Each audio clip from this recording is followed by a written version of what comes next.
as the convoy turns this corner here onto the road where the vehicle assembly building is and where the group that we showed you earlier today, ready with their flags. Wow, that group has expanded exponentially. Love this. Yes, this is great. So many people. Flags, oh my gosh, I love it.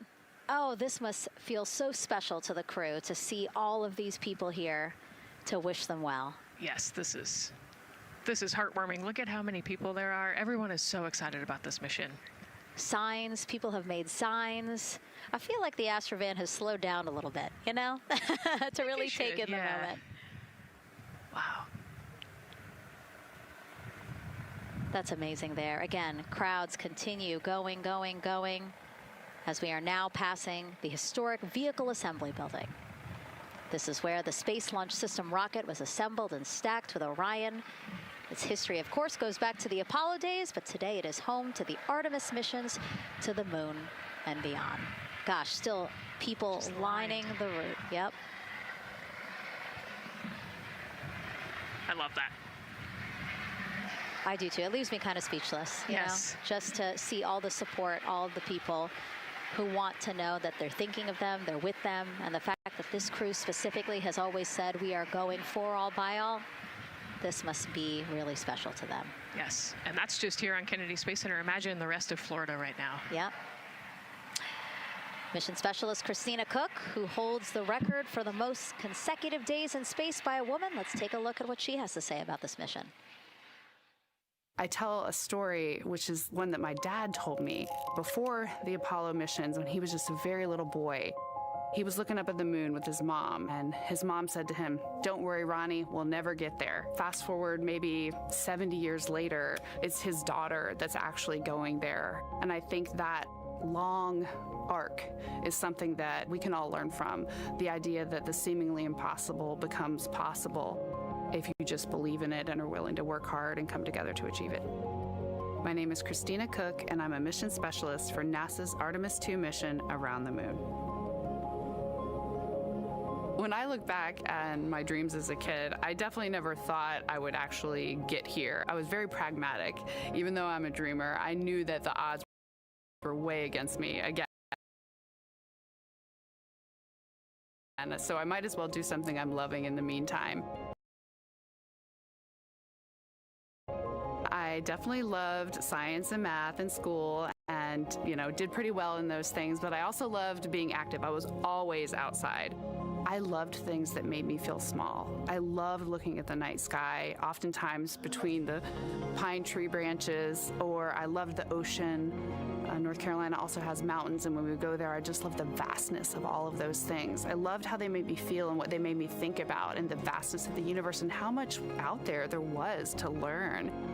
I'm drawn to exploring. I'm drawn to challenges that involve both mental and physical, and I'd much rather be solving problems wearing a whole lot of equipment and in a harsh environment, and that's just something I've carried with me ever since I was a kid.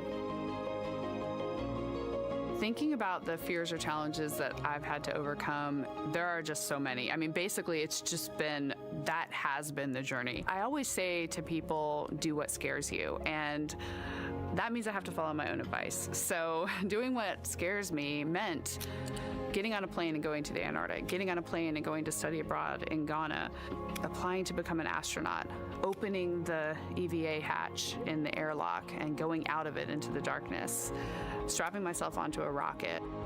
And so for me, I think that no matter what the challenge, recognizing that if people believe in you and you believe they believe in you, the challenges seem always a little bit easier.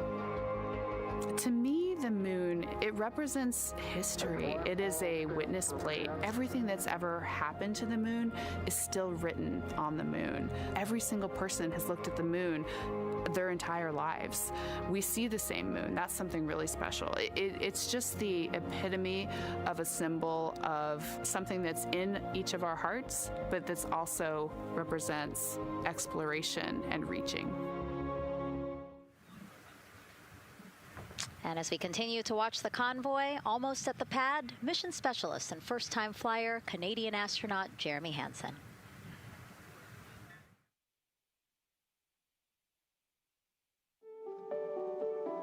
I have this very distinct memory of seeing an image of an astronaut standing on the moon. It's burnt in my brain because I went back to it so many times in my childhood, and I would look at that image, and I know it had a huge impact on me that humans had walked on the moon. My name is Colonel Jeremy Hansen. I'm an astronaut with the Canadian Space Agency, and I'm a mission specialist on NASA's Artemis II mission around the moon. My elementary school years, I grew up on a farm outside of London, Ontario. I spent as much time as I could with my dad on the farm. I learned the value of hard work, for example. If I wanted to go to work with Dad, it was going to be a long day, and I was going to have to not complain, or I wasn't going to get to go the next day. I had a treehouse, I had a vivid imagination, and I changed my treehouse into a spaceship. I made all these dials and controls. I had circuit breakers for switches that I found in the barn, and I was exploring space in my imagination. The most important thing I did to get to where I wanted to go in life, which was flying fighter jets and eventually becoming an astronaut, is I shared those desires with other people. And it turns out, just like you don't go to the moon on your own, if you could, I would have done it a long time ago in my treehouse as a kid, you have to go as a team. I think the biggest impediment to achieving my goals was, of course, myself. And I think that's a common human experience. There are many times where just little things would get in my way, and my immediate interpretation of that was, well, now that goal's out the window. You know, people must have lifted me back up, and somewhere in the back of my head, that persistence came through. And I think that's a common human experience, to doubt ourselves. I've come to this, I guess, realization that I believe that we all have gifts to contribute, and the goal is to figure out how to use your energy towards adding positively to humanity's existence on this planet. But I love it when humanity sets big goals, like sending humans to the surface of the moon with an eye to eventually going to Mars, because when we do that, we can bring together genius from not just even in one country, but around the world. I've also learned from my indigenous mentors that they refer to the moon as Grandmother Moon. So you've probably heard of Mother Earth. They use Grandmother Moon because Grandmother Moon is responsible for the water in their community, just like the moon moves the water around the planet, affects the tides. And I think that's a really beautiful thing for us as we go back to the moon, to think about all the different cultures around the world and how they view the moon differently. And that's really neat because we all share that same moon in the night sky. What's really neat, too, was that drive to the launch pad, that point of view to see what the crew is seeing as well as their Astrovan rides up the pad slope and are now on the surface, about to walk up to their vehicle. Yeah, you know, we talked about how tall this rocket is earlier. Wow. Look at that. Yeah, look at that point of view, yeah.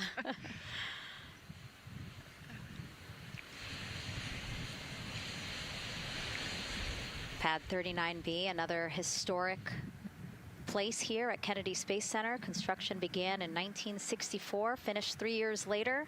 Apollo 10, the full dress rehearsal for the moon landing. That was the first mission to launch from this pad. Yeah, you know, we've used this pad for a lot of missions. You know, we modified the pad in the 70s and 80s, and then the shuttle missions actually launched from here as well. And then, of course, Artemis I took off from this launch pad, November 2022. And now here we are about to see the Artemis II crew get out of the Astrovan and make their way up the mobile launcher to the 274-foot level, where they will embark on their first crewed test flight of the Artemis program. You know, I think that button in the elevator actually says space when you It does? hit it. Yeah. Really? At least on 39 Alpha it does. So I imagine it says something similar here. Again, let's take a look at the clock as we wait for the crew to get out. 4 hours, 10 minutes and counting until the top of our 2-hour launch window today. Let's head back across the street to Daryl, who's following the launch team every step of the way. All right, thank you, Megan and Nicole. And here inside Firing Room 1, we had a nice moment. The launch director, Charlie Blackwell-Thompson, NASA's first female launch director, standing up from her console, taking her cell phone and snapping photos as the Artemis II crew that she had just given the go to leave the astronaut crew quarters, driving by, and of course going up the causeway until they got there to the pad. And now we see them coming out of the Astro van there and getting ready to ascend the launch tower. Well, we got a weather brief before they went out to the pad, and of course LWO gave a go. There could be some rain out there at the pad. It's already rained out there already. If you're in the area and you're watching right now, well, certainly you know that there's some rain in the area. There's going to be spotty showers that are going to be coming ashore here, and we expect that throughout our rest of our countdown. But we also are getting forecasts that there'll be some clearing as we get closer to our launch window. Big wave from Reid Wiseman there, and a thumbs up as the crew goes into the elevator to ascend the launch tower to go up to the level where they'll walk across the crew access arm and get into the white room. One of the things that you're going to start to hear now is from the Crew 22-foot tall SLS rocket. This was part of the plan for the Artemis II crew, and potentially a rocket that could help them make history to go farther from Earth than any crew has before. The farthest distance from Earth when they launch will be roughly around 248,000 statute miles. They're expected to go about 4,000 miles farther than the Apollo 13 crew did. And now they've headed to the elevator to go up. Again, I was talking about the loops. You're going to be hearing from the crew as they discuss with the launch team getting various systems ready to go. And then closer to liftoff, we'll hear the operational launch team loop brought forward ahead of the critical pre-launch polls and then the start of terminal count. And that should be right around L-25 minutes, right before the NASA test director gives their poll and the launch director gives her management poll, which happens at L-17 minutes. Right now, a lot of focus is on, of course, the closeout crew. They've made the way for the crew to get inside the spacecraft now and walk across that crew access arm, and there they are. They have been working on a tight timeline, but they are ready to go, and they are ready to receive the crew and start putting them inside their Integrity spacecraft. That's it from the firing room. We'll send it back to Megan and Nicole. And Launch Director Charlie Blackwell-Thompson, again, we mentioned her a second ago. Her team have been training extensively for this moment since Artemis I launched in November 2022. Today, they have a message for Reid, Victor, Christina, and Jeremy.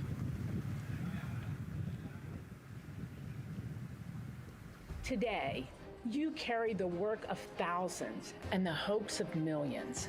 Every test, every simulation, every long day and night have led to this moment. This team is ready. The vehicle is ready, and you are ready. From the ground to the moon, Godspeed, Artemis II!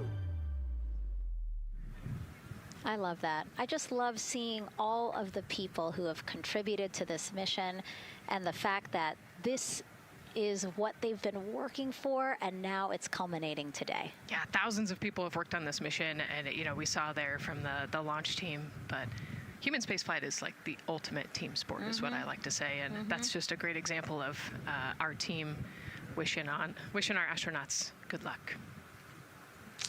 That shot there that we were just looking at was aimed at the elevator doors, again, to catch the astronauts as they make their way up to the 274-foot level of the mobile launcher. The mobile launcher is the structure you see there. It is not only a way for the crew to obviously access Orion, but also provides the fuels, communications, all that to the rocket.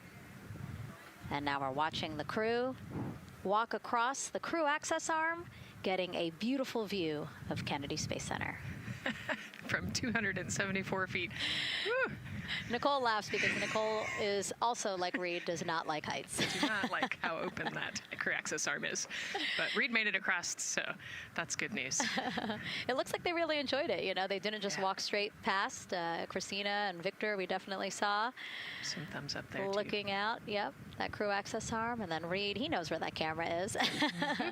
Taking the opportunity to, again, just tell folks, hey, we're doing good. Ready for it. Yeah. And it looks like they're actually probably signing their patch. Yeah, there's a wall with patches there, and so each crew signs when they get up for their launch.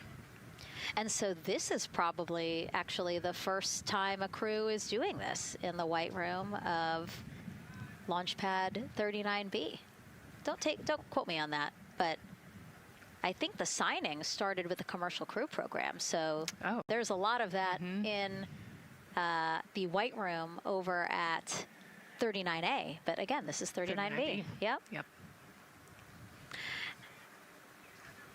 And so now in this room here, the White Room, again, we will see the crew don or put on their communication caps again, their helmets, their gloves, and remove coverings that they had on their shoes. Yeah, so they want to protect the suits while they're walking out and up to the White Room, and now they'll finish reassembling those suits. Put the boots on, put the gloves on. You can see they're working their comm caps now, and they'll work the helmets eventually as well. And so as we watch this process unfold, why don't we take a couple of questions from you guys? What is the most difficult thing about preparing for a flight? Nicole, that question's obviously for you. Ooh, this is a great question. You know, I think we get such good training. You know, this crew's been training for years. And so they know this rocket and this capsule inside and out. They know all the dangers. They know how to react to anything. So I actually think, you know, preparing your support system and your family, I think launch day is actually tougher for your family than it is for you. And you know, we've heard the crew talk about the difficult conversations that they've had with their family to prepare for this historic test flight. And so I think, you know, the closer and closer you get to the rocket, the fewer and fewer things from Earth you keep. You know, they left their suitcases at crew quarters this morning. They left their cell phones, their laptops, everything. And so you are just a human in a spacesuit about to get on a rocket with all of your loved ones watching. And I think that can be probably one of the most difficult parts about today. And while you were answering that question, Nicole, we did get a chance to check. Yes, this is the first time a crew has signed the wall of the White Room, again, here at Pad 39B.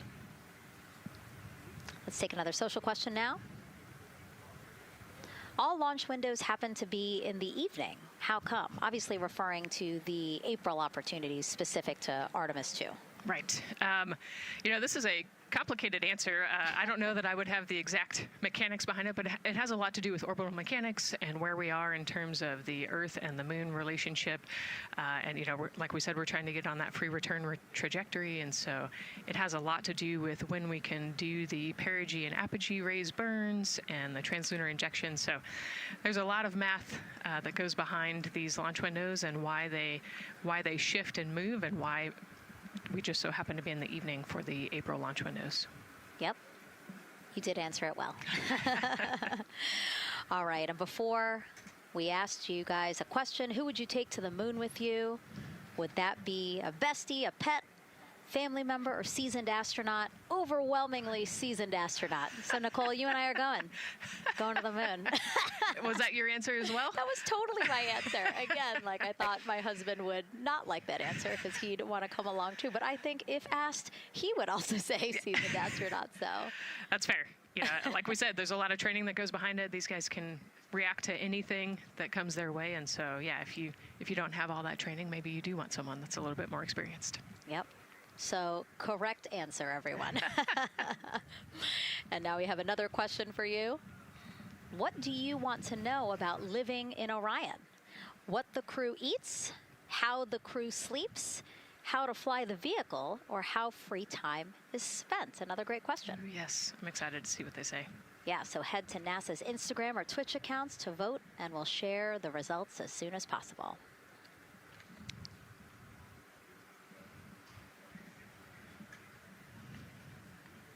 And while you're doing that, remember to also sign up to be a virtual guest for this mission. Just go to the link we'll pull up on your screen. As a virtual guest, you will get mission-specific information, notifications of any schedule changes, and curated resources straight to your inbox. You will also receive commemorative stamps for your virtual passport after launch and splashdown. Again, we really, really want you guys to engage with us, engage with this mission, come along with us for the ride. So yeah, take advantage of these opportunities to be a part of it. Yes, it's a mission for all. And so back in the suit, no, not the suit-up room, the white room. Well, they're suiting up. You can see why I might have slipped that up. So they are continuing to put on gloves. Reid and Jeremy look like they've been checked. Again, they've put on their gloves, their helmets. They've taken off those coverings on their shoes now that they're about to get into Orion. And then suit technicians are also helping Christina and Victor. And they're in this particular order, actually, because this is the order in which they're going to ingress into Orion. Again, we have Reid, Jeremy, then Victor, last Christina. Yeah, and that just has to do, like you said, with the seat orientation. So as the astronauts sit down and lay back in the capsule, the left side will be Reid, and then below him will be Jeremy. So that's why they're going to get in first, to create space for then Victor and Christina to get in. And let's talk a little bit now about the closeout team. We saw a few of these folks also in the suit-up room. Suit technicians were in there, again, to make sure that they get into the suits properly. And then a couple of them came out to the pad here to, again, do the same thing. Hey, are you comfortable in these suits? Is everything is as you expected? And then these folks here will help them get into Orion, buckle up. And so we were talking a little bit about their attire, specially made for what they're doing right now. Yeah, so these, they almost look like, the equivalent of a flight suit, right? They're fire resistant. They've got the straps on the back for emergencies that mimic the same straps that the astronauts have on their suits, so that you can use the same exact equipment in an emergency egress from the pad, for example. So we can use the same equipment to get everybody safely away from the pad as required or if needed. Yeah, always thinking about those contingencies, how to very quickly, if there were an emergency, get everyone out, not just the astronauts, but also the closeout crew if an emergency was happening while they were still at the pad. And so those suits, flame retardant. Also, when we see them crawl into Orion, you will notice that they are on their knees quite a bit, so built-in knee pads. Really a thoughtful design for the purpose that they're serving today. Yeah, they're functional, which is exactly what we want, but also they're pretty classy looking, so we did a good job with the design. I was going to say, they actually look like, the outfits that car racers wear, right? Yeah. And then when I said that to the lead of the closeout crew, he's number one if we do see him, Taylor Hose, he said, well, actually, we are kind of like a pit crew, like they're very quickly moving through the operations so that not a lot of time, not more time is spent at the pad than is needed, because this is a fully fueled rocket, Nicole. Right, yeah, we want to minimize the time that we have more humans up in the white room, but also safely and efficiently get the astronauts ingressed into the capsule. And so that's their main job. That's I like the pit crew analogy, works great.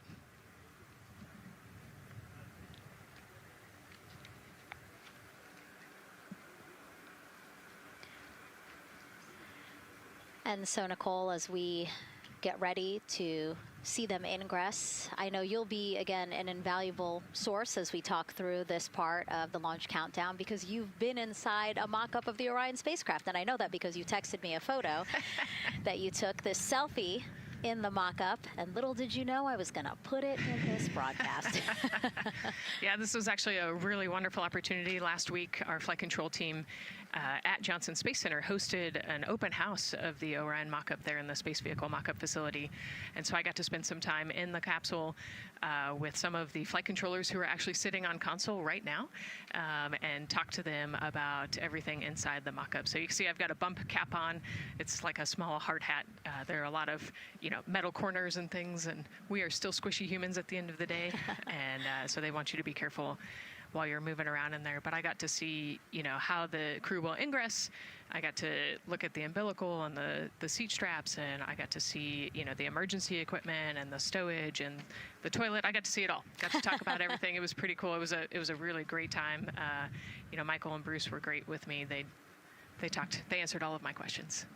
Yeah, because it's really good to be able to give that perspective because, and as you guys will see, yes, we do have cameras inside Orion and we'll, of course, take you in, but it doesn't give you a true feeling or idea of how big the space is, you know, how things are configured. Again, like when we see them go in, they're actually on their backs. Yep. So, again, it's just hard to really get a sense of the inside there, but Nicole is going to really help walk us through that.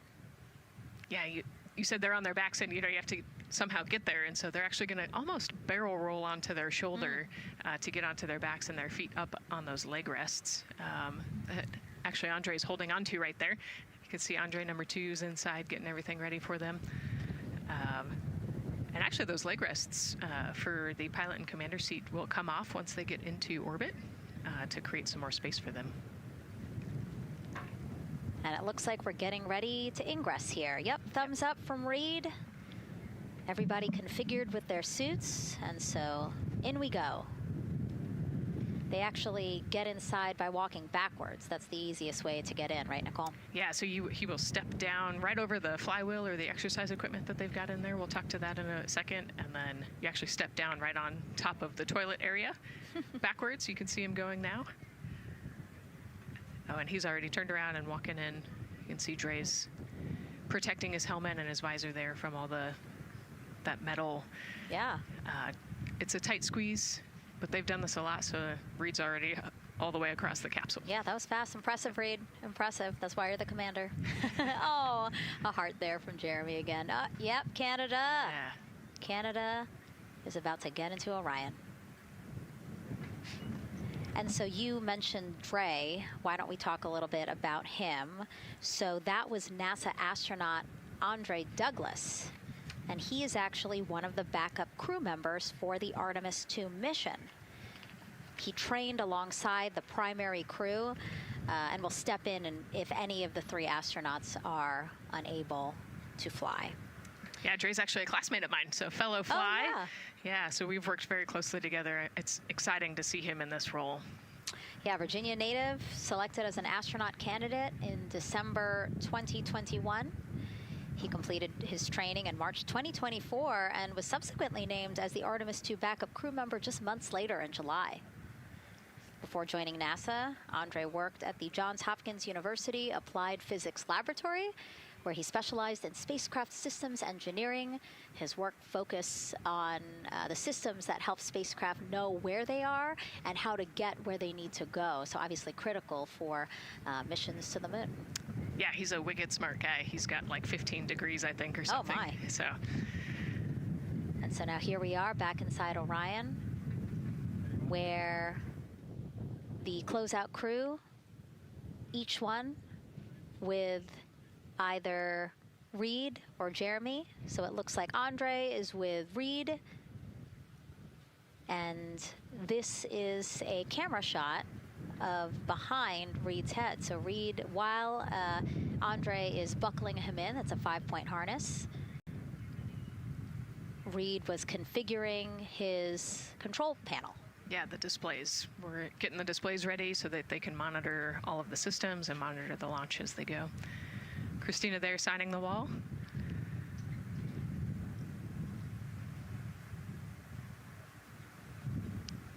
Got to put away the pen. The pen could be foreign object debris or FOD, which is bad for NASA. We definitely want to make sure that we keep track of everything and we know where everything is, because the smallest thing could prevent us from launching or affect the equipment out there. Yeah, and you'll actually see that most of their tools will be tethered as well, so nothing can fall through a crack or drop.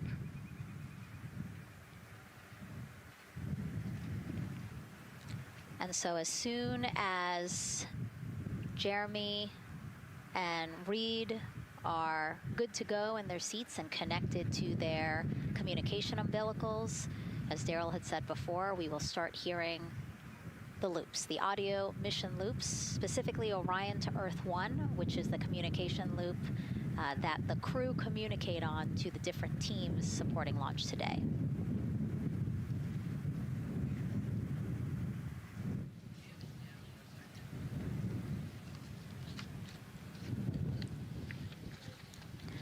And as we said when we were in suit up, after they do communication checks, again, suit leak checks to make sure that nothing went wrong between the suit up room and here, and also to specifically connect them to the Orion systems.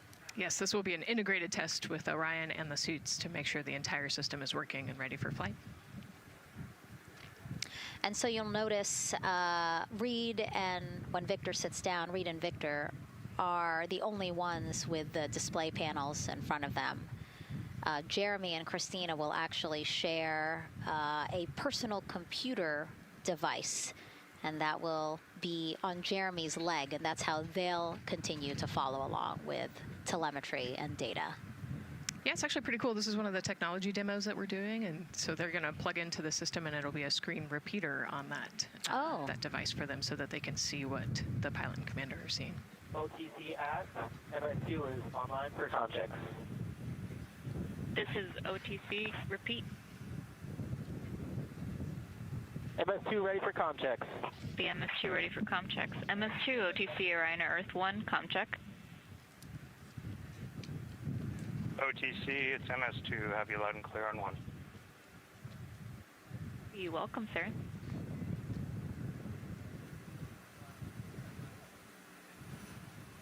And so that was the Orion test conductor speaking with Jeremy Hansen, again, mission specialist 2 for this mission.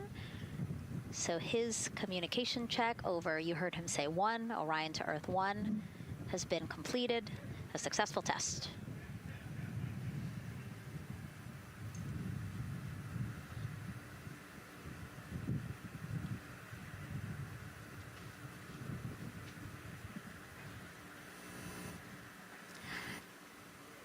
The rest of the crew here waiting in the white room. Again, as Nicole was saying, a little tight there for all of those folks. So Christina and Victor will wait until Reid and Jeremy are done getting buckled in.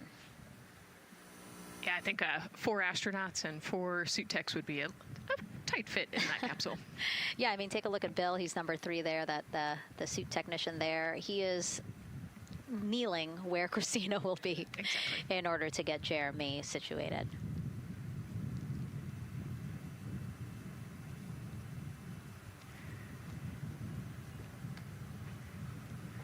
OTC ask, commander's ready for comm checks. OTC copies. Commander. NTD, Mexico 212, comm check. NTD, have you loud and clear here as well. I'll catch FTS on 194, thank you. Commander, OTC Orion Earth 1. OTC, CDR has you loud and clear. Good comm. Welcome, sir. And there you have it, a successful comm check with Commander Reid Wiseman. And so... And CDR, NTD on Orion Earth 1 for comm check. CDR, I got you loud and clear, NTD. And good to have you on board. Good luck today.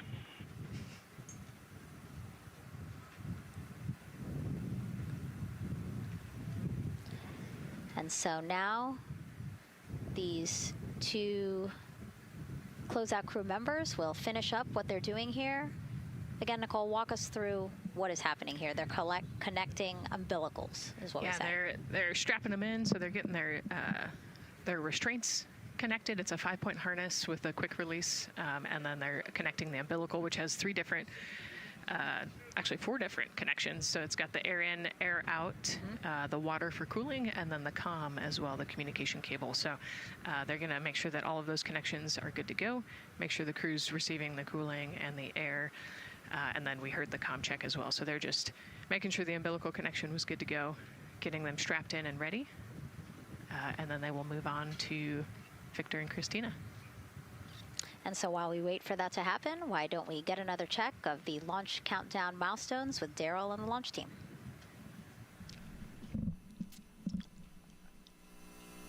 All right, welcome back into the firing room 1 here, where some of the launch team is having some pizza that was brought by the administrator. That was nice of Administrator Jared Isaacman to bring that by for the launch team to enjoy.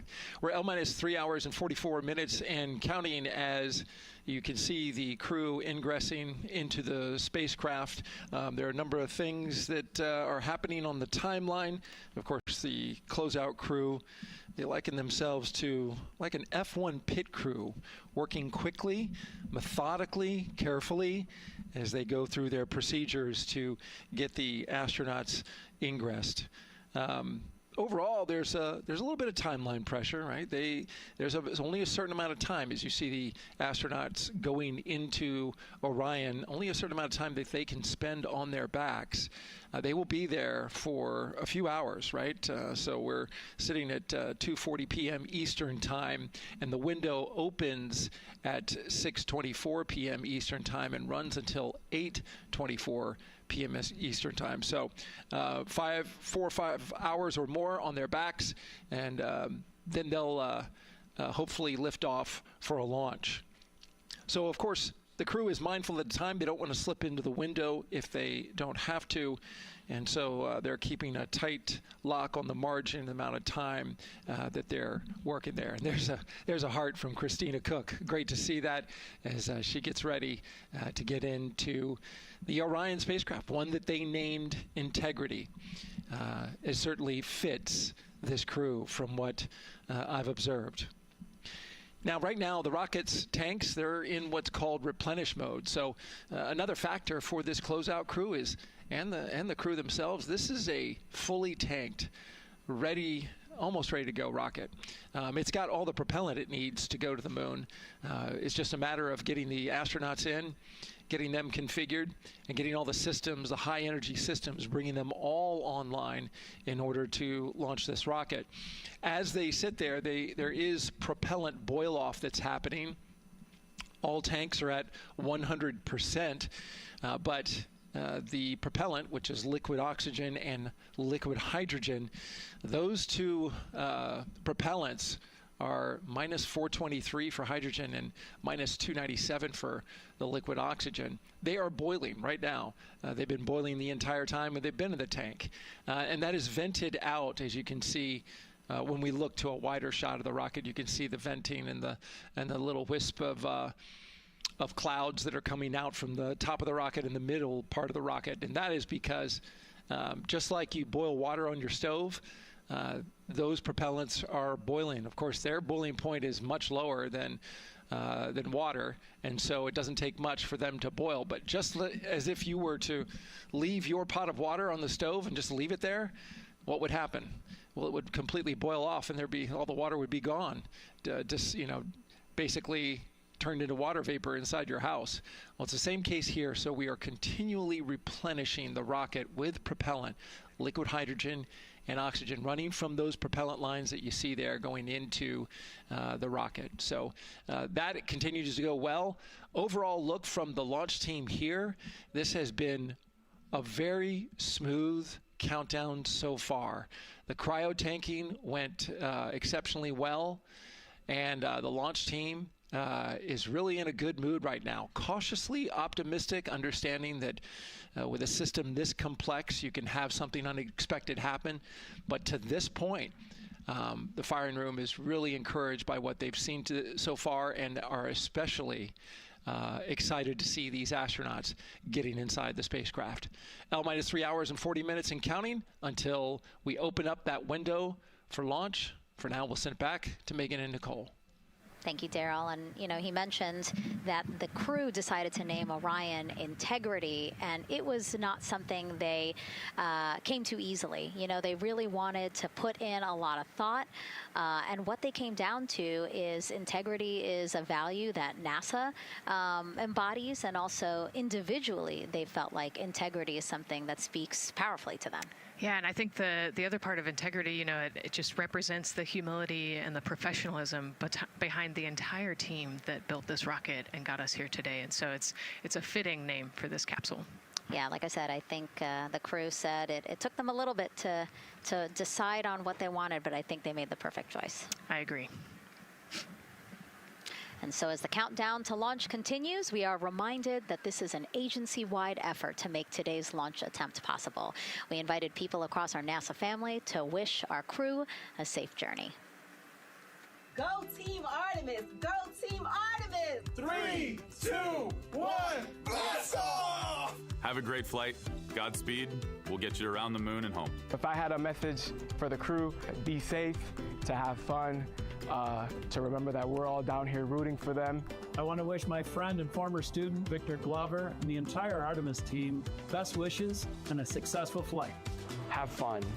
Take some really cool pictures. Can't wait to see you when you get back. From the Earth to Sky team connecting NASA science to public lands, go Artemis. We will see you in the Pacific, and you can count on us being there. Greetings from NASA Langley's historic gantry facility, where Neil learned to land on the moon and Orion learned how to swim. We are with you all the way to splashdown. Let's go fly from the Orion Human Engineering team. Woo! Like a full moon, your future is bright. Have a safe journey from the multimedia team in Cleveland, Ohio. We hope to see you guys back safely in San Diego, maybe singing some karaoke. Yeah, right, maybe. He knows exactly what he wants to do. After he's like, yep, karaoke. I love that people submitted videos. You know, this is something that we actually asked as part of the broadcast. We were like, you know what, I think it'll be really fun. And the overwhelming amount of people who wanted to record something for the crew was really heartwarming. Yeah, you know, this is the first time in over half a century that we're sending people back to the moon, and everybody is excited about it. You know, kindergarten to congressmen and all over the world, everyone is ready for today and excited to see this launch. And so here we are again, still inside Orion with the closeout team, putting some final touches on, it looks like Victor's configuration there. Again, making sure that his harness is set and that he's connected to cooling, he's connected to communications, and he's connected to any other umbilicals that he needs to be connected to for Orion. Again, we are sharing so much information with you, and we hope you find it educational and fun. But we do know you guys still have some questions, so why don't we take another one now? Tell us what the moon is like! So cute. That wasn't a question. That was a demand. Nicole, you tell her what the moon is like. Oh, man, that was so cute. Oh, man, the moon is really cool, right? So it's a lot of like gray and white and kind of shades of gray. It is something that doesn't have wind or rain or rivers or an atmosphere. And so we like to say Christina said it earlier, it's the witness plate to the universe. And, you know, it has all these impact craters because it's not protected. Things hit it all the time. Meteoroids, asteroids, all sorts of things hit the moon and create these impact craters. That's part of what we want to go and look at and learn about on the moon. Can tell us a lot about the age of the universe and the age of the moon. You know, it's 4.5 billion years old, and we can learn a lot from just looking at the regolith or the dirt that is on the moon. Well, thank you for that question, and thank you for that answer. She was cuter, Nicole. I agree. And then earlier today, we wanted to ask you, what do you want to know about living in Orion? And we told you to pick between what the crew eats, how they sleep, how they fly the vehicle, and how free time is spent. And the winner, most of you wanted to know how to fly the vehicle. And we are going to be doing that. Yes, we are. You know, that's a great question, and actually part of what we're going to go do. So the rocket is fairly automated, right? There's a countdown, and the whole system knows when it needs to ignite the engines. But we are going to do some manual piloting throughout this mission. Once they launch and they separate from the ICPS, they're actually going to do a rendezvous and proximity operations demonstration. So what does that mean? They're going to take that portion of the rocket and they're going to try to fly closely to it. And so they will actually take manual control of the Orion spacecraft and try to get nice and close to the other portion of the rocket that had just separated. And so you can see actually a little bit in the view that you have right now. So for Reid, the left-hand person, his right hand, there's a kind of a joystick, if you will, on the right side, and then on the left side there's something similar. And so they've got, you know, translational and rotational hand controllers in order to command the rocket in different axes. Yeah, it's really exciting. I mean, Victor said it himself, like one thing that he's really looking forward to is piloting Orion manually. So we'll get to see that during our continuous coverage. Again, we are covering this entire mission. We started with tanking, and we will go all the way through splashdown, so you will see what Nicole was just talking about, that proximity ops demonstration, where the crew will pilot Orion manually. And so, speaking of their 10-day mission, why don't we take a closer look at the crew's home away from home for the next 10 days. Here's Megan Carter again from the KSC Visitor Complex. All right, thanks, Megan. Yeah, it's getting real out there, so I am going to bring you back to the moon board so I can show you just a few things about the Orion. Obviously, it is going to be very compact, sitting up there on top of the SLS rocket. Very compact, like I mentioned, over 355,000 pieces. So let me show you a couple key components, starting with these three fairing panels right there. When the rocket blasts off, obviously it is going to get very fast. It's going to get on Orion Earth 1 for ComCheck. Windy, and so we have these three fairing panels in place to help protect our astronauts. I am also going to take you into a little bit closer look and talk about the LAS, or the Launch Abort System. This is the one piece that is going to be in place to protect the astronauts should something happen to go wrong in the first few minutes of launch. They can actually hit those abort motors, and these can activate within milliseconds, basically faster than you can even blink, and that is going to pull the crew and the crew capsule away from any danger. Now, obviously, we hope that those are not needed, and if that is the case, then about 3.5 minutes into flight, the LAS and those fairing panels will actually activate and jettison away. They'll fall away from the rocket, because at that point, the crew can actually abort the spacecraft safely by themselves. Now, we've talked a lot about the crew capsule right here. This is where they are going to spend the duration of their flight. We're going to talk a lot more about that one in just a little bit, but for now, let me jump down here to the service module. This is the one, we're going to think of this as the powerhouse for the spacecraft. It's pretty much going to provide them with almost everything that they need for the entire mission. Temperature control, removing the carbon dioxide, providing them with oxygen, so much more. You can also do course corrections and things like that. So super quick breakdown, but as you can see, all of these components together are going to make the spacecraft one that is built not just to fly, but to protect, sustain, and bring those astronauts home. All right, lots more to come, but let's see where we are with the crew. Back over to you, Megan.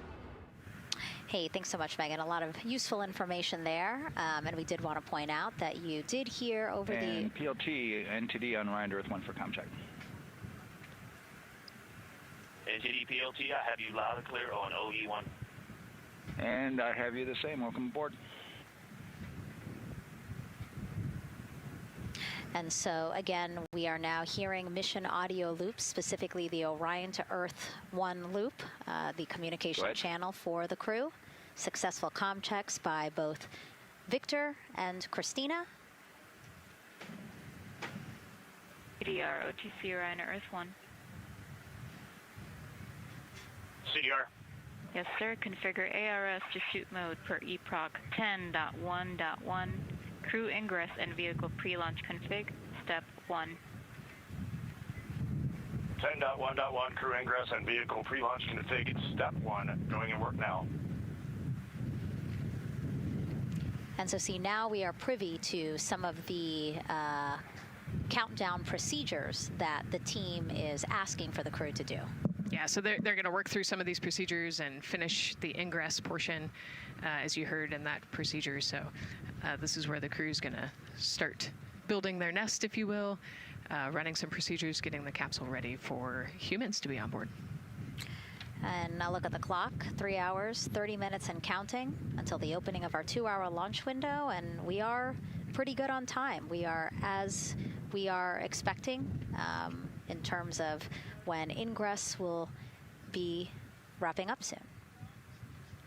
And so now let's bring Gary Jordan, again, our commentator inside of Mission Control at Houston.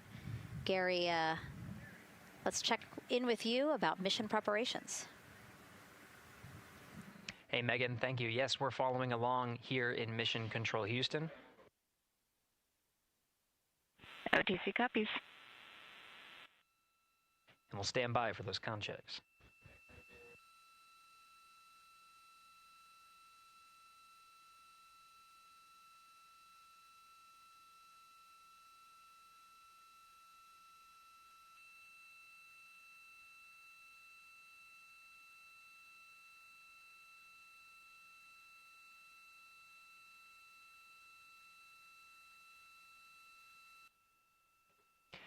And again, we're waiting for those comm checks. We did confirm from our IVA officer here in Mission Control Houston that all 4 suits have plugged in umbilicals.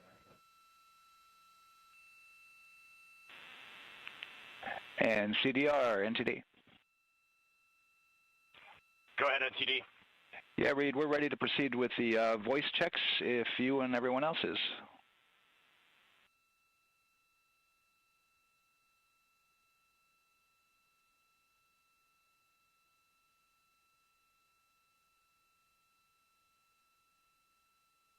NTD, Integrity crew is ready for voice checks. I copy that. And Integrity for the entire crew, comm check on Orion to Earth 1. CDR. PLT. MS1. MS2. Good comm check by all. NTD moving to Orion to Earth 2.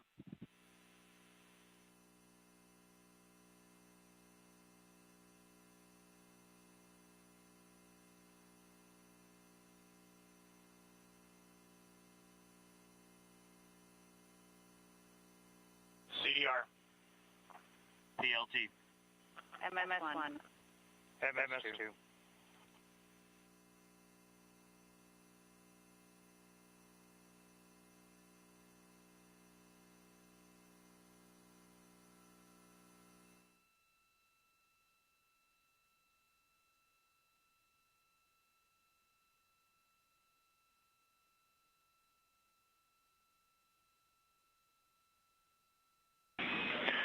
Integrity Houston on Orion to Earth 1. Voice check for the entire crew.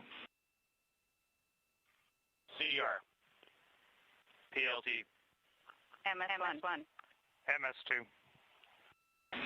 Houston has all 4 crew loud and clear on OE1. Stand by for 2.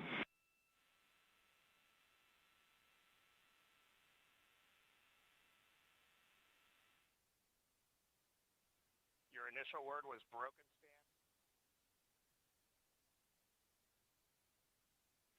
MS1. MS2. 4 crew loud and clear on OE2. We'll use 1 for the default. Houston out.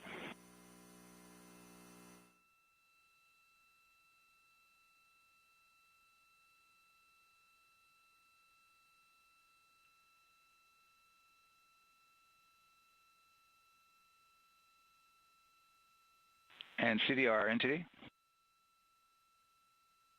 CDR. Yeah, we're going to go ahead and we're going to clear a couple of those messages on your screen here. Just want to give you a heads up that you'll see that. Copy all.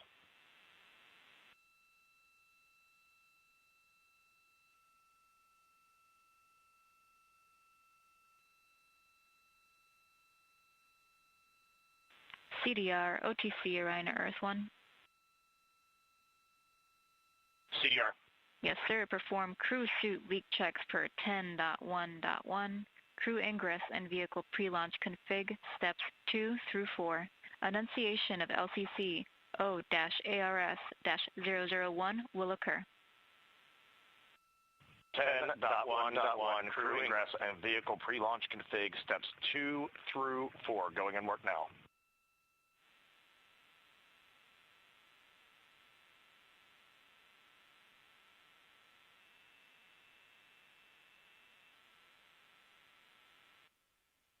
This is Mission Control Houston. We are following along as the 4 crew members of Artemis II work through their voice checks, then the umbilical connections and various pathways to get communications from all of the... refresh on your screen. CDR. Yes, sir. We're going to look to do a quick refresh on your screen if you guys are okay with that. Okay, firm, just let us know when we can continue in 10.1.1. We'll go hands off.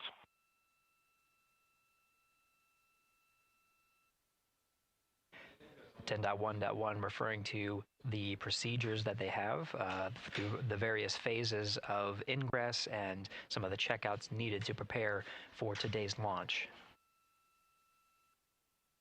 Here in Mission Control Houston, the IVA, or Intravehicular Activity Officer, will be confirming the leak check status and watching as the suits pressurize to once again confirm that the suits are in a good configuration ahead of launch. Of course, for the teams here in Houston, launch is just the beginning. The first flight day is jam-packed with activities. Shortly after main engine cutoff, Integrity will enter into a coast phase while still attached to the in-rim cryogenic propulsion stage, or ICPS, and prepare to deploy the solar arrays. With power being generated, Integrity prepares... Go ahead, MTD. With that refresh, and you got to go to proceed with your 10.1.1. Picking up 10.1.1, step 2.3 through 4.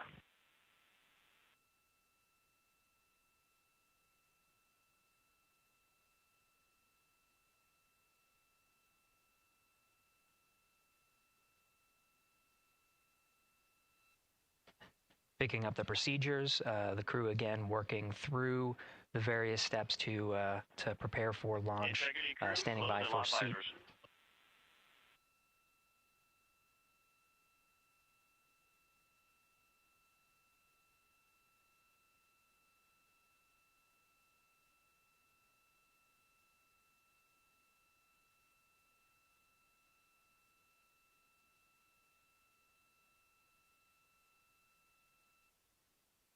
This is Mission Control Houston with visors closed. The pressurization tests can commence. We'll stand by for word of a good leak check on all 4 of the crew member suits for the Artemis II mission. Again, this is the very beginning of a very busy flight day for our 4 crew members. After launch, they have a series of burns to prepare for. The first major burn being the perigee raise maneuver that allows them to continue in low Earth orbit, and the next being the apogee raise burn that puts them in a high Earth orbit. This is an orbit that takes them around the Earth for nearly a day, 23.5 hours to be precise, and allows the teams, including the astronauts and the flight control teams, to check out critical systems ahead of committing to the next day's translunar injection. But before they even call it a day, Integrity will separate from the ICPS, and the crew will command.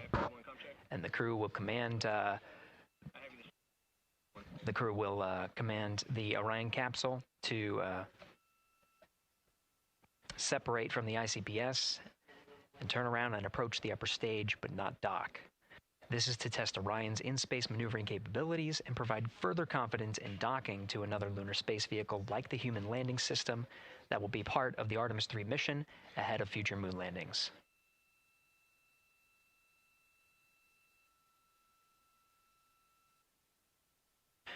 These are just a few of the highlights of the very first of 10 flight days as we await for confirmation of good leak checks inside the capsule Integrity.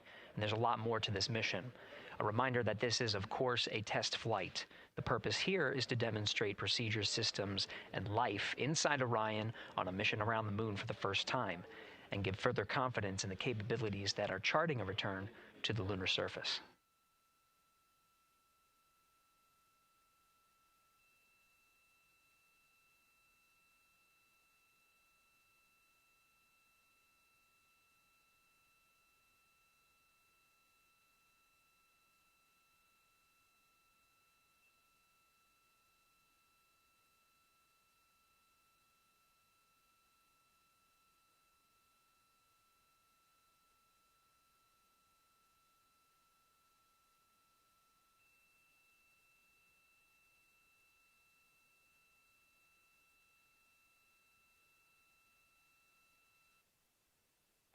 You may be able to see from this view the suits themselves inflating. This is, again, a pressure check, verifying that the suits are leak-free ahead of the ascent portion of today's flight. How you see the crew now with visors down will be the configuration of their ascent all the way through core stage separation about a little more than 8 minutes after booster ignition.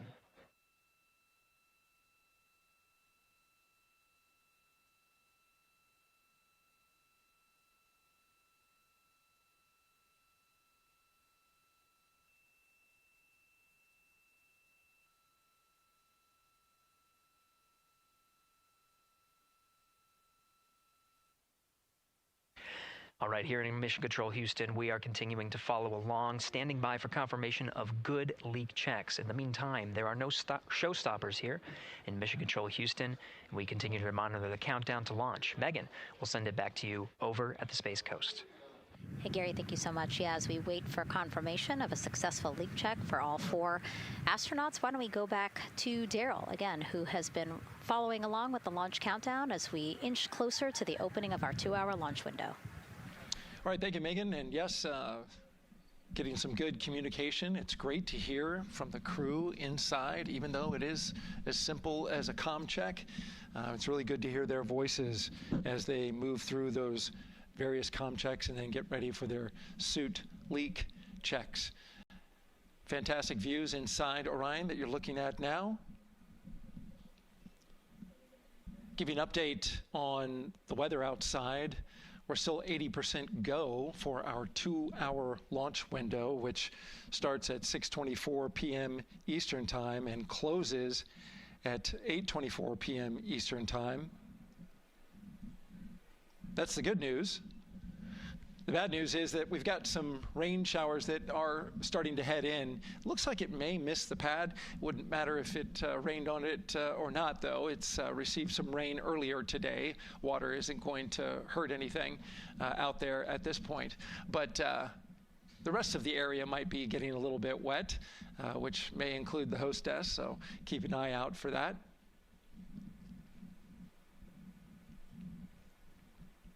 As we're watching with the astronauts inside the Orion Integrity spacecraft, you'll be hearing more and more from them, especially Christina Koch, who is Mission Specialist number 1.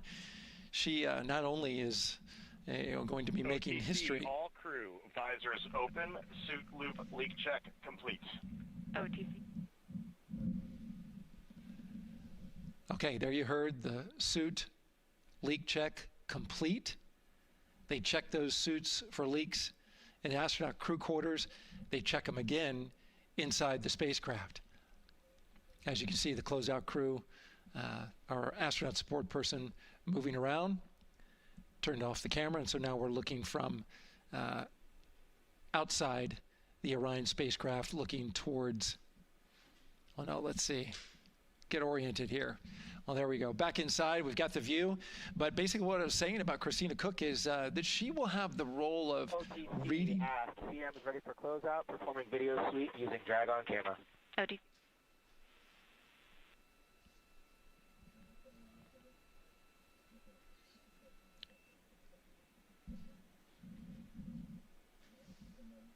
She will have the role of reading out a pressure reading that tells the team that and CDR or NTD?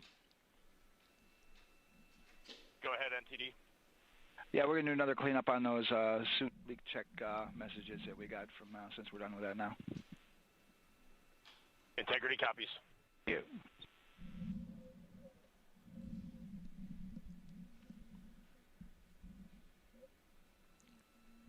And that's communication going between Orion Commander Reid Wiseman and NASA Test Director Jeff Spaulding. As I was saying, Christina Koch will be reading measurements from the counterbalance assist arm. So you're going to hear her be asked by the NASA Test Director to read that. That CBA, counterbalance assist arm, it's mechanically latched by the closeout crew using tools, but there's a hydraulic assist. It's pneumatically opened and closed, rather, with a pressure assist that helps open it up. Not only that hatch, but also the last hatch. There's 2 hatches there that we'll see that will be closed, but this is in case of an emergency out there at the pad. If the crew, for some reason, needed to exit quickly, then they would exit the spacecraft by pulling that lever, which would open both hatches. Those hatches are heavy. The Orion hatch is hundreds of pounds. HHP cameras 1 and 2 both set to record. OTC copies.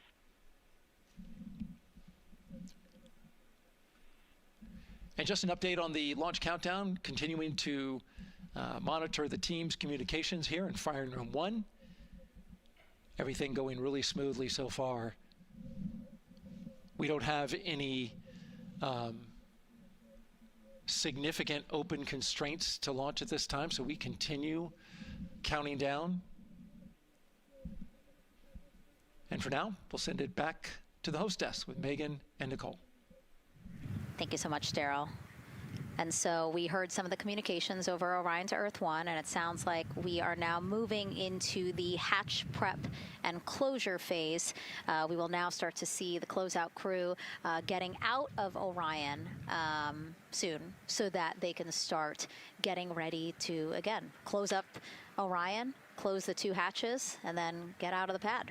Yeah, the closeout team will take the hatch seals off, and they'll inspect the seals, make sure everything's ready to go, and then do a few last-minute configurations before they close that hatch. And then, like Daryl talked about, then Christina will have a role in looking at the CBA there. So. Yeah, you might have heard them say over the loops again that drag-on camera. So basically, it's a camera that they can move around, and you might have seen it in a couple of our shots already. But they will take that camera and literally go and inspect the seal that. There's 2 seals, actually, 2 seals that go around the entire area of the hatch just to make sure that everything looks good. And that camera feed is being directly shown to NASA teams who need to monitor that. Yeah, they want to make sure there's not a single hair or piece of dust on those, make sure that there's no damage and everything's ready to go so that the seal, they will do a leak check on this hatch seal as well. Make sure it passes. Yeah, and we'll know they're doing that because we will actually see one of the closeout crew members with a hand pump, and they will pressurize, again, just the seals, and they have to see if it will hold pressure for just a minute. And if it does, then they will go ahead to pressurize the entire Orion spacecraft, and then that again is to make sure that the spacecraft is holding the right amount of pressure. And that one's a lot longer. It'll take them like 8 minutes. Like it takes time to pressurize it, then they have to hold pressure, and then it takes time to depressurize it. Right, and they want to measure the difference in pressures at the beginning and end of that and make sure that it holds the right amount of pressure so that when they get to the vacuum of space, obviously the capsule holds its pressure. Yep. Okay. Well, again, as we continue to watch operations that are happening at the pad inside of Orion, why don't we go over to Banana Creek? It's one of our viewing locations here at Kennedy Space Center. They will have a spectacular view, and we actually have NASA's Leah Martin there chatting with a big group of people surrounded by a lot of folks on bleachers there. Hey, Megan, yeah, tons of people out here today, thousands of people gathering at Banana Creek to enjoy NASA's next big mission and humanity's next great leap today. It's a gorgeous day, and I'm joined here actually by some people who are probably the only people on center who are a little bit more excited than me to see this rocket lift off. Where are you from, and why are you here? So we're from the University of Tennessee, Knoxville. We're a group of 7 aerospace senior engineering students traveling here with Josh Dobbs, former quarterback of the University of Tennessee, with his extraordinary Dobbs Foundation. Now, you were actually telling me a little bit earlier, you're here local, you're from Orlando. What's it like being an aerospace engineer and then having the opportunity to come back here to the Space Coast and see this mission lift off today? It is absolutely amazing. I feel like the little 9-year-old girl inside me is so excited. Like, I'm from around here. I grew up watching launches in my backyard, and so this seems like such a full circle happy moment for me. Now, you are an aerospace engineer looking hopefully to join the workforce in the future. How does it feel to be here and see firsthand what that work does? It's just so cool to see what I've been working for the last 4 years and then 12 years before that just actually be physically happening in front of me. It's something I never dreamed of as a kid. And I'm actually joined here by the astronaut himself, Mr. Josh Dobbs. Now, you have a history with NASA as well. You did an externship here. And how did that kind of play into your passion passion for aerospace and then the foundation that actually provided this opportunity for these students today? 100%. So I spent a month here around the Artemis I mission, which was a tremendous opportunity to learn about the space program and also what's next. And so to be back here for Artemis II, and unfortunately, Artemis I went in the middle of the season, so it's surreal to be here for Artemis II. And with my foundation, like, the goal is to be able to take advantage of the opportunities that I've had and pass them along to the future of the industry and give them the opportunity to see what all their hard work can accumulate into. So it's an honor to be here. We're really appreciative of all the engineers and all the hard work that's gone into this moment, and we're excited to watch history happen today. Absolutely, and as a group, I think if you guys had one well wish for the team today, what would you say? I think we can all join together and maybe say, go Artemis. Go Artemis. That was a fun interview, and again, just so neat to see all the people who are here. I mean, still hours before liftoff. Not even hours before liftoff, but hours before a 2-hour launch window. So people just really committed to being here and seeing it in person. Yeah, you can see the Banana Creek is already buzzing. Yeah. There behind Leah. You could hear the chatter in the background. It's an exciting time. Yeah, you could tell that it's a lot louder than we noticed because we just have very good mics. But, you know, she's obviously yelling over a huge crowd there. So super fun, super exciting. And yes, I hope that we all get to see liftoff here shortly. Okay, so as we know, Victor, Reid, Christina, and Jeremy will have their hands full during their mission. So for some of their test flight objectives, let's go back to Megan Carter at the moon board. All right, as we have seen from those camera views, their capsule is very compact, obviously. So let me show you a few cool things about this piece. The Orion capsule is going to only be about 16.8 feet in diameter and a whopping 10.5 in height. Think of it about the same cubic feet as 2 minivans. So obviously every piece of that capsule has been planned with purpose. And a really great example of that is going to be these seats that we have seen that live view of. Now these seats are going to be out for launch, re-entry, and splashdown, but in between they are stored in between to give them more room for daily activities and things like that. While they are on board, obviously they are going to have a lot of things to do.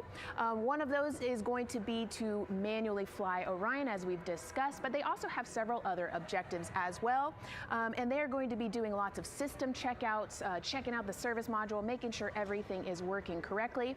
They're also, like I said, going to have a chance to manually fly. Now this was taken during one of their training simulations, but as you can see here, they will have advanced flight displays, hand controllers, touchscreen interfaces, so much to work with and practice with as well. Now, while on board, they will also have the ability to eat those shelf-stable meals that are designed specifically for microgravity. I think I saw somewhere that one of their meals is going to be mac and cheese and brisket, so that makes the Southern in me very happy. All right, but they are going to have also some time to look at some things like power and propulsion. They will have 3 key propulsion systems that are going to help power Orion as well. And speaking of power, I want to bring you back to the service module real quick because I wanted to point out these 4 solar panels.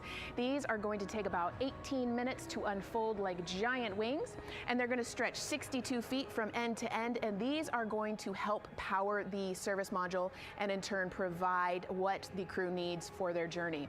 So as you can see, spacecraft is built specifically for what we need and to guide them and get them home safely. All right, back over to you, Megan. Thank you so much, Megan. You know, it's taken thousands of people, many years to get to us to where we are today. Let's meet some of the people of Artemis who've made this flight test possible. I am the Artemis Launch Director. I'm the Orion Crew Survival System Manager. I am the Artemis II Chief Training Officer. I'm the SLS Launch Integration and Mission Operations Lead. I am the Recovery Director. And I'm Boeing's Core Stage IPT Leader at Kennedy Space Center. And I am the Artemis II Entry Flight Director. And I'm the Closeout Crew Lead for Artemis II. Our job is to design the spacesuits that the crew will wear for the Artemis II mission. The team here at Johnson Space Center in the Orion Crew Survival Systems Lab does pretty much everything involved with processing the suits, designing the suits, qualifying the suits, testing them for the Orion mission. The role of the Chief Training Officer is to manage both the planning and the development of how we are going to train our astronauts and run our simulations for our flight control team for the mission, and then go implement that plan. Recovery team is responsible for three things. So recovery is what we call our nominal recovery situation, where we go recover the crew and the capsule at their designated landing site. Rescue is in case we do need to rescue the crew or they landed somewhere else that we did not plan. And then the retrieval is us getting the capsule if they did land somewhere where we did not expect them to. My job on SLS is to manage the operations architecture on the SLS program. One of the specific things that we do is support launch operations. It means a lot to be a part of this Artemis team, to show the next generation in seeing what may come. I am responsible for our core stage processing at Kennedy Space Center. My team is responsible for that core stage, and it's our responsibility to make sure that core stage is safe, built correctly, and there's going to be 4 of our astronauts, and it's going to get them to their ride around the moon. I've been a flight director for over 10 years now. I worked on the Artemis I mission, and after that mission completed, I was assigned as the entry flight director for Artemis II. I can't wait to see the hatch open after splashdown. That's when we know that our mission will be complete and the crew will have safely returned to the moon and back to Earth. Closeout crew is responsible for getting the astronauts up to the white room, getting their helmets and gloves on, getting them into the vehicle safely, connecting all their umbilicals, making sure they're ready to go for launch, and then closing the crew module hatch. The reason we do this is to expand mankind's knowledge. If I can be a part of that, doing anything, I want to do that. The launch director role really is to step back and kind of take that big picture view of launch. How are we doing on any NCs? How are we doing on our timelines, our procedures? Artemis II is a beginning. It's going to inspire a new generation. It's going to uncover science. It's going to serve as a pathway to places that we have never been before. And to meet more people of Artemis, you can head to the link we're going to put up on your screen there. Just, again, really nice to see all the faces that have put in the work, the time, the hours, the dedication to get us to today. Yeah, so many professionals that worked so hard on this mission. And what was really fun to see is, you know, we interviewed Taylor Hose, closeout crew lead, as he said, and that's who we are now seeing inside of the White Room as they are getting ready to close out Orion and close one of 2 hatches. We have the side hatch of the crew module as well as the launch abort system hatch, correct? Yeah, the astronauts are in the capsule. They're ready to go, and now the White Room is very busy as they're getting ready to close both of those hatches. That's a great shot right there where you can see them. Almost looks like they're doing that hatch seal inspection that we talked about.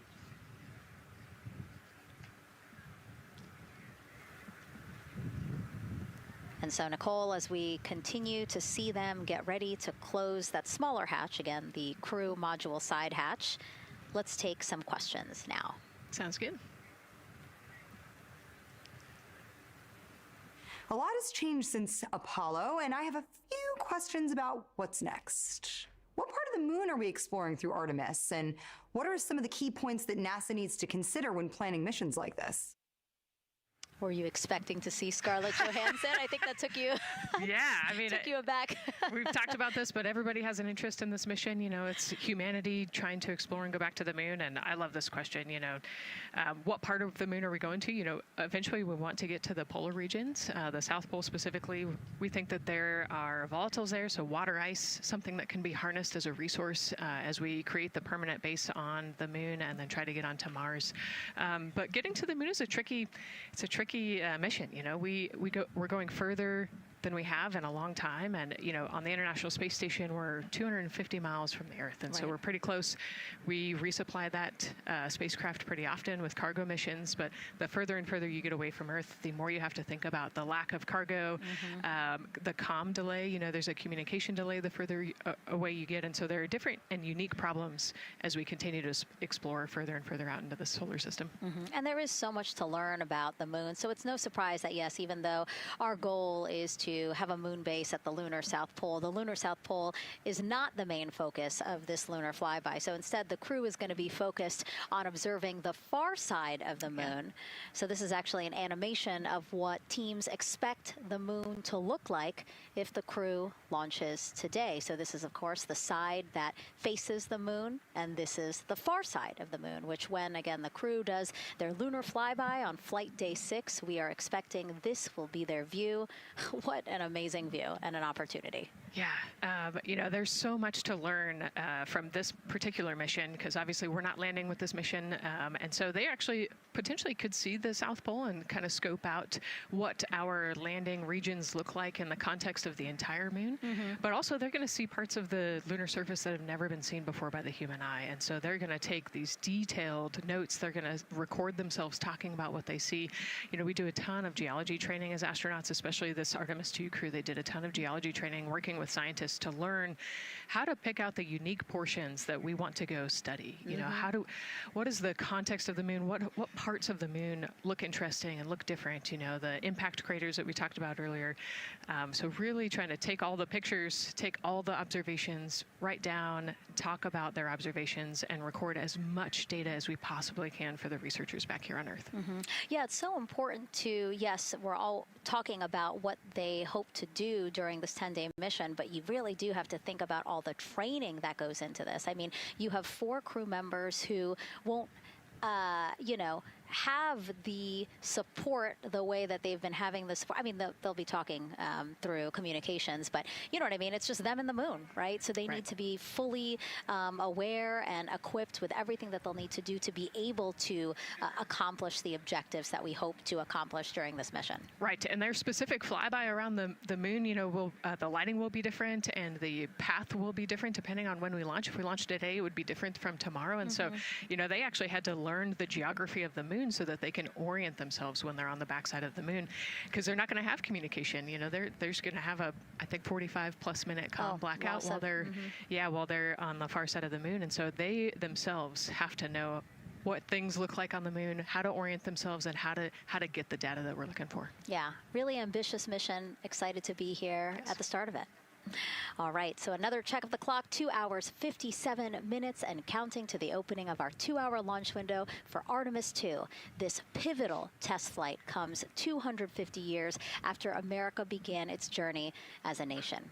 As we celebrate that milestone, a special live performance now of our national anthem by singer Ann Wilson.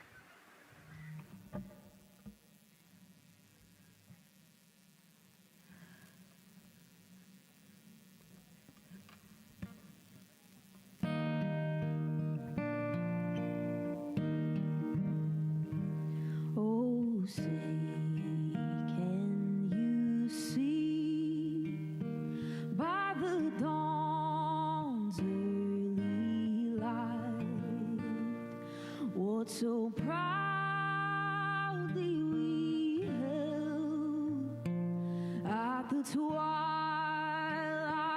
last gleaming, whose broad stripes and bright stars through the perilous fight, o'er the ramparts we watched, were so gallantly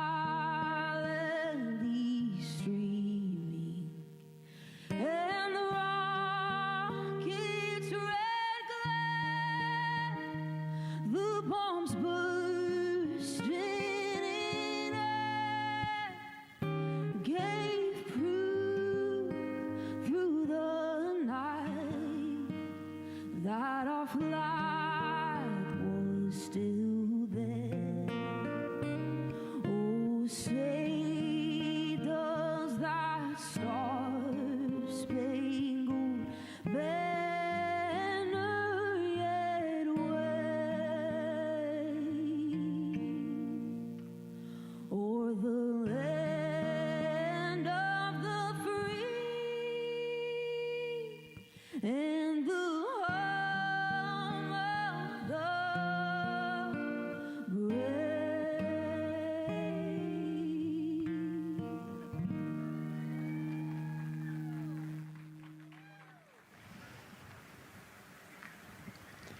A beautiful rendition. Honestly, I'm a little emotional, a little speechless. Yeah, that was gorgeous. Yeah. I mean, again, we are a nation of explorers, a nation of curious minds, and to see us again 250 years after our Declaration of Independence was signed to when we are trying to return to the moon for the first time in more than 50 years, really powerful. Yeah, leading the way back to the moon. It's exciting. Mm-hmm.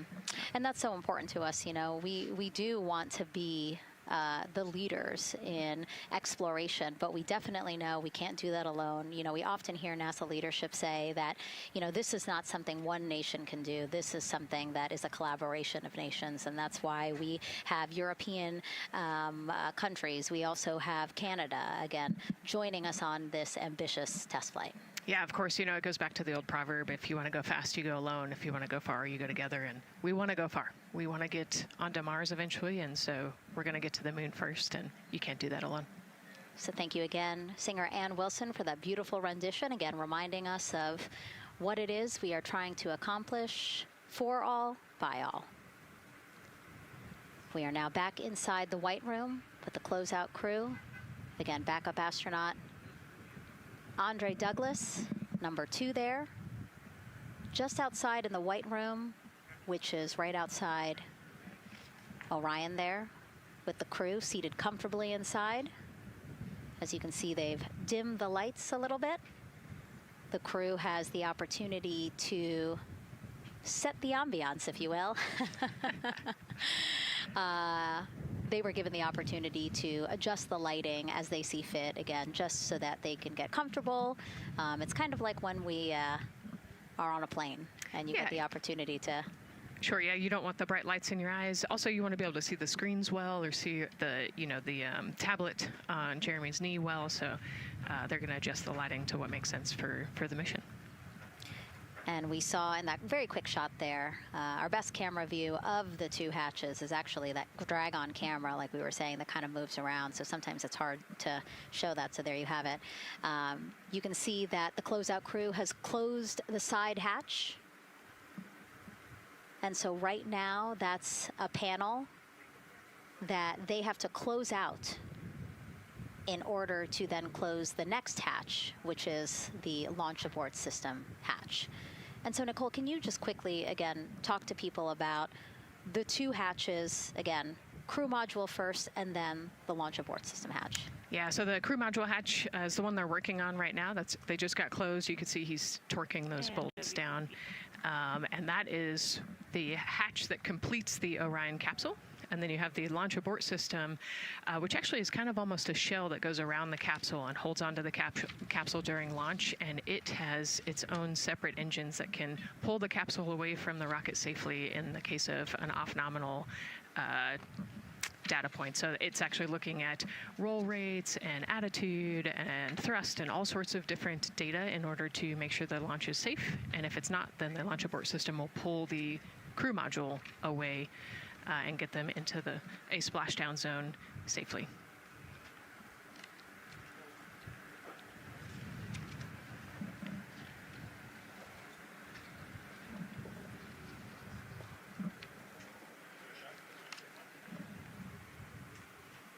And as we wait for the crew to complete closing that side hatch of the crew module, let's head over back to Banana Creek, where we have Leah Martin standing by with the person who designed this mission's zero-gravity indicator, named RISE. It was 2nd grader Lucas Yee from California. Hey, Leah. Hey, Megan. Yes, of the many special guests we have with us today, I think one of our most exciting guests is Lucas, who's joining us, like you said, all the way from California. He and his family actually worked this as a group project to design the zero-gravity indicator. Lucas, can you tell us a little bit about your design? Yeah. So you named him RISE. Can you tell me why you picked that name? It was very remote, representing the Artemis II launch and Earthrise. And yeah, that's pretty much it. So were you really excited to find out that you won the competition and that your zero gravity indicator would be going to space? Yeah. So how does it feel? We're actually just across the river right now from Artemis. We can see it from where we're standing. How does it feel to know that design you created is actually currently on that rocket just a couple hours away from going to space? Really, really, really, really, really, really, really surprised and very happy. And very happy. Now, Mom, you were telling me on the way over here that it was kind of hitting you what was happening. Tell me a little bit about that. It's definitely very surreal to be here in person. It's definitely very surreal to be here in person. That Commander Wiseman said that it's for all and by all. That we couldn't have said it better. We're just very grateful to be here. Super, super excited. And we're so excited to have you here too. Now, Oliver, this is your first launch too. Is that right? Yeah, that's right. And how does it feel to be here just a little bit away from watching the first group of astronauts in your lifetime on their way to the moon? It feels like very, very happy and surprised.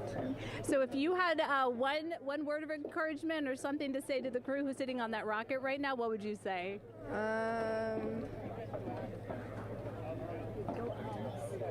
What? Go Artemis. Go Artemis. Go Artemis. Thanks so much, Megan. I would say have a nice trip. Yeah. You would say have a nice trip? I did hear that answer. I would say have a nice trip. You know, Leah, that was a hard question. You know, it's really hard to come up with the spot what to say to the crew who's about to make history today. Yeah. And so the Artemis II crew, again, ZGI, zero gravity indicator. It's a plushie, a soft toy that is brought in to the spacecraft with astronauts so that it can be a visual indicator for when we have reached the weightlessness of space, right? Yeah, you saw a little replica there that Lucas had, and then in some of the views in the cabin view, you could see it swinging and hanging earlier. So I think actually Jenny was the one who installed it into the capsule. Oh, really? Yesterday, yeah. So. Oh, we have to unpack a lot here. We got to talk about Jenny, who we will get to here in a second. But then, yes, we will also go back into the capsule so that we can show you where the ZGI is now. But the ZGI was chosen by the crew after a contest where the crew asked for submissions. They got submissions from around the world to, again, design their ZGI that is going with them to the moon. It's kind of like any other road trip. You need clothes, food, a map, your favorite toy. Really. Except this toy has a job to do up there because this is a zero-gravity indicator. While not a scientific instrument, this safe and soft object tells the strapped-in astronauts that they've reached weightlessness. For Artemis II, the crew wanted a one-of-a-kind ZGI, so we asked you to come up with it.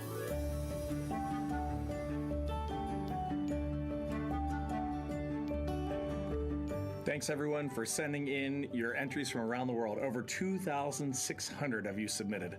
And we loved seeing all of your contributions. It was a really difficult decision because each design had a unique quality that stood out to our crew.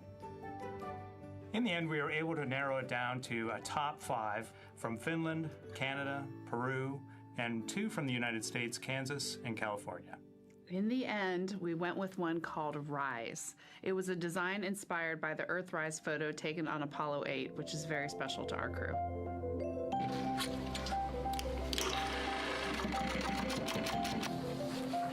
With the winner chosen, next came the task of bringing it to life here in the Thermal Blanket Lab at NASA's Goddard Space Flight Center. This lab specializes in custom materials to protect sensitive spacecraft equipment and is perfect for creating a ZGI that meets the rigorous safety standards of NASA. Because you have to be concerned with whether the thread's going to outgas or if it will hold up, if it's flame retardant. This is the Rise ZGI doll. All I have left to do is to close the opening here and hand sew the hat on, make sure its stuffing is stuffed in there, and we have our pocket here for the SD card.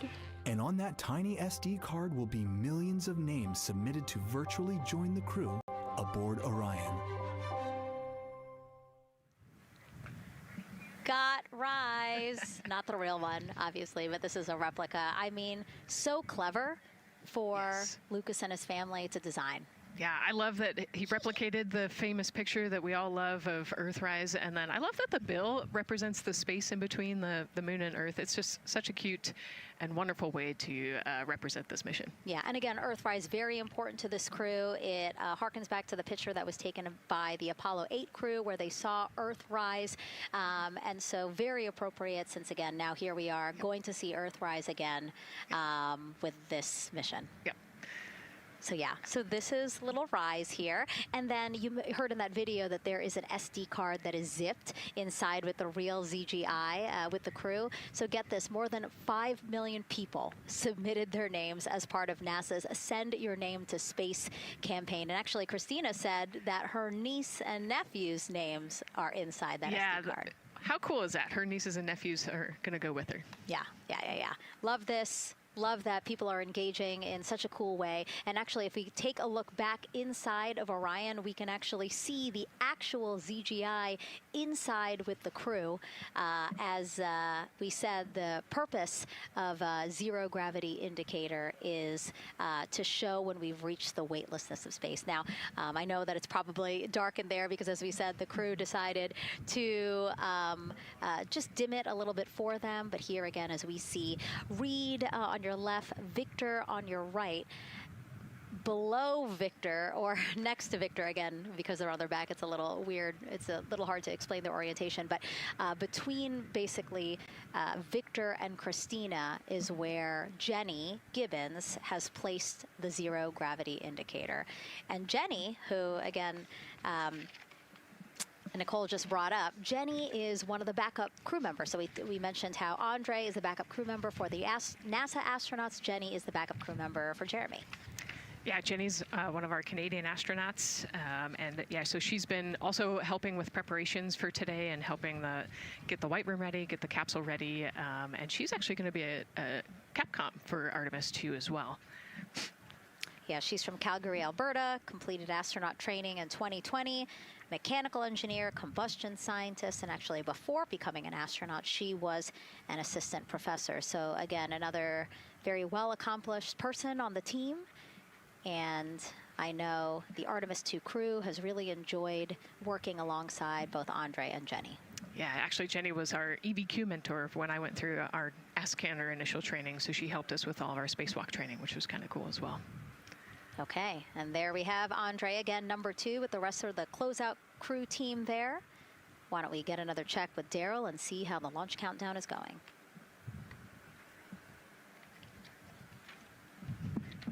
Still going quite smoothly here from firing room 1 here at the Kennedy Space Center. Launch team working no major constraints to launch, which is great news.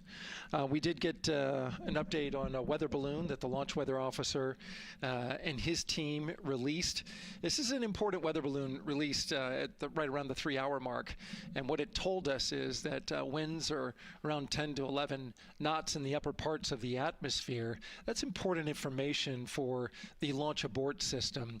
Should the astronauts need the LAS, this would, of course, pull the Orion spacecraft off the top of the rocket in case there were an emergency, and then take them offshore to a water landing in the Atlantic Ocean. And so the winds are pushing onshore.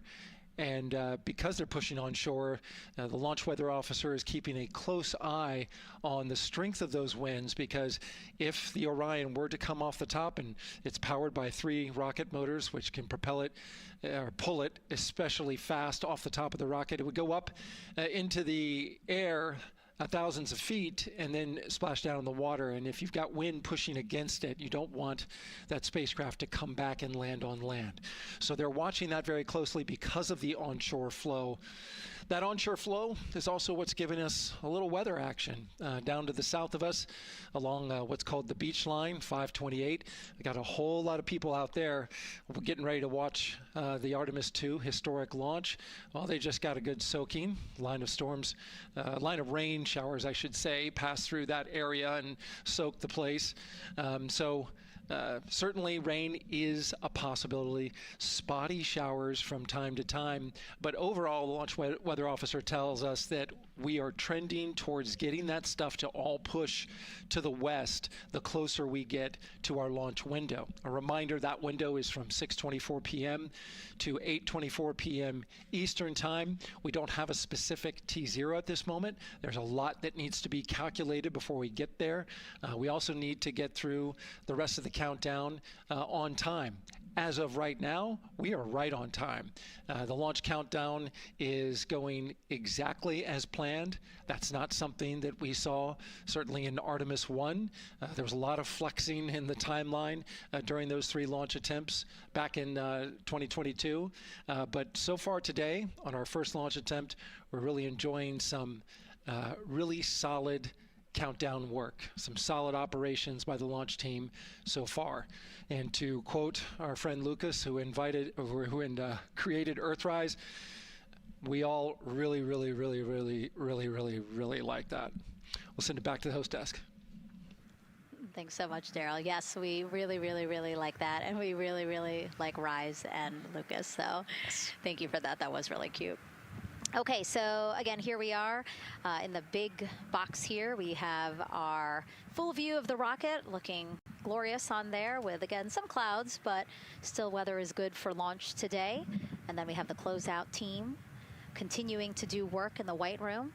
We got confirmation that they have successfully completed pressurizing the counterbalance pressurization. Basically, as Daryl explained it before, the side hatch for the crew module is very heavy. So in order to open it, there needs to be pressure applied to it, and that's what we just completed, right? Right, that's exactly it. So the CBA, that counterbalance assembly that we're talking about, has to be pressurized. It's a pneumatic system to help. So in the case of an egress, Christina's the one that has to open that hatch. So once she gets it unlatched and unlocked, then that pneumatic system will help move the hatch. It weighs a lot, and so the average human cannot open that hatch by themselves. And so that's why we want to make sure that the system is pressurized, that it's not going to leak, and that it is ready to go in case they need to open the hatch. So that is complete, and now what is happening are the seal leak checks. So that is in progress. Again, 2 seals go through the entirety of the hatch, and we will take the seals to pressure, hold it for about a minute, and just make sure that it is holding pressure. Again, we want to make sure that the crew has a safe, pressurized environment in any sort of situation while they're in Orion. Yep, that's right. So we're going to take a look at it. We're going to take a look at the starting pressure, and then after a certain amount of time, we'll take a look at the ending pressure, and then there are certain tolerances that we will accept for flight. 2 hours, 37 minutes and counting from the opening of our 2-hour launch window today at 6:24 p.m. Eastern Time. After liftoff, it takes less than 10 minutes to reach Earth's orbit. Let's learn more about today's ascent profile with Gary in Mission Control. Hey, Megan. We are monitoring here in Mission Control Houston. Flight controllers are looking at data from integrity in the Space Launch System during the countdown. We're looking at some of the events happening in the White Room now and just making sure that all criteria is met to commit to launch and ascent today. It's the team you see in this room that would be looking after ascent, which is a very dynamic phase of flight. And after solid rocket booster ignition of the Space Launch System, it's this team that takes over control of the mission. There are voices you'll hear upon ascent, calls being relayed between Stan Love, the Capcom you see here in this shot in Mission Control Houston, that's the voice from this room, and the Artemis II crew on a communications channel aptly named Orion to Earth. Here are the calls you may hear during this part of the mission. Capcom Stan Love, his first call after responding to the crew's successful roll pitch maneuver at 30 seconds is AMT high. This notes that should we lose just one of the main engines, an alternate mission in low Earth orbit can still be achieved. At 1 minute 25 seconds, you'll hear max Q on PDL. This notes that reaching the moment of maximum dynamic pressure on the spacecraft. This event happens to be in line with a communication switch to another ground station, the Ponce de Leon Inlet Tracking Annex located about 35 miles north of Kennedy. At 2 minutes 45 seconds, you'll hear SM primed upper stage RCS ready.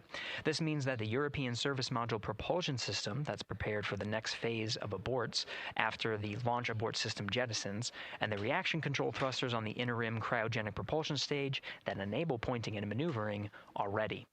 At 3 minutes 50 seconds, you'll hear voice check on TDRS at the Kármán line.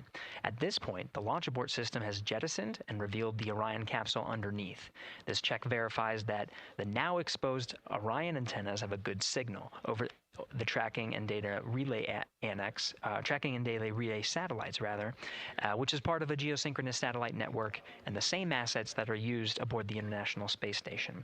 This communication switch happens to be at the Kármán line, a widely recognized boundary about 62 miles, statute miles, or 100 kilometers above the Earth's surface, where the air is too thin for conventional aircraft to fly and marks the point where our astronauts leave Earth and enter space. At 5 minutes 16 seconds, you'll hear the call 3-engine press. This notes that if one of the 4 main engines on the SLS core stage were to fail, 3 engines can carry the crew to a nominal main engine cutoff and proceed with the expected mission timeline. This is an important call that gives more assurance of continuing today's moon mission. At 7 minutes, you'll hear expect nominal shutdown. You'll hear this call should the main engine performance be as expected up to this point. Shutdown plans can vary and may impact G-forces experienced by the crew or future burn plans, but a nominal shutdown is more indicative of continuing the mission on the expected timeline. At 7 minutes 30 seconds, you'll hear AOA open. This notes crossing into a new abort profile. At this point, an abort would use Orion engines to escape the core stage, and the altitude and velocity are enough to make it 1 lap around the Earth and aim for a splashdown in the Pacific Ocean instead of the Atlantic. And then, of course, shortly after 8 minutes, you'll hear nominal MECO. You won't hear MECO right away. Teams here wait until the core stage has separated and the trajectory is confirmed as expected before that call to the crew. Now, this ascent profile is approximate, as there may be calls that move a few seconds depending on the trajectory, and of course these are the calls and times for a nominal trajectory. Teams in this room have been training extensively to prepare for any and all scenarios, and they are confident and ready to take this crew into space today. In today's pre-brief, the flight director Judd Freeling expressed his confidence to the team, citing the hundreds of simulations to prepare for this very moment. These are the calls you'll hear during ascent less than 3 hours from now, but now we'll turn our attention to the countdown to launch and send it back to you, Megan, at the Space Coast. Thanks so much, Gary. Now, one of today's 4 astronauts, of course, Canadian Space Agency astronaut Jeremy Hansen. Let's go now to Jasmine with her next guest. Thanks so much, Megan. Yeah, we're joining you live now from the Operations Support Building here at Kennedy, where crowds are starting to gather, and we're honored to have Lisa Campbell of the Canadian Space Agency joining us. Lisa, Jeremy Hansen is about to make history as the first Canadian to venture to the moon. What does that milestone mean for your agency? Thanks so much, Jasmine. It's wonderful to be here. It's such a special moment, both for our astronaut colleague Jeremy Hansen, but also for Canada. We're here because of decades of public investment in space robotics, in space collaboration, and so for our country, we're very proud. He's so ready. He's been waiting for this his whole life, preparing, training, and he's a wonderful example of Canada. Yeah, and that's a perfect way to capture Jeremy. He really has been prepping for this his whole life. This will be his first space flight. So what has it been like watching him become part of this Artemis II crew? Well, as I mentioned to you, I've known Jeremy since 2020, and he's a colonel, a fighter pilot, a father, and he really is a very dedicated, passionate human being. So both for him to realize this goal of being an astronaut and flying, he also is hopeful that witnessing that will raise awareness about the value of a space program, of the benefits here on Earth, of exploring the universe and our place in it. Wow, that's beautifully said. And really, this international collaboration has been going on for quite some time now. We've worked together in low Earth orbit and now going into deep space together. So why is it so important that we have these international partnerships? It makes us stronger. We can go faster and further together. Canada is one of the original signatories of the Artemis Accords, and Canada and the United States have been partnered for more than 60 years in space. Wow, that is phenomenal, Lisa. And this really is a team effort in many ways. We also have Jenny Gibbons. Yes. She'll be listening in on Capcom. What is her role going to be like? So Dr. Jenny Gibbons has been training all along as the Canadian backup with the Prime crew. Last night, she was in the Orion capsule checking out all of the communications, making sure all of the systems test out and work perfectly. And then she will be among the first lunar Capcom, helping the astronauts navigate during their mission. Wow, Lisa, that is so exciting. Any final words for the nation of Canada before today's mission? Just, we are so proud, so excited, and we can't wait to welcome Jeremy home. Fantastic. Lisa Campbell, thank you so much for being here today. Thank you, Jasmine. Of course. And with that, let's get back to NASA's Megan Cruz.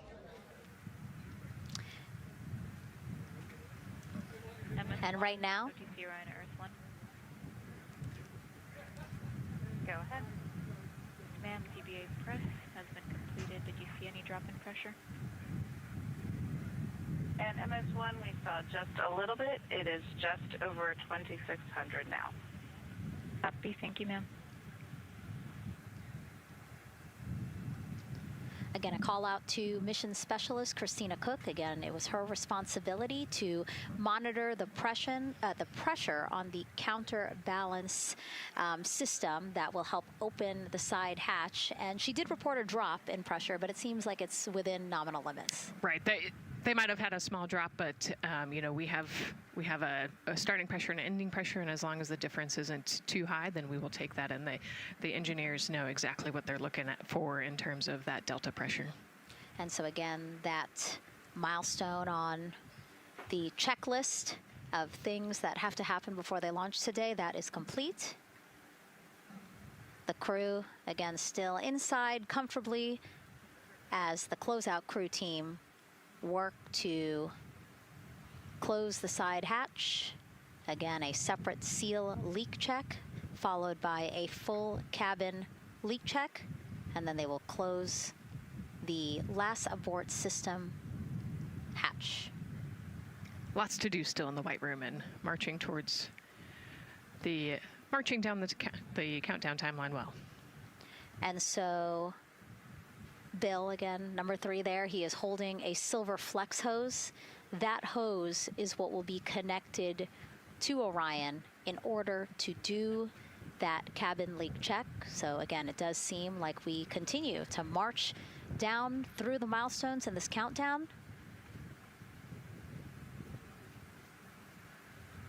Hopefully lifting off today within our 2-hour launch window that opens at 6:24 p.m. Now, right now, people inside the Kennedy Space Center Visitors Complex are learning about this mission. There are great exhibits there about the rocket and Orion, and of course, our Megan Carter with the moon board. All right, Megan and Nicole, yeah, you mentioned that checklist before launch. That checklist is going to continue during the mission, as well as there are several vital objectives that we are hoping to accomplish with this mission. So we've talked about the rocket. We've talked a little bit about Orion. Obviously, during Artemis I, we had that test flight, and there were no humans on board. That is our one big difference for this one, and we are going to have that crew this time. So what are they going to be up to during this mission? Let me tell you just a little bit. Now, for Artemis I, like I mentioned, we were really focused on the SLS, making sure it had the power and capabilities that we needed. We were also checking out the Orion spacecraft in deep space environments, making sure that it was good to go. Now for Artemis II, we are going to be taking the testing for Orion to the next level by adding that human component. So those test objectives are going to start even before launch. Like you mentioned, they are out there making their way through that checklist. But these objectives are going to start now, and that includes safety. So one really great example of safety is going to be something called the egress baskets. They're out there in the spacecraft, obviously, and should a situation happen to come up, they are going to have something called the egress baskets they can get in, and those are going to zip line them essentially down to the ground within seconds to safety. Another great example of those safety procedures are going to be the LAS, or the launch abort system that I mentioned earlier. Just a reminder, that's the one that can pull the crew and capsule away from any danger within a few minutes of into the launch. Now, those are just a couple quick examples, but our recovery teams have been training extensively, quite a lot, to make sure that they are ready and prepared for any challenging situation that could possibly arise. All right. Several other objectives that we are going to be looking at are also going to be communication checkouts. That is going to be vital. I know we talked a little bit earlier about all the maneuvering that they're going to be able to do, but we want to make sure that they have full communication ability from space to ground so that we can fully support them here. We are also going to be checking out those life support systems. Obviously, we've talked a lot about the service module and what it is going to do for the crew, but we want to make sure that those life support systems are fully functioning, obviously, before we send them farther into deep space. That's going to be critical for them. So on top of being able to maneuver the spacecraft and check everything out, we are also going to be making sure that everything is fully functioning. So as you can see, big part of this mission is to make sure that the spacecraft, the hardware, and all the operations are working and that the data is going to make sense. And speaking of recovery, we are also going to have the opportunity at Splashdown to recover that launch or that flight data, and we're going to be able to take that back, analyze it, and make sure there are if there are any enhancements we need or changes we need to make before our next missions, we'll be able to do so. So lots to do. They're going to stay very busy, obviously. And with that, I will turn it back over to you, Megan. 2 hours, 25 minutes and counting, and the crowd, check it out, continues to grow at our Banana Creek viewing location. They will have a great view of launch, and we will go back now to Leah Martin, who's standing with her next guests.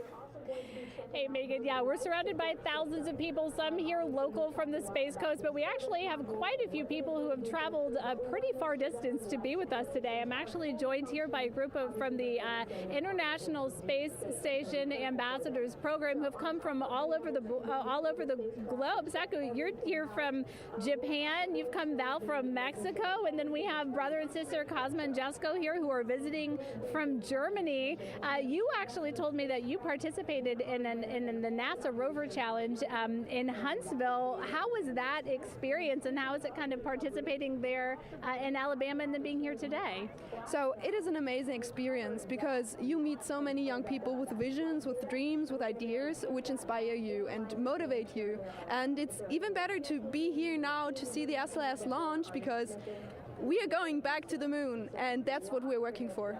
Absolutely. And, you know, the Artemis missions, we talked a lot about the Artemis Accords and this being an international effort. You were actually telling me, Saku, that you're interested in becoming an astronaut with JAXA, pursuing your PhD to be able to do that. Tell me a little bit about that. Yes, actually, I applied for the Japanese Aerospace Agency, the astronaut selection like 2 years ago, and then I didn't make it all the way, but I'm still working on it, and hopefully I can be at the launch pad sometime, and then I hope to go back to the moon and Mars, and yeah, I'm working on it.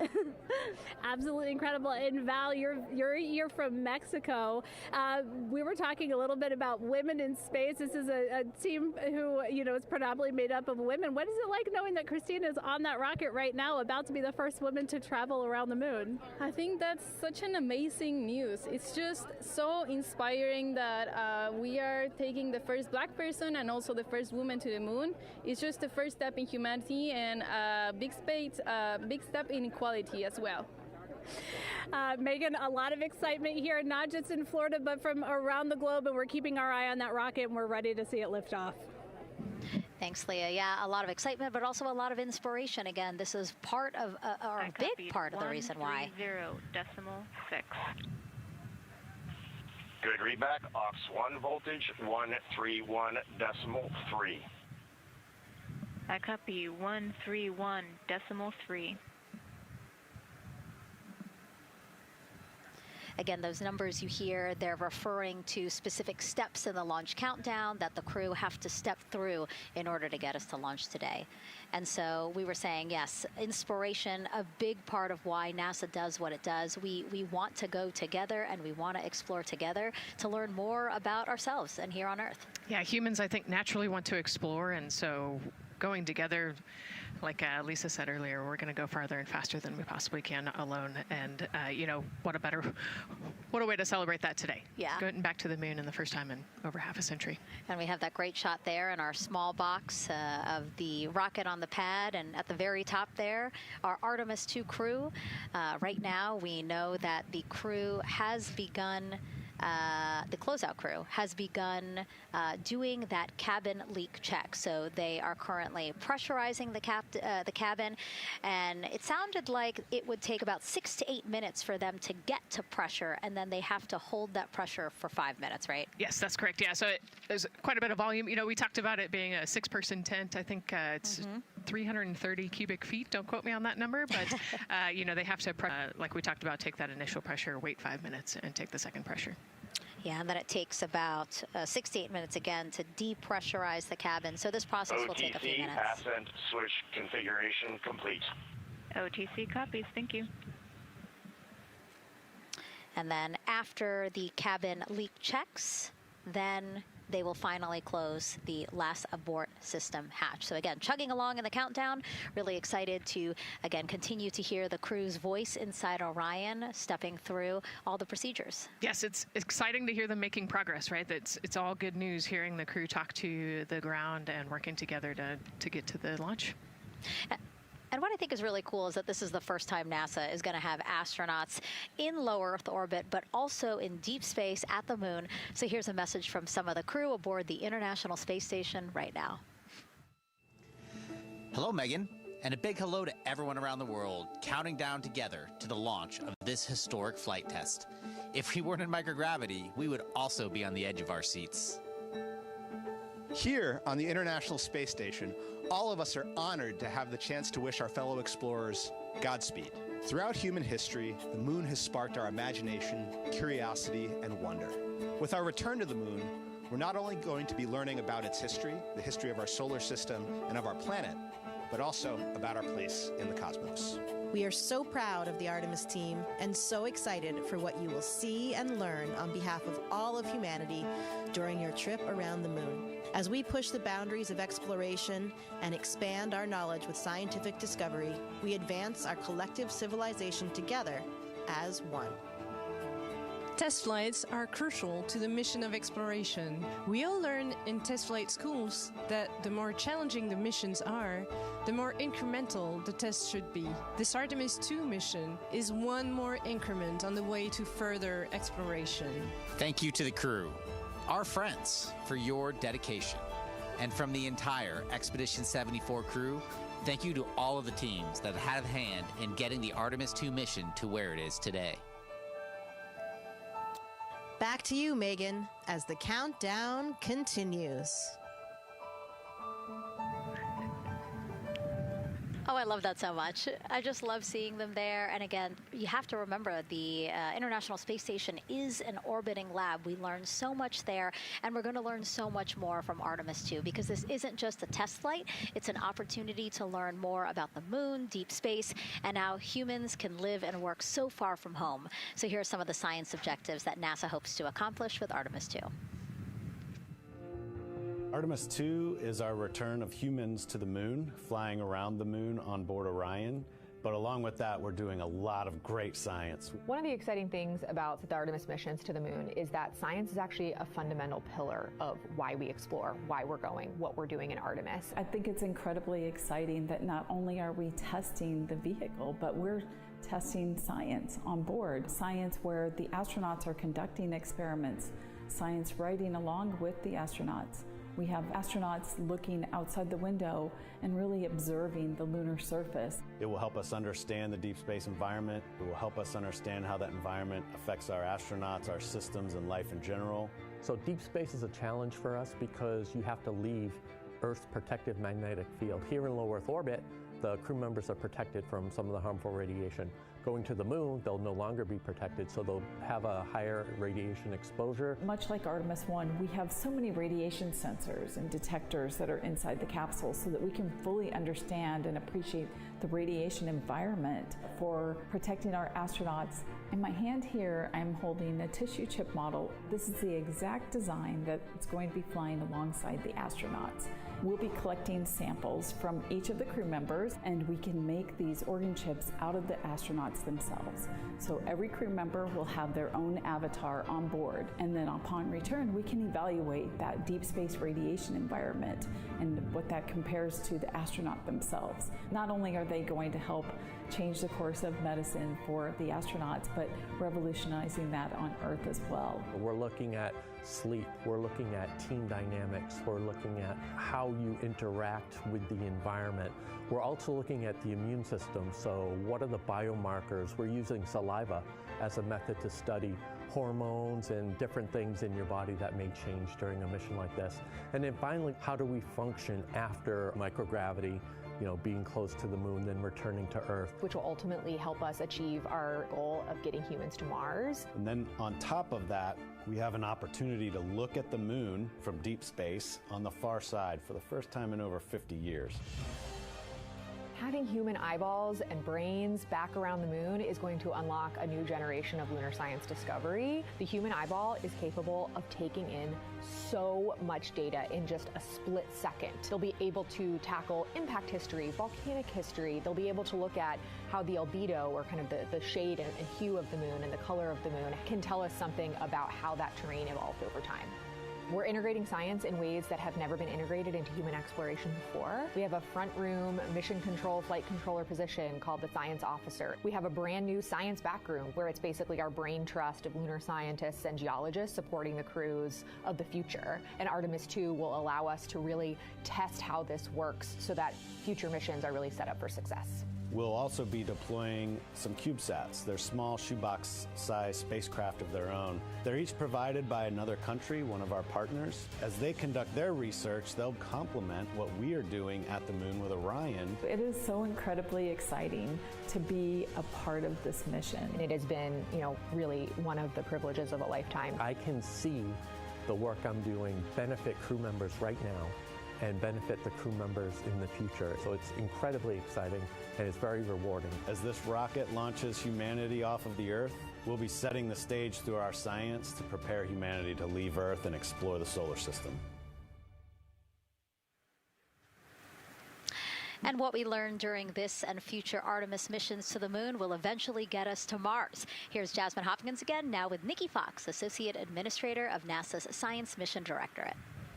Thanks so much, Megan. Yes, we're back on the balcony now, joined by Dr. Nikki Fox. Nikki, in this nearly 10-day mission, we are covering a lot of science, from CubeSats to tissue chips. What are you most looking forward to learning? Oh my goodness. I think for me, the most exciting thing is actually being able to interact with the crew while they are flying, doing this historic journey on the far side of the moon. They are going to be seeing pieces of the moon that no human eyes have seen before, which is really spectacular. It's going to be an interesting trajectory. Some of it is in darkness. Then at the terminator, so in darkness, they'll be able to look for like impact flashes and things when micrometeorites pummel that poor moon. And then at the terminator, they can see shadows and interesting things, which kind of gives you depth perception. And then, of course, in the sunlit, picking out everyone's favorite craters.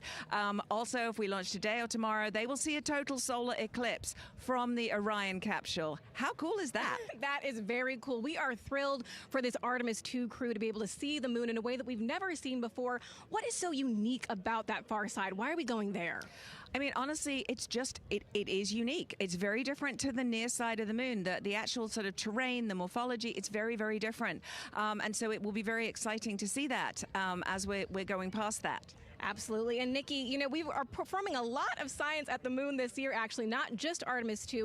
Can you speak to the commercial lunar landers we're planning to send? Yes, we are very, very proud of our commercial partners as they take our payloads for us to the lunar surface. And very excited. Next one up is Blue Origin's Blue Moon Mark 1 going. It's got some science on it. It's got the scalps that went on the Blue Ghost. So we'll be able to sort of look at that plume as it's coming down onto the lunar surface, and then also the laser retroreflector that will be the array that's up there too. So even on that first test flight, packing it with science as much as we can. Wow, Nikki, so much science. It's hard to keep track of everything. But the unique thing about Artemis II is we're sending crew. Can you speak to the importance of the human element of science? Absolutely. I mean, we can program, like we do with our beautiful rovers on Mars, we can program them to do certain things, and it's what we think we need them to do.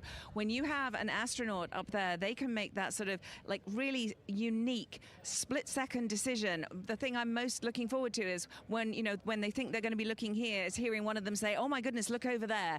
And I think that's just incredible about how we do that. Also, flying our tissue chips with the astronauts, our Avatar experiment.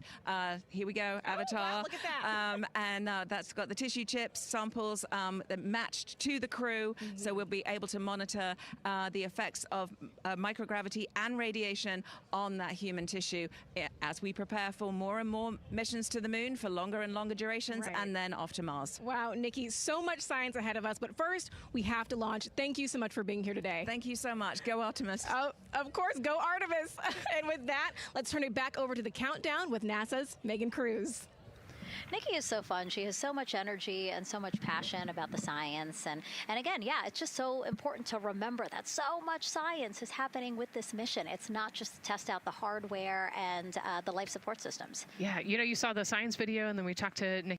Man, there's so much going on, right? We talked a little bit about the lunar observations that we're going to do. And then, she talked about, made a really great point about, the human eye can pick things out that, a camera or a robot can't necessarily pick out. And so that's why we're sending humans. But also, we're not just doing the lunar observations. The Avatar, that's a really cool experiment. They took blood samples from the crew, and then they used those stem cells to make bone marrow and create those little Avatar chips, which is so impressive. Feels like scientific, sci-fi movie stuff. But, we're going to look at radiation. We're going to look at all sorts of different scientific experiments. We got the little CubeSats. We're going to go look at space weather. Lots going on. Yeah, even collecting some of the astronauts' saliva. You can learn a lot about the body through the saliva. So just really a lot in a small amount of time in a small capsule. Yeah, scientific discovery. That's why we go back to the moon. Yeah. And so, again, her energy just so...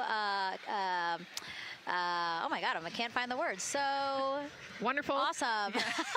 I don't know why I couldn't find the word. So anyway, yeah, just really, again, thank you, Dr. Nikki Fox and Jasmine. And so, Nicole, what about answering more questions? Let's do it. Okay, great.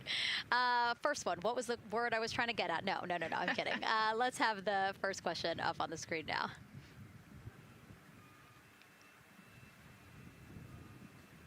I know we got him.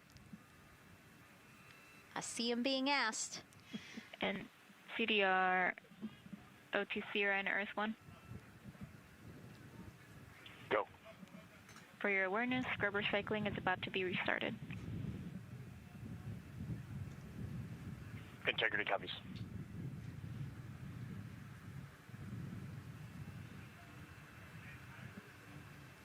All right, let's try that again. Can we get the next social question, please?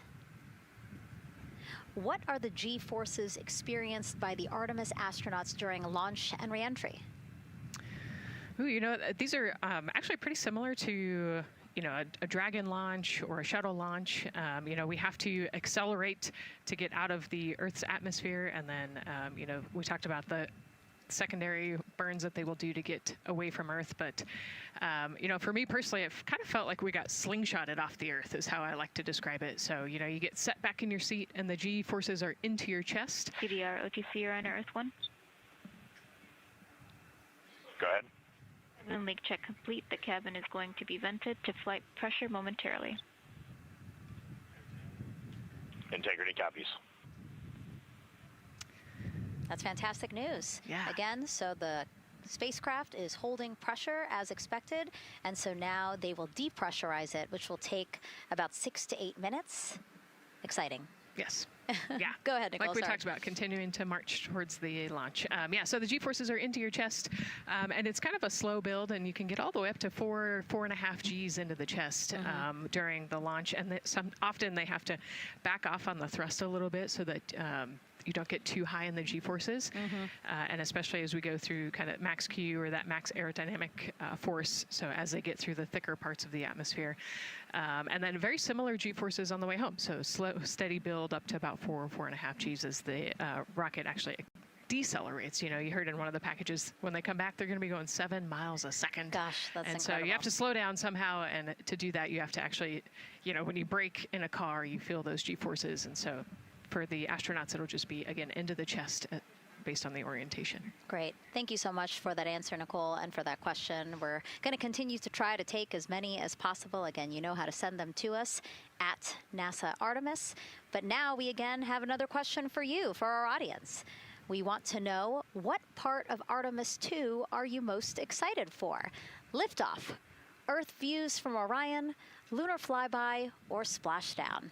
Tell us again on NASA's Instagram or Twitch accounts, and we'll share your answers a little later in the broadcast. That's a tough one. I don't know what my answer would be. I know. I don't know either. I'm excited for it all, but that's a cop-out. All right, now let's head back over to Banana Creek. Again, the crowd's there, really excited. People coming from all over the country, from around the world. Why don't we get another check with Leah Martin to see who she's caught up with now. Well, Megan, we were a little while ago talking to some students from around the globe. Today, we're actually talking to some local students who are from right here, locally, Merritt Island in Titusville. We talk a lot about the Artemis generation and about the students who are going to become the next generation of dreamers, of engineers, of scientists and technologists. And I'm actually standing with a group of those students here today.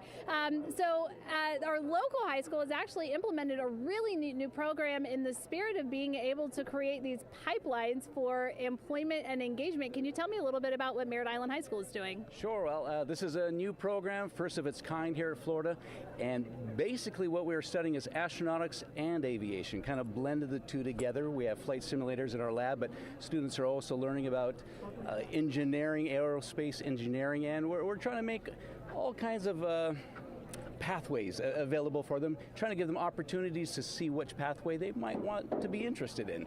So, yeah, it's just a great opportunity for them to learn about space. We just finished doing a whole model rocket build where the students took CAD software, developed their own rockets, put them together, and launched them right from our school. So it was very exciting. Incredible. And then another local high school, Titusville, you guys also have a similar but slightly different program. Yes, we do space mechatronics with advanced manufacturing, preparing students to build and manufacture things to automate, do automation to build things on Mars and things like that, or locally too.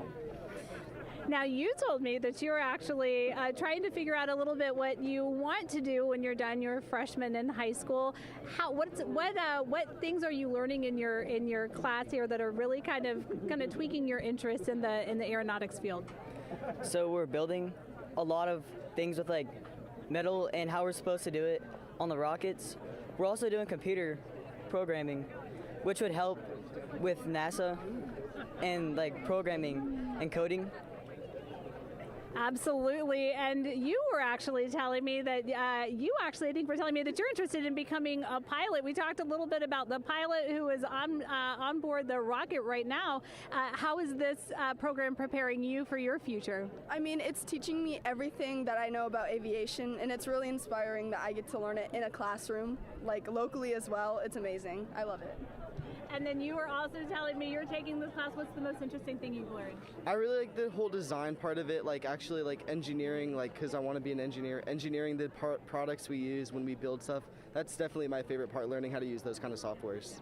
Absolutely. Well, Megan, when they're seasoned NASA employees, you'll be able to say that you saw them here first when they were still in high school. Back to you at the desk.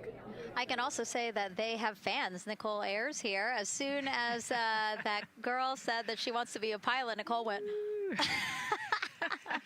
yeah, why is that something that's so thrilling for you to hear? I mean, I love when kids in high school have goals and they set their goals high and they want to go do something. You know, the kid who wanted to be an engineer or a pilot, like, I love that. You know, find something that you're passionate about, go work hard at it, and go get good at it. Yeah, and speaking of passion, I mean, we definitely have a whole bunch of people here passionate about what NASA is doing here. Again, the lawn behind us just filled with media from around the world, making sure that they can help tell our story to everyone who is interested in hearing it. So back here in Florida, of course, we have NASA leadership also keeping a close eye on launch operations. Let's go now to Jasmine Hopkins, who is standing by with Lori Glaze, Acting Associate Administrator of NASA's Exploration Systems Development. Thanks so much, Megan. Yeah, we're honored to welcome Dr. Lori Glaze to the balcony now. Lori, this is our very first time having crew on an Artemis mission. How does that feel, and how does that change our overall approach to the mission? It's a really good question, and it really came home today when we were watching the crew walk out. and then we saw them get into their van and go out to the pad, and we've been watching them getting into the crew module. And so we've really put an enormous amount of rigor into assuring the safety of our crew. One of the most important things on this mission, different from Artemis I, is we now have environmental controls and life support systems. One of the most important things we're going to do on this mission is test those out and make sure that we can keep our crew healthy and safe throughout their mission. We also on this mission have an activated launch abort system, which we had the system for Artemis I, but it wasn't active. But we definitely had that active on this mission. We want the ability, again, if something goes wrong, to be able to have that ability to abort and get them back to the ground, again, safe. Absolutely, Lori. I mean, as you're driving home, safety is paramount here at NASA, and your program is responsible for all of these Artemis elements. We have the Space Launch System, Orion, ground systems. So how do you get everybody cohesively on the same page for a day like launch? And that's a great question, and it's really been wonderful to watch our teams working together. We have the ground systems, which are kind of the bookends of our mission. The ground systems help prepare us to get the rocket ready to take off. They're doing all of the loading of the tanks right now and getting the crew into Orion. And then at the back end, they'll be there to recover the crew when they land in the ocean. But they know that their job is to make sure that that rocket is ready to go and that the crew module is ready to go. And then the rocket itself, the space launch systems, they know that their job is to deliver the crew module to the right point in space so that they can conduct their mission. And then again, they have to make sure that everything is ready, that they set them on the trajectory that is going to bring them around the moon and set them up to land in the right place in the Pacific Ocean. And that's their job, and they know how important that is. And they have to work closely with Orion, which again, they also have to work with all the other teams to make sure that everything's working together. And then on top of that, our flight operations teams, all the people on the ground, they're all working together. They know this mission doesn't work unless every single part of the mission works. Right. Lori, there are so many things that have to work together today. We can't wait to see what happens next. Thank you so much for being here. It's my pleasure. Thank you. Of course. And with that, let's take it back to the countdown with NASA's Megan Cruz. Yeah, and speaking of the countdown, 1 hour, 59 minutes and counting until the opening of our 2-hour launch window at 6:24 p.m. Eastern Time. This is a shot of Jetty Park. It's a nearby popular viewing location of rocket launches, and it is so great to see how many people are here. I mean, this is a Wednesday. Like, people had to take time off of school and off of work, but it's something that they felt like they wanted to do, to be here. Yeah, you know, I think just based on the chatter on the airplane ride yesterday, half of my airplane ride oh, no here way, was really? They were coming to see the launch. You know, everybody's excited and traveling from all over the world to come see this launch. And it really is a great day. We had some sprinkles here in the crowd, but for the most part, I mean, it's just a beautiful day to witness history. It is, yeah, you know, a little bit of sprinkles, but for the most part, the clouds are staying away, and you can see the blue sky behind us, so hoping for good weather in a couple hours. Absolutely. And so Dr. Lori Glaze mentioned what we learned from the Artemis II mission helps pave the way to sustained human presence on the lunar surface. So what are the objectives of this mission to eventually accomplish that? Let's check in with Gary in Mission Control for more. Thank you, Megan. Yes, the ascent teams are here in Mission Control Houston, working through their steps to prepare for a go for launch. Right up here on the front board, we're watching the teams in the White Room work through their checklist and closing the hatch as we verify ours, working as one NASA team. What Dr. Glaze said about working across the teams throughout the nation is true. It takes one NASA team to bring everything together and accomplish the mission objectives. The Artemis II is designed as the first crewed test flight of NASA's Artemis campaign, sending astronauts into lunar space to validate systems, operations, and human performance ahead of a more complex lunar landing missions. NASA has identified an extensive list of mission and flight test objectives that serve as a checklist to verify the capabilities needed to land humans on the moon. For the Artemis II mission, there are 5 overarching priorities that cover the mission and flight test objectives. First is, of course, the crew. As the first crewed mission inside the Orion spacecraft, this mission serves to demonstrate the capability of safely sustain the flight crew throughout the mission, including launch, the deep space component, and return. Number 2 is systems. This mission brings it all together to validate the performance of all ground and flight systems needed for a long-term lunar campaign, from launch infrastructure to spacecraft operations in deep space. Third is hardware and data. We'll be gathering performance data as much as possible over the Deep Space Network, but we also aim to retrieve onboard data and hardware after splashdown to gather additional insight and improve future Artemis missions. Fourth is emergency operations. The crew and flight control team will be testing emergency systems such as abort procedures, rescue operations, and contingency responses. During the flight, astronauts will rehearse a number of these procedures to ensure that in the event of a real emergency, the planned procedures and operations are sound. And finally, there's subsystem validation. Engineers will be verifying subsystems across the board to ensure reliability across life support, propulsion, avionics, and navigation systems aboard the Orion spacecraft. Human spaceflight is a complicated endeavor that requires precision and confidence across all disciplines. You may hear the phrase, human spaceflight is the greatest team sport, a few times in today's coverage, and it's absolutely true. Not only does it need mastery of specific components, but the integration extends across thousands of people and facilities around the world to come together and make it all work. A lot of the work from many people has led to this moment, a rocket at the pad with humans on board, ready to put everything we worked for to the test. I'm certainly excited about it. The teams here in this room are looking forward to supporting the mission, and I hope those watching are as excited as we are. We are following the countdown here in Mission Control Houston. Everything continues to look good. Now inside 2 hours from the beginning of the launch window. With that, I will send it back over to you, Megan and Nicole. Hey, Gary, thank you so much. We are getting word that the launch team is working something that we would like to give you an update on, so let's get on over to Daryl. All right, thank you, Megan, and we are live in Firing Room 1 here at the Launch Control Complex. Yes, we are currently not working any constraints with regards to the rocket or the ground systems. But the launch team has been made aware of an issue that the range is working.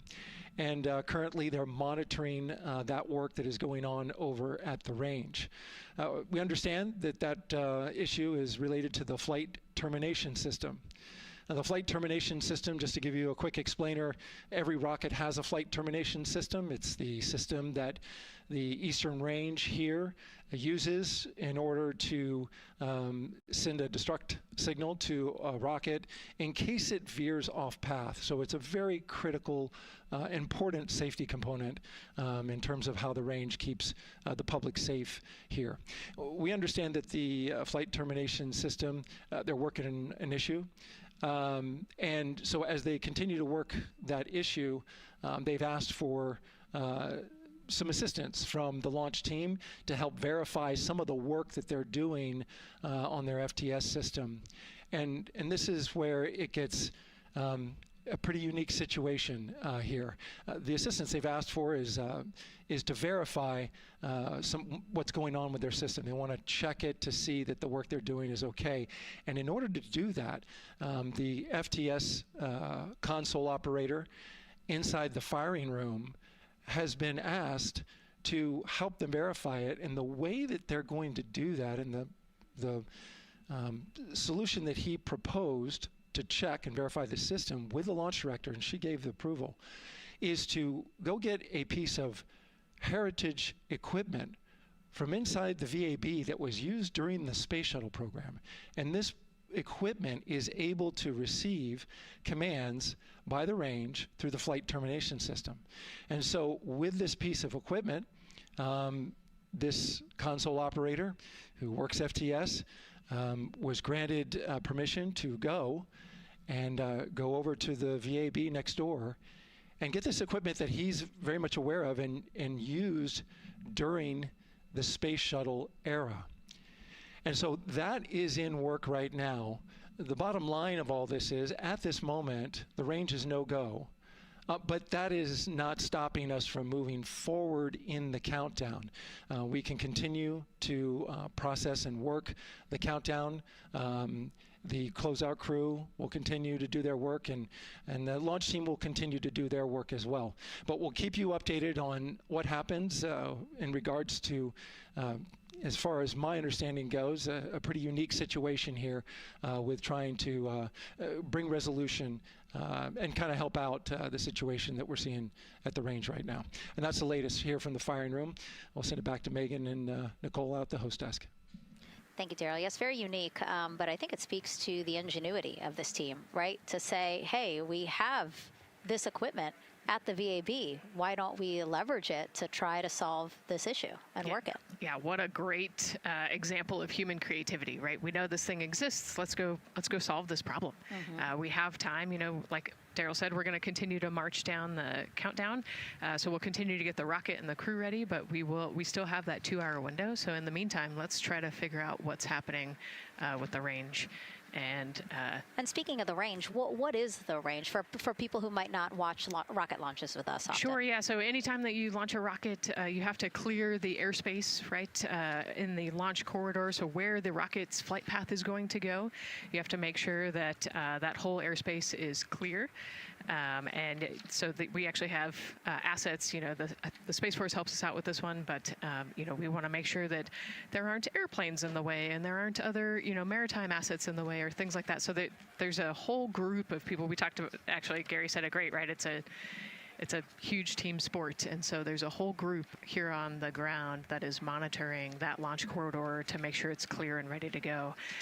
And so if they're having issues, then we definitely can't launch this rocket. We don't want to launch blind into a corridor that we can't see. Yeah, because as Daryl said, I mean, it is very important, the flight termination system, needing to activate it in case of an emergency. So yes, something that we will closely be monitoring throughout the countdown, and hopefully again won't be an issue, that they can fix this issue by going to the heritage hardware that's in the vehicle assembly building. Right, what a great idea. Okay, so again, under 2 hours from the opening of our 2-hour launch window, 6:24 p.m. Eastern Time. The crew, as you can see there, inside of Orion, relaxing, getting updates from the team, but also just getting in the right headspace for hopefully launch today. Let's learn a little more about each of them now. The moon, to me, it's the thing that connects me together with all the other humans in my life. I remember being a little kid lying in bed at night and just looking out at the moon in whatever phase it was in, and I was thinking, man, my friends that live like 20 miles away, they can probably look out and see that same exact moon. And then when I was in the Navy and I would look out at the moon and I'd be halfway around the planet, I would think, man, my brother can see that moon where he is, and he's halfway around the planet from where I am. To me, it's a connection of life on Earth. We can all look up and see that moon, and it's always changing. The moon is never the same 2 days in a row. I love that. My name is Reid Wiseman.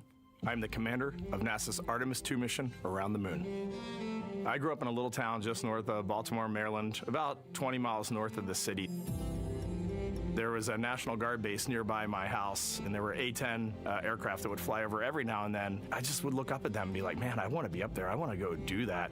And then my brother went to the Naval Academy, and I would go every year and watch the Blue Angels fly during commencement, and that just started to grow and grow and grow. For a while, I wanted to join the Air Force, and then I realized Navy flies as well, and they fly from ships in the middle of the ocean, and that was it. Like, done deal for me. That is exactly what I wanted to do for my career.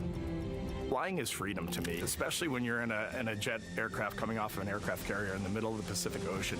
Nearest land is over 1,500 miles away. So when you come off of that aircraft carrier, you are truly just alone with yourself out there. It is a magical experience to be out there all by yourself in an aircraft over the Pacific. It's free. I think anybody who accomplishes something that they set their mind out to, there's no one thing that does it for them. It's a combination of everything. I mean, the way my parents raised me, the way my brother and I, the way our relationship developed over time, my friends, being in the marching band, going to college, setting my own course, learning how to live on my own, being mentored along the way, being, kept on the path to success, but being given the freedom to, make excursions and fail every now and then and regroup and carry on. I think all those things come together in the end to get you where you are.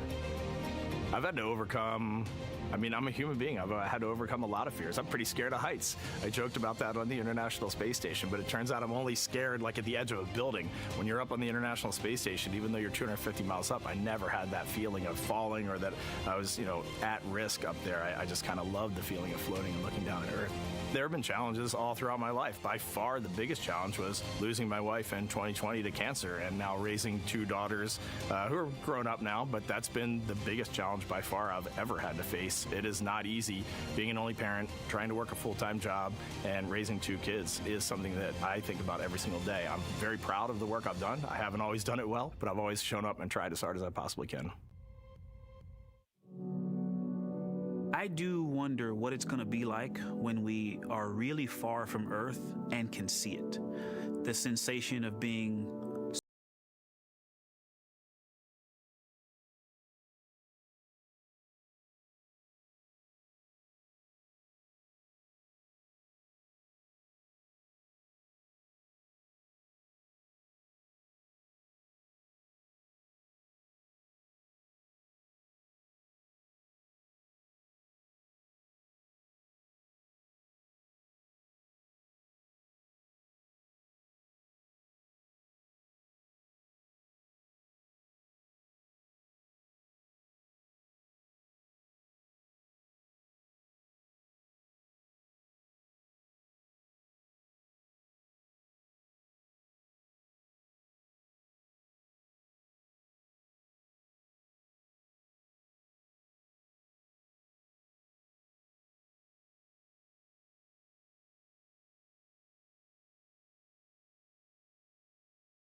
do something challenging and technical like flying. Apollo is known for sending humans to the moon. Artemis has an opportunity to continue the Apollo story, but I actually think it's important for this story to stand on its own. Artemis is a new program, and we're trying to do new things. And it's great to compare and contrast. When you look at our spaceship, you can see parts that were designed, built, and integrated in another country. When you look at our crew, you see that our crew is international. There are also men and women. And I just think that comparing and contrasting makes the story even richer. The piloting role specifically, I will have an hour and a half or so where I get to fly the spacecraft by hand.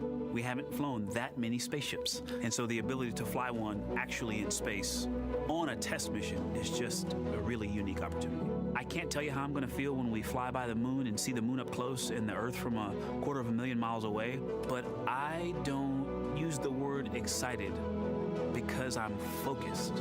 What we do, this is very serious and it's very risky, and we are all intimately familiar with that risk.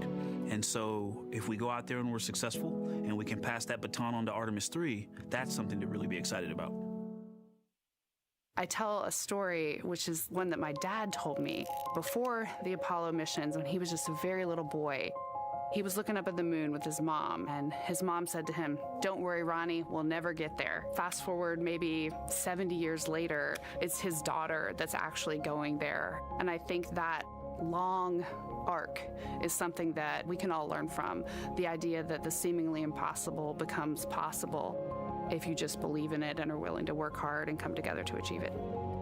My name is Christina Koch, and I'm a mission specialist for NASA's Artemis II mission around the moon. When I look back at my dreams as a kid, I definitely never thought I would actually get here. I was very pragmatic. Even though I'm a dreamer, I knew that the odds were way against me again, so I might as well do something I'm loving in the meantime. I definitely loved science and math in school and, did pretty well in those things, but I also loved being active. I was always outside.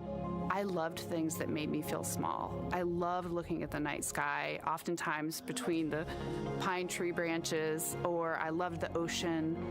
North Carolina also has mountains, and when we go there, I just loved the vastness of all of those things. I loved how they made me feel and what they made me think about, and the vastness of the universe and how much out there was to learn. I'm drawn to exploring. I'm drawn to challenges that involve both mental and physical, and I'd much rather be solving problems wearing a whole lot of equipment and in a harsh environment, and that's just something I've carried with me ever since I was a kid. Thinking about the fears or challenges that I've had to overcome, there are just so many. I mean, basically, it's just been, that has been the journey. I always say to people, do what scares you, and that means I have to follow my own advice. So doing what scares me meant getting on a plane and going to the Antarctic, getting on a plane and going to study abroad in Ghana, applying to become an astronaut, opening the EVA hatch in the airlock and going out of it into the darkness, strapping myself onto a rocket. And so for me, I think that no matter what the challenge, recognizing that if people believe in you and you believe they believe in you, the challenges seem always a little bit easier. To me, the moon, it represents history. It is a witness plate. Everything that's ever happened to the moon is still written on the moon. Every single person has looked at the moon their entire lives. We see the same moon. That's something really special. It's just the epitome of a symbol of something that's in each of our hearts, but that's also represents exploration and reaching.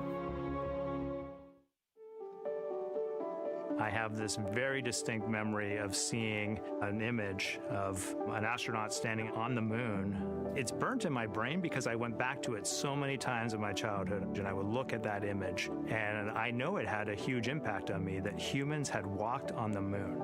My name is Colonel Jeremy Hansen. I'm an astronaut with the Canadian Space Agency, and I'm a mission specialist on NASA's Artemis II mission around the moon. My elementary school years, I grew up on a farm outside of London, Ontario. I spent as much time as I could with my dad on the farm. I learned the value of hard work, for example. If I wanted to go to work with Dad, it was going to be a long day, and I was going to have to not complain, or I wasn't going to get to go the next day. I had a treehouse. I had a vivid imagination, and I changed my treehouse into a spaceship. I made all these dials and controls. I had circuit breakers for switches that I found in the barn, and I was exploring space in my imagination. The most important thing I did to get to where I wanted to go in life, which was flying fighter jets and eventually becoming an astronaut, is I shared those desires with other people. And it turns out, just like you don't go to the moon on your own, if you could, I would have done it a long time ago in my treehouse as a kid. You have to go as a team. I think the biggest impediment to achieving my goals was, of course, myself. And I think that's a common human experience. There are many times where just little things would get in my way, and my immediate interpretation of that was, well, now that goal is out the window. You know, people must have lifted me back up, and somewhere in the back of my head, that persistence came through. And I think that's a common human experience, to doubt ourselves.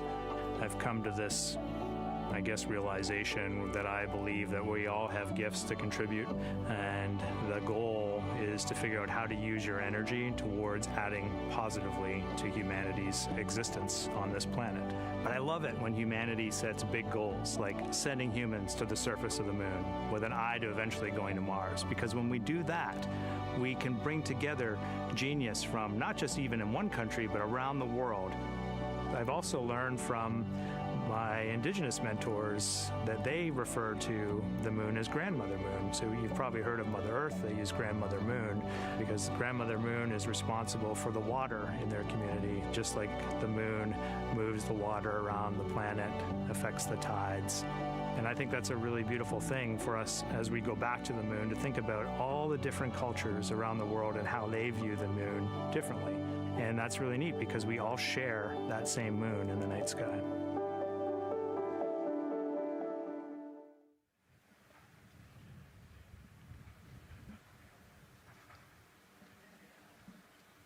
One hour, 38 minutes and counting until the opening of the Artemis II launch window today, 6:24 p.m. Eastern Time. And we are looking at the rocket and Orion out on the pad, historic launch pad 39B here at Kennedy Space Center. What a great view, Nicole. Yes, it is. You know, we can see the clouds out in front of us, but they are to the west, and you can see that there's some blue sky peeking through behind that rocket, which is good news. And more people continue to come on center here. About a couple of hours ago, folks with special passes to come on center were allowed to start driving on with family and friends. And of course, we have media growing by the moment here at the press site here at Kennedy Space Center, setting up their cameras, setting up tents, interviewing folks. Again, this great jib shot that we have from our camera here showing all the interest that we have here at the press site. And actually, even to the right of us, so camera left, no, sorry, the right of your screen, left of us, plenty of other people there, set up with their own tents, broadcasting to their own viewers. And so again, just really cool to see everybody wanting to share in this moment. Yeah, that's, I mean, how many media tents we can see from here. It's a beautiful thing. Yeah. I think it's important to share this message with the whole world. Yeah. And so let's take a look now at people who are watching in other parts of the country. We have this shot here from the U.S. Space and Rocket Center in Huntsville, Alabama. Oh, man, look Just at that. kidding. Museum of Flight, Seattle, Washington. So sorry. Hello to you over there. Sorry, I thought that you were in Alabama. But here you are from Seattle, Washington. Again, the Museum of Flight. They must have had a special event to bring people there to watch, as well as a special event here. Now, correctly, the U.S. Space and Rocket Center, Huntsville, Alabama. Of course, they would have a lot of people here, and I'm sure this crowd will grow when we get closer to launch. Marshall, the home of the SLS rocket. Yes. Yeah, this is a great shot. You can see all the people there, and obviously you've got quite a few artifacts in there as well. Oh, now they us. know. Yes. Yeah, now they know. They're on the broadcast. That's too funny. Awesome. Hey, listen, it's all right. We can sit. We can sit and chill until we wait for the opening of the window. No, there they are. Yeah. Everybody's excited. Thank you guys for showing us your excitement. I know deep down it was in there. It's just that you felt like sitting at the moment, and that's all right. There's a little delay. Yeah, that's all right. Well, thanks so much to those supporting these watch parties and bringing them to us live here. Actually, our video paths are taking quite a circuitous route to be able to bring those live views in from Seattle as well as Alabama, but we're glad that we can be able to share it with you in the broadcast now. And so why are we going to the moon? Why does NASA want to build a moon base there? Here's Megan Carter again with our moon board. All right, thank you, Megan. Yeah, so we are right around that hour-and-a-half mark, hopefully for that launch. It's going to be very exciting. So they are going to have a few days to be around the low Earth orbit, and then they'll be heading on to the moon. So yes, let's talk what will be happening. Why are we going to the moon? So obviously this is not going to be a landing, as we've discussed. They are going to be coming with 4,000 to 6,000 feet around the moon's surface, and this is going to connect us directly to our past. Those Apollo missions did have 6 lunar landings, and the Artemis campaign is looking to build on that past by going back to the moon, staying longer, and then going farther. So how are we going to do that, and why? We have obviously talked a little bit about that lunar South Pole, and we are focused specifically on the far side of the moon for this one for a specific reason. You might have guessed we're going to be looking for some resources especially, and that's going to be water or water ice. That is going to be giving us some really critical pieces for future missions. And as you can see here, we have identified 9 potential landing zones. So this is going to be a critical objective for our crew.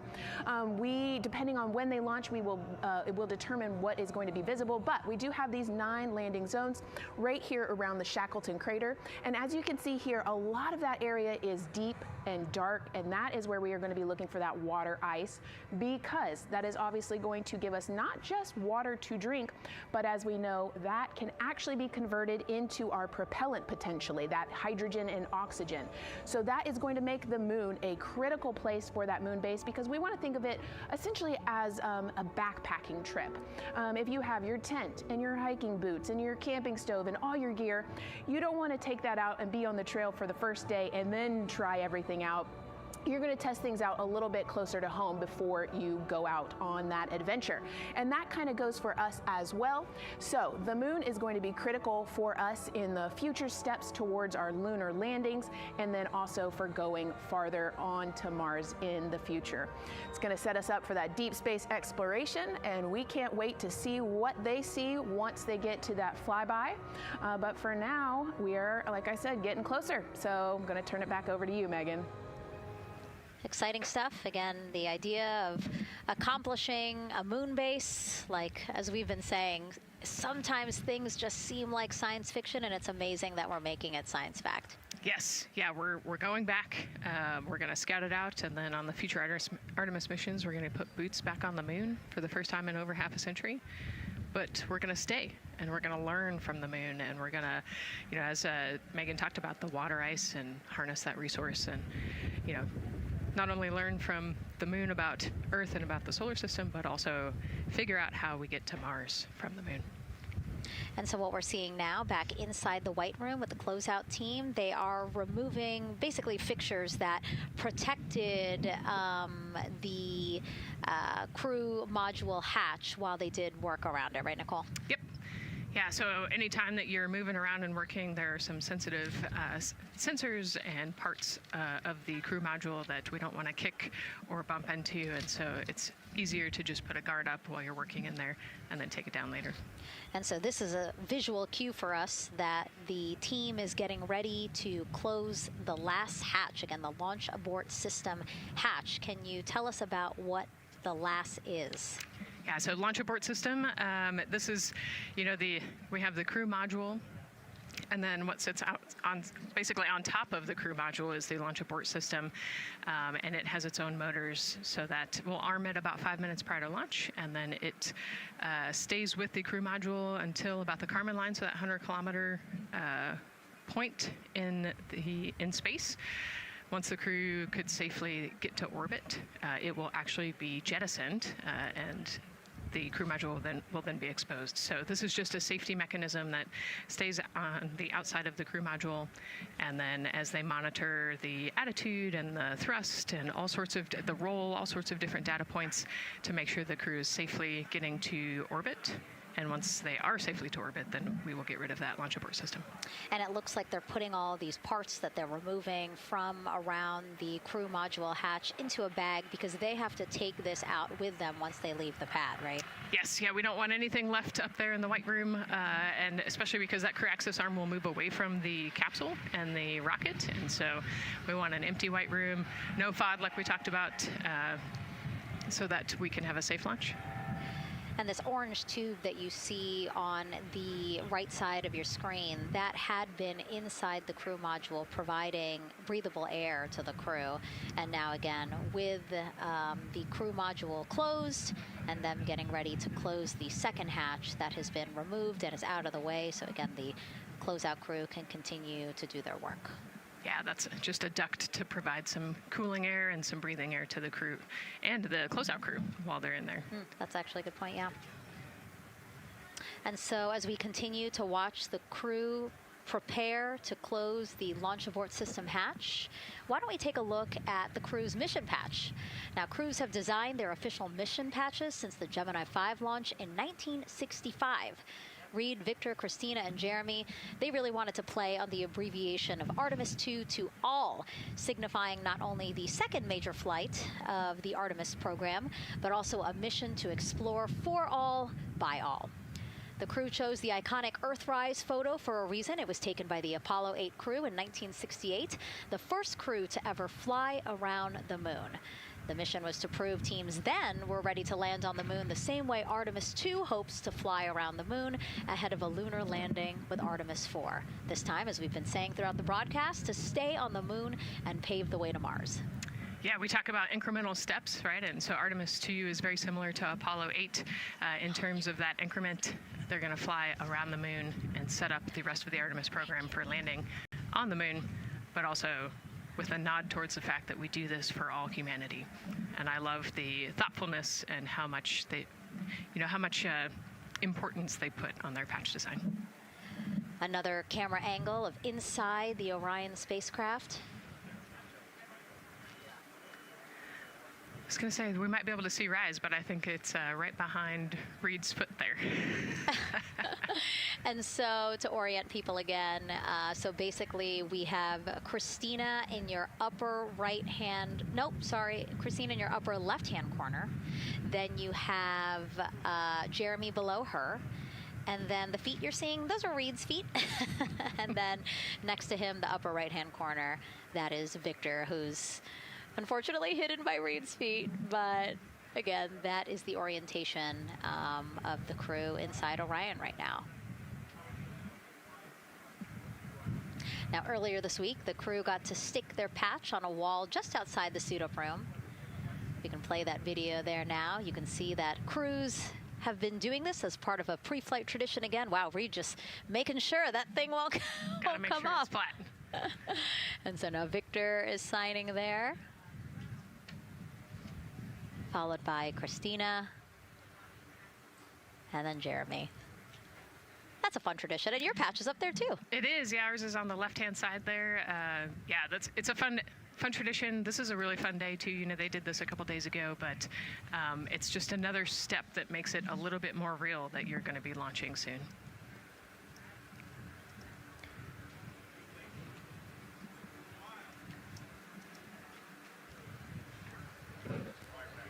Again, we talked a little bit about this before. The basically like a computer there on Jeremy's leg, a way for him to just check out the data, see some of the data that also Reid and Victor are getting to see, but in those much bigger displays for Orion. Right, yeah, it's basically a tablet on his leg, and it's actually plugged into a cord nearby that allows him to have a screen repeater so he can see what they're looking at. And it looks like he's taking notes.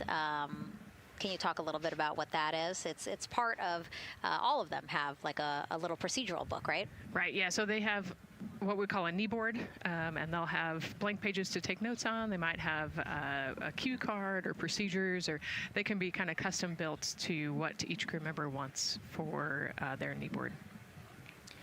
This mission, of course, built by people and companies in all 50 states, as we've been saying throughout the broadcast, and with our international partners as well.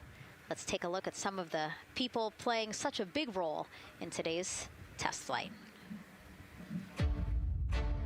What we're doing here is a collaborative effort of hundreds of thousands of people. This is about the parts, the hardware, the software, the services, all coming together to make that mission possible. My dream for this space program is that we would not just push the boundaries, but that we push them together. And liftoff of Artemis I. We rise together, back to the moon and beyond. It takes a team to do great things. And Artemis has an incredible team. We have international partners. We have commercial partners and industry partners. It takes unity to accomplish great things, and that's what this mission's all about. We're not sending our money to the moon and lighting it on fire. We're putting that money right back into the economy in ways that benefit everybody. So every dollar that comes out of the Treasury that goes to support this mission goes back into the Treasury 3 times. What is very important to me is that we do it the right way, and that we do it with our values, that our industries grow, that our communities grow, that our families are healthy and safe and have amazing things to work on. Then we're going to build machines to go even further onto Mars. That is our generation, the Artemis generation, that defines the starting point of our exploration future. I just want to say thank you to all of the hands that have touched a part of this program and the hearts that have moved everyone to this goal, because we're going to the moon and we're going beyond. One team. One team. One team. One dream. What I really like about that package is, again, just reminding people that this is spurring so many jobs across the country. Yeah, across the country and across the world, right? The whole world has a part of this. The Artemis Accords are signed by over 40, 50 different countries. And so, yeah, we're taking all of the taxpayers' money and we're putting it right back into the jobs here in the U.S. And the money, too. You know, when we have more disposable income because we have good paying jobs, that's money that goes back into our economy as disposable income. So really, it is just an ecosystem that NASA is proud to be a part of. Right. And not only is it about the money and the economy, right, but it's also about the science and what we're going to learn and exploration. You know, we, on top of all of those things, we benefit the economy as well. Obviously, Nicole is a wealth of knowledge. We're very lucky to have her. We're going to be tapping into that knowledge throughout the broadcast, and we have been for now close to 4 hours. So thank you, Nicole. I hope you're holding up okay. Yeah, I'm loving it out here. It's been great. Let's learn a little bit more about Nicole. Her first mission to space was actually last March. She launched from here at Kennedy Space Center as pilot of NASA's SpaceX Crew 10 mission to the International Space Station. And what a beautiful launch that was. She spent 148 days in space conducting science experiments that could benefit us on Earth. For example, one studied the physics of liquids, which could help researchers deliver medicines more effectively. She also conducted an almost 6-hour spacewalk to help upgrade the orbiting lab's power system. Nicole is a lieutenant colonel in the U.S. Air Force and flew one of its most advanced aircraft. She was born in San Diego, California, and is a twin. That's a cute photo of the two of you. Oh, that one too. Young explorers, yeah. Yes, yes. That's so great to just see how far you've come. Again, I think that speaks to what we've been saying. Like, you know, just if you're passionate about something, go for it and see where that takes you. Yeah, I think that's a great example. You know, I was a serious little kid with really high goals and, you know, just kept working hard and never got bumped off the path and ended up here. And, you know, I think it's a testament to the human, like we talked about, you know, if you're willing to work hard, be a good team player, you can really get anywhere you want in life. And that's what I love to talk about. Christina has mentioned similar things. And so it's been kind of a theme for the day. Yeah, definitely a theme for the day, a theme for the team. The team has said the same, the crew has said the same sort of things. So absolutely, Nicole, thank you so much for being here. And hopefully only a little bit more until launch today. Hopefully. So today's Artemis II test flight will mark only the 7th time NASA astronauts will launch on a new NASA spacecraft designed for crew. And then controlling the flight will be Mission Control in Houston. Our Gary Jordan is inside with flight controllers. Hey, Gary. Hey, Megan, you are right. This is a significant milestone, and we may be putting the names of a few more astronauts in the history books today. The Artemis II crew is set to launch today will join a select list of humans to fly in a spacecraft for the very first time. And Artemis II, like missions before it, is a test mission. During ascent, the crew and the teams here in the room are prepared for a variety of scenarios. Some of these will be called out directly by Capcom Stan Love during ascent, and some are a little more subtle. These calls can be split into 2 categories: alternate main engine cutoff or MECO targets and aborts. First, there are 2 alternate MECO targets, or AMTs. These note milestones to give flight control teams and astronauts an idea of what would happen after that moment should the core stage lose one of the main engines. First is AMT low. You won't hear it called out by the crew or Capcom since this happens right at liftoff. If the core stage loses one engine at this moment, an abort once around option could be made at main engine cutoff, meaning the crew could target a splashdown in the Pacific. The second is AMT high, which would be called out by Capcom's Stan Love around 22 seconds. After this moment, if the core stage loses an engine, we can still pursue an alternate mission in low Earth orbit to accomplish some of the test objectives. And at about 5 minutes, 16 seconds into the flight, you'll hear the call 3-engine press. This is a good moment. After this point, if the core stage loses an engine, we can still make a nominal main engine cutoff and pursue a moon mission as expected. Again, these MECO targets give the flight control teams and crew an idea of what lies ahead should one main engine be lost, but assumes we are otherwise continuing to a main engine cutoff target. This differs from an abort, where the Orion capsule separates from the Space Launch System prior to the planned separation time. There are abort options at every moment that integrity is attached to the Space Launch System, from the pad to more than 3 hours into the mission. During the first 8 or so minutes of powered flight, there are 3 abort options. First is the use of the launch abort system, which you see at the very top of the rocket and here in the White Room where the hatch is open and teams are working to close it. This particular abort capability can be used from here at the pad through roughly 3 minutes and 22 seconds into the flight. Next is an untargeted abort splashdown, or UAS. This uses Orion's service module engines to escape the SLS and becomes available immediately after the launch abort system jettisons. Third is an abort once around, or AOA. You'll hear a Capcom Stan Love call AOA open around 7 minutes 30 seconds into the flight. This also uses the service module engines, but the burn profile is a bit different to aim for a splashdown in the Pacific after one trip around the Earth. NASA's expedited recovery teams are staged off the coast of San Diego to get to the crew and integrity quickly for this abort option. An AOA option continues to be available until solar arrays are deployed on the Orion service module a little more than 30 minutes into the mission. At this point, an abort to orbit, or ATO option, becomes available until separation from the upper stage around 3 hours and 23 minutes. Mission profiles can vary depending on when an ATO is executed in that window, but with power being drawn from solar arrays, it buys more time for astronauts and flight control teams to make decisions and stay in Earth orbit, return for a splashdown, or continue to the moon. The Artemis II crew and flight control teams are well trained on all of these scenarios, and the calls you'll hear to the crew on Orion to Earth may help them be in a ready state for whatever challenge may come their way. At this time, we're not tracking any significant issues here in mission control in Houston, Texas. That would be showstoppers for today's launch. We're continuing to, of course, monitor the countdown along the way MS1, and make sure all systems are go for when we reach T0. With that, I'll send it back to you, Megan, at the Kennedy Space Center. All right, we are ready for another reading if you are ready over there. Yes, sir. CBA is steady at 2,600 PSI. All right, copy that. And you know, the more times we ask you to do that, the closer we get to launch, so that's a good thing. Copy. You heard it there from NASA Test Director Jeff Spaulding. The more that they keep on asking her how the pressure is holding in the counterbalance assembly mechanism is a good thing, because it means we are getting closer to launch. So that's amazing news over the loops that we just heard on Orion to Earth 1. Again, that communication channel with the crew.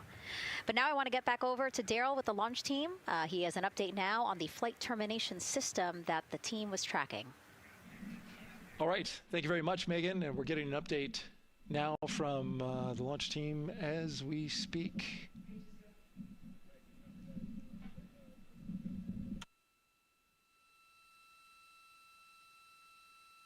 All right, stand by 1 second.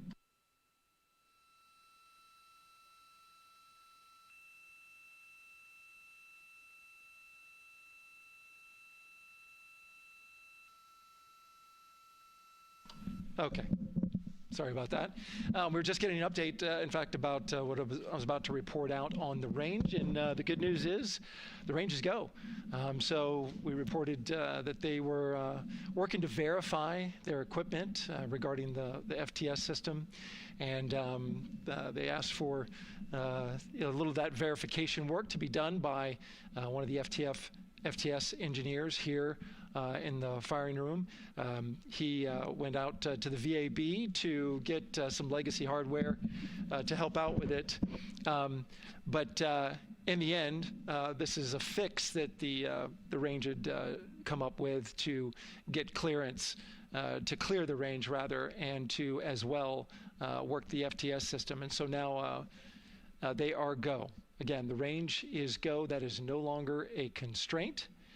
And so you combine that with the fact that the rocket and the ground systems here also working, no constraints, clear board here is great news. So again, the range is green, and we're continuing to work through the countdown. We got a weather update that came in to the launch director from Launch Weather Officer Mark Berger. He reported out that there's still a little bit of feisty weather activity that's happening up in the Titusville area. That's the city neighboring the Kennedy Space Center. Those showers had passed over Kennedy, and then now they're currently over in Titusville, currently still within that mile kind of constraint of flight through precipitation rule. But we're still far enough from the window that it looks like it won't be an issue. And in fact, we're seeing some good sunlight now breaking through onto the launch pad. As you can see, it's actually shining on the other side of the rocket here. But to the west, we're starting to see some of that clearing that was forecast. And so the launch weather officer held his forecast for 80% go for flight during our launch window tonight, which, as a reminder, is 6:24 p.m. Eastern Time until 8:24 p.m. Eastern Time.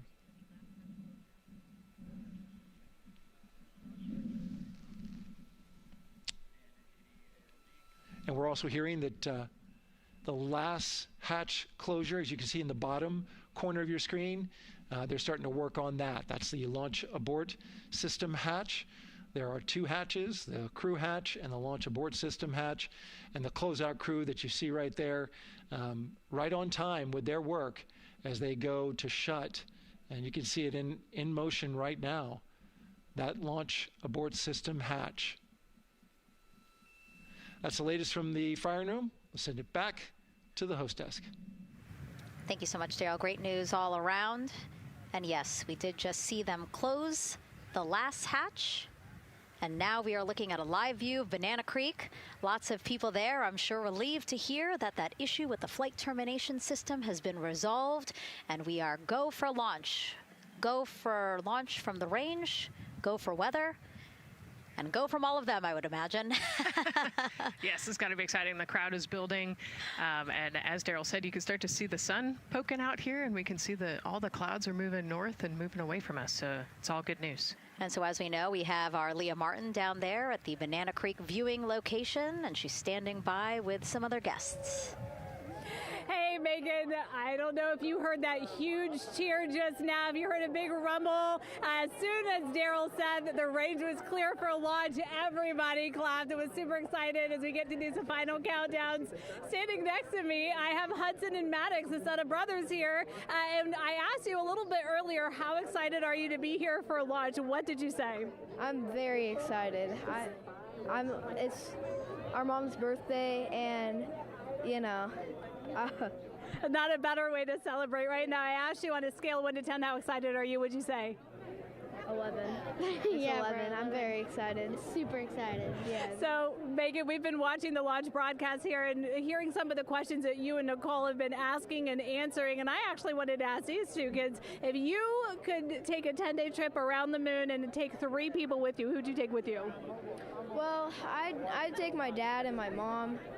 And, I mean, I don't know. Probably my best friend. I'd just say one of my friends, you know. Oh, one of your friends. So brother got left out. Who would you take? That was just what I was thinking. My dad and my mom and my best friend. That's a pretty good answer. Your brother can get his own trip to space, right? Yeah. So I'm actually joined here also by Dad. Now, you were sharing with me that a lot of the work that you've been doing over the last several months has been prepping the launch teams, our engineering teams, our ground systems teams, to get ready for launch, to be mindful and to be in this moment. How does it feel to be standing here knowing that the people you've worked so closely with are doing what they're passionate about, or doing what they were born to do, moments away from launching this rocket?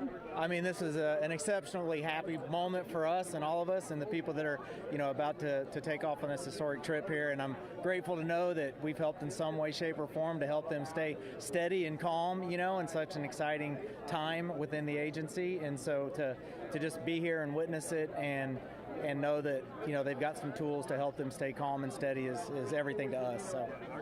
Fantastic. Well, Megan, we are standing by ready to go, and we're ready to cheer this team on. Thanks so much, guys. And yes, Leo, we did hear that cheer. That was very exciting. I think the vibe over there is they're celebrating, they're having fun. And here, once they heard that we're go for launch, everybody had to run back to the camera and work. It's a little bit of a different vibe, but I definitely think that people are excited, especially as we see now live inside of the White Room at the launch pad. The closeout crew has closed the launch abort system hatch. You saw there, we took it live. Took a lot of them, I think all of them, except for one. I think it took all 3 or 4 of them to push that hatch door close. And then they felt around the perimeter of the door to make sure that everything was sitting just right. Right, yeah, we talked about how heavy the crew module hatch is. This hatch is just as heavy probably. And so, you know, they're working the closure here and working those connections. And you can see, yeah, there's still 3, 4, 5 people that we can see in the White Room. It takes a lot of people to get this these hatches closed and this rocket ready to launch. Mm-hmm. And so the next step in the countdown is that this team will start closing out the White Room. So basically disconnecting things, stowing things, making sure that when they leave, there is nothing that isn't supposed to be there. And really, then at that point, it's just all 4 of the crew member, Victor, Reid, Christina, and Jeremy by themselves at the top of the launch pad. Yeah, and then eventually that crew access arm will move away, and then it'll really just be them up on top of that rocket. Mm-hmm. Yeah, your eyes lit up when I said that. That's exciting. It is. It is. Yeah, we had a moment, we talked a little bit about my fear of heights, but most of our crew is afraid of heights. And so there was a moment where I realized that it was just us, you know, 100 and some odd feet up and no crew access arm, and may or may not have said something that made everybody go, huh. Were you wondering to yourself, how did I get here? We're pretty far up.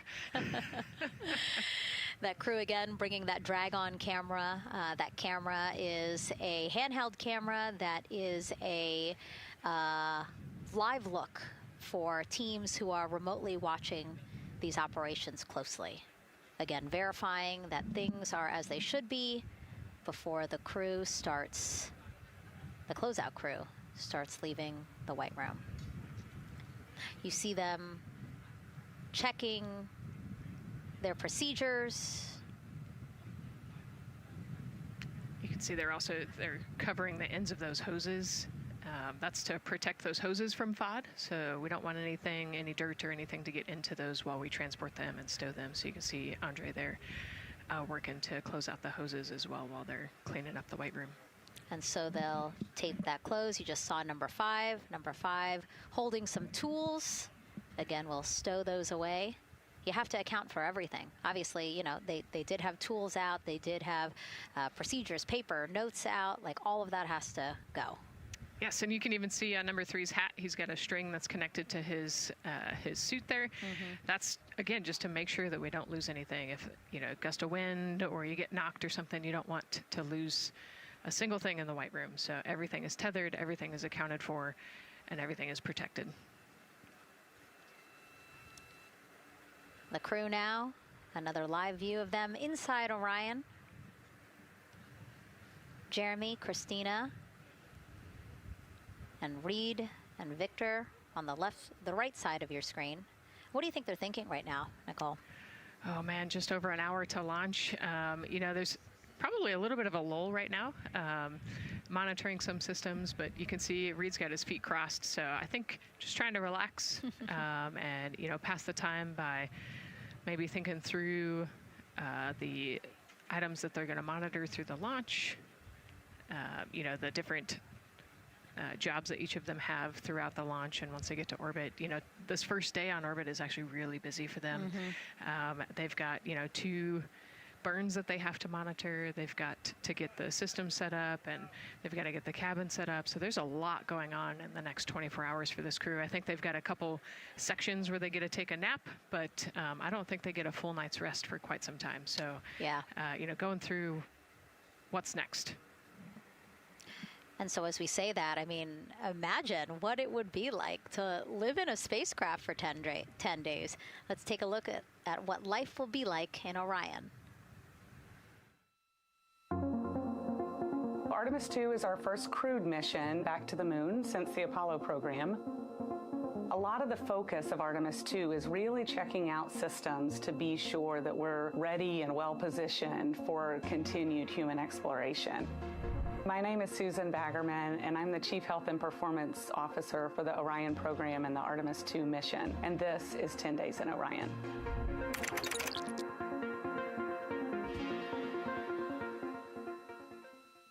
For this mission, the crew will launch in the Orion spacecraft on top of the Space Launch System rocket, or the SLS rocket. Once they've launched and achieved orbit, they'll continue on checking out many of the different critical Orion systems, check out some of the critical medical systems, and be sure that we understand how the crew would do that successfully within the volume of Orion. We also have, of course, systems to feed the crew. They have a potable water dispenser that they'll check out. And then we also have a food warmer, kind of looks like a suitcase that the crew can use to heat their food. They're also going to check out the flight wheel system. We'll have the crew perform some initial exercises. Part of that is to ensure that the flight wheel is actually working, but part of it is actually to be sure that our environmental control systems are actually working. For sleeping, the crew will sleep in sleeping bags. Some crew members like to be very tightly bound up, and some like to float very free. They'll use the toilet for the first time and be sure that it's able to flush. While they're on their journey, they'll do some testing that they quickly don their suit just to be sure that we would be ready in the future for an emergency. They'll also check out our radiation shelter. If we were to have a solar particle event, we would be asking them to take stowage out of the stowage bay and put it in some specific locations on the vehicle, basically for it to serve as shielding.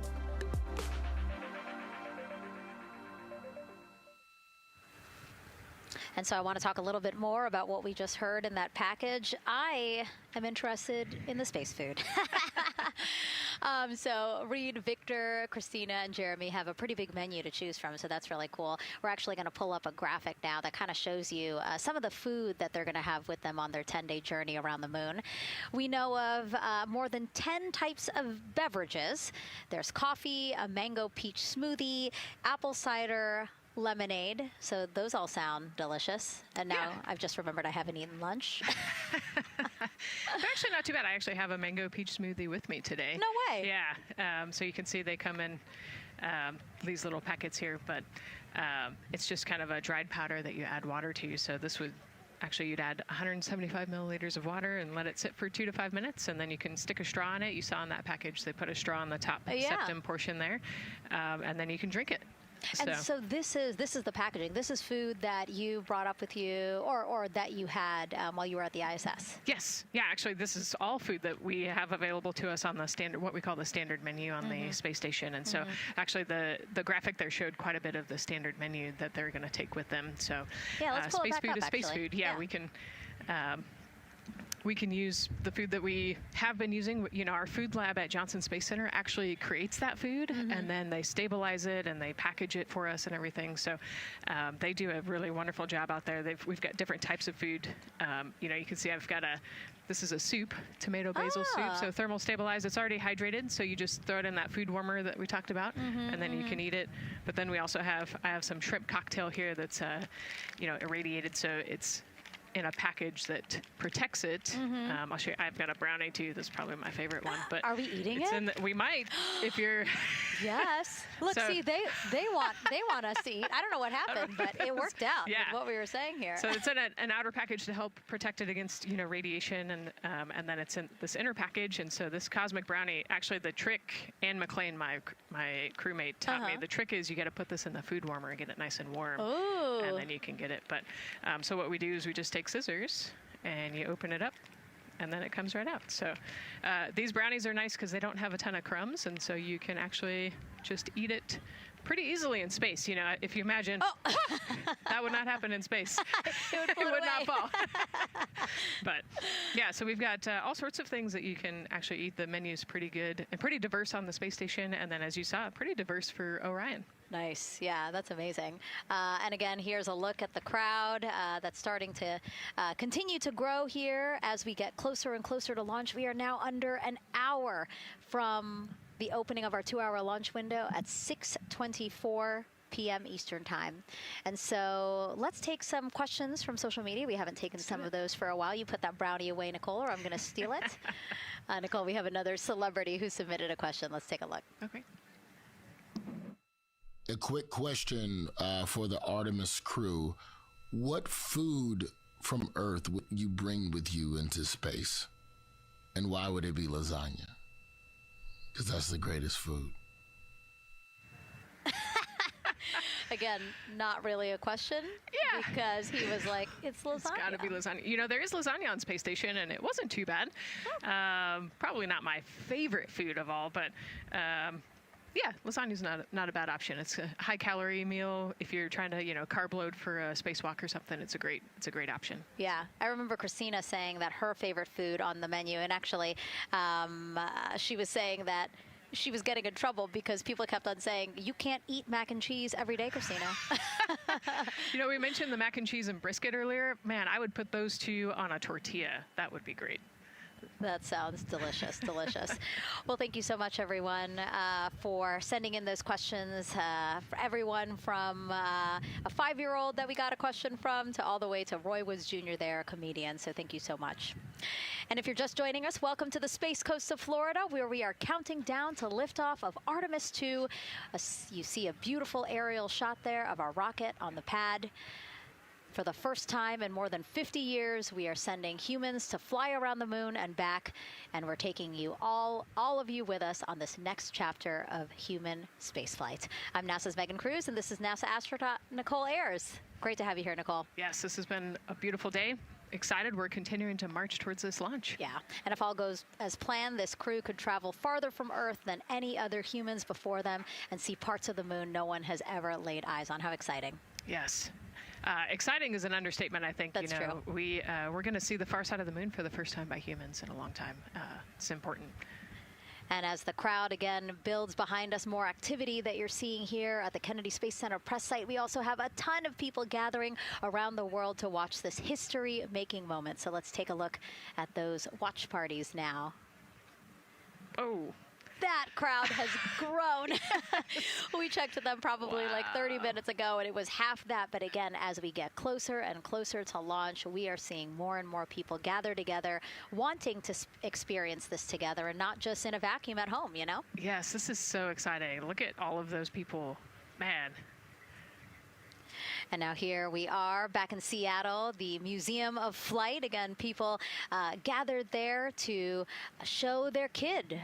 We see someone walking in the second row there. His first crewed launch to the moon. How exciting. That is exciting. Hello, everyone. Woo. Oh, that's so great. And now let's get you up to speed on what's happened so far. Again, we are now within an hour of the opening of our launch window. So what has been happening so far today? Well, a lot. After waking up and grabbing a bite to eat, our Artemis II crew suited up inside the historic crew quarters, a tradition that dates back decades. Teams helped them into their custom Orion crew survival suits, and just like other crews before them, they gathered around a table for a card game to pass the time, but to also burn off any lingering bad luck before they walked in the footsteps of every NASA astronaut launching from Kennedy Space Center since Apollo 7 in 1968. They walked outside the Neil Armstrong Operations and Checkout Building to greet a crowd of family, friends, supporters before getting into their Astrovan for their security-escorted ride out to historic Launch Complex 39B. They got a close-up look at the SLS rocket, then walked across the crew access arm and climbed one by one inside their Orion spacecraft. After that, teams conducted final checks with the crew before closing both hatches, the crew module hatch, as well as what you're seeing there, the launch abort system hatch. And now we are back live at the pad where the closeout crew is getting ready to leave the White Room. They are now tethered, Nicole, because they are about to move some pieces that connect the Orion spacecraft to the White Room, correct? Yes, there's kind of what I would call a shroud. You can see them working that there. So it is actually connected, so that way the gap between the crew access arm and the crew module, and well, I guess that's the LAS there, is covered. but they're about to remove that so that the crew access arm is not connected to the rocket in any way, so that it can retract here in the next few minutes. And for how we're looking with the launch countdown milestones, let's go to Daryl Nail in the Launch Control Center. All right, thank you very much, Megan. And as you can see there, the finishing touches, as you've been talking about, to the LAS, which brings me to that subject, because we currently are hearing the launch team is working an issue that was reported out with the LAS. At least there's an issue apparently with a battery on the LAS. The engineer who is in charge of the launch abort system sits on console here, reported that a temperature for one of the two LAS batteries is out of range. And although it's not a constraint for launch right now, it would be when that temperature is checked inside of T-minus 6 minutes, which is inside of terminal count. So right now, the team is working some troubleshooting on this issue. Going to follow, of course, along closely with what they learn. But again, a battery temp for one of the two batteries on the LAS is out of spec, and the team is working to understand, first of all, whether or not this may be a sensor issue, or is there an issue with the battery itself. So again, looking into it, troubleshooting and researching as we speak. With regards to the weather, we did get some good news there. Launch Weather Officer Mark Berger reporting to the launch director that the weather chances have now improved for the window. We are up to 90% go, which is great news. Again, 90% go. That is up from the 80% that we started when we had the first weather forecast come out officially 3 days ago. And so that is great. And for anybody who's here in the launch area knows that is certainly viewable. They can see that by just looking up. So we're getting some good clearing as forecast. And then just a reminder for those people who are watching the launch from the nearby area that if you're watching on an internet-enabled device, just remember that there may be a little bit of a delay. Can't tell you how much of a delay, but since it's on an internet device, sometimes this broadcast might be a little behind what you're actually seeing. So just keep that in mind as you are watching. Don't wait till the last second to run outside if you're inside your RV or your camper or your house. That's the latest here from the firing room. Of course, we'll keep track of that last battery issue. We'll send it back now to Megan and Nicole at the host desk. Two of them there had to be tethered to the inside of the white room, because obviously now we have detached the white room from the Orion spacecraft. Yes, that view is quite something. Yeah, spectacular. Yep. Oh, no, I'm sorry. I forgot. Nicole's scared of heights. An astronaut afraid of heights is actually not uncommon, as we've learned today. But yes, so obviously, again, things proceeding as we march closer to the opening of our 2-hour launch window at 6:24 p.m. Eastern Time. Again, the closeout crew just finishing up those last couple of things they have to do before leaving the white room and then leaving the pad, leaving only the 4 Artemis II crew members inside the spacecraft by themselves at the pad. Yeah, and then we'll be curious to follow the battery issue on the LAS as well. I think sometimes it's just a sensor issue, sometimes it's a battery issue. So hopefully they figure that out quickly. Mm-hmm. And so if we can take a shot of the crew inside the capsule, if one's available, why don't we talk a little bit more about each of them? So we have Artemis II Commander Reid Wiseman, Baltimore native, and he's actually, you see his feet in that shot there from inside Orion. He's been in space once before as flight engineer for Expedition 41 aboard the International Space Station from May through November 2014. During the 165-day mission, Reid and his crewmates completed more than 300 science experiments in areas like human physiology, medicine, physical science, earth science, as well as astrophysics. They actually set a milestone for station science by completing a record 82 research hours in a single week. He also served as chief of NASA's astronaut office from December 2020 to December 2022.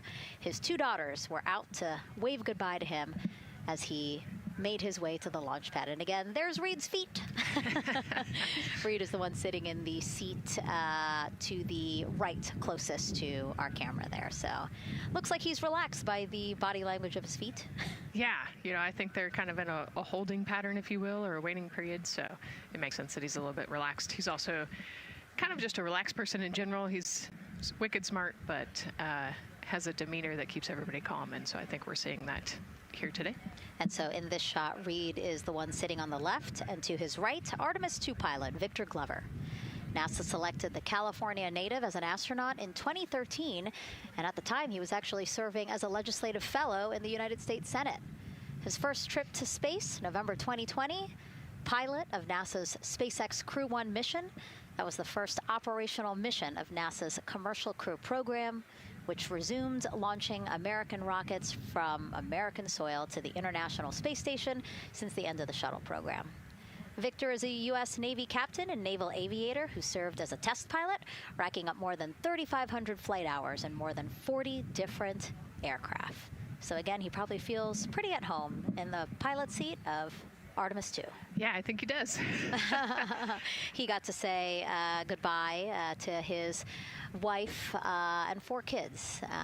Again, those were the family that he had here at Kennedy Space Center before the 4 of them drove out to the pad. Yeah, and you can see there, we talked about Victor's energy earlier, and you can see him working through, pushing some buttons on the displays. Looked like he was pulling up a procedure, so he's following along and ready to go, looks like. And then mission specialist Christina Koch, sitting on the upper left-hand corner of the screen there, native of Grand Rapids, Michigan, was selected to the astronaut corps in 2013, same class as Victor, served as flight engineer on the International Space Station from March 2019 to February 2020. During that time, she set a record for the longest single spaceflight by a woman with a total of 328 consecutive days in space. How cool. She also participated in the first ever all-female spacewalk. And before becoming an astronaut, Christina helped build space science instruments and led scientific fieldwork in some of the most remote environments on the planet. Her hobbies include surfing, rock climbing, and community CDR, service, yoga, and photography. Go ahead, NCD. There's a couple of suppressed overvolt messages. We're going to go ahead and clear those off your screen. We see them and we copy. All right. NASA test director. We're still working here, trying to get through everything. So we're getting close, and then trying to talk that other issue that we just picked up a little bit ago. But I think work-wise, we're doing really well. Sounds good, NTD. We're doing great on board. Glad to hear it. NASA test director giving an update to the crew. Some messages flashed on their displays. Just wanted to say that they didn't have to worry about that. We're going to clear that.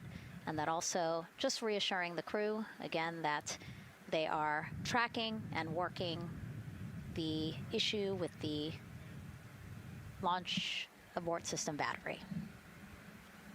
Yeah. All right. And then first-time flyer, Canadian Space Agency astronaut Jeremy Hansen will fly to the moon as mission specialist on the Artemis II mission. The London, Ontario native selected as an astronaut in 2009. After that, he worked as Capcom at NASA's Mission Control Center in Houston. Capcom stands for Capsule Communicator and is the sole direct voice communicating with astronauts while in space. Jeremy also participated in training exercises, really cool ones, like living on the ocean floor off the coast of Florida to simulate deep space exploration for a week. In 2017, he became the first Canadian to lead a NASA astronaut class. He also enjoys getting out on a sailboat, rock climbing, and mountain biking. He has a wife and 3 children. And he's the one that you see bottom left-hand corner of your screen. I know, I'm trying to see what he's doing there. Christina's looking too. And so there is your Artemis II crew inside the Orion spacecraft. And this is actually the 7th time NASA astronauts will launch on a new NASA spacecraft designed for crew. And if you're wondering about the first 6 crewed test flights, here they are. All systems are go.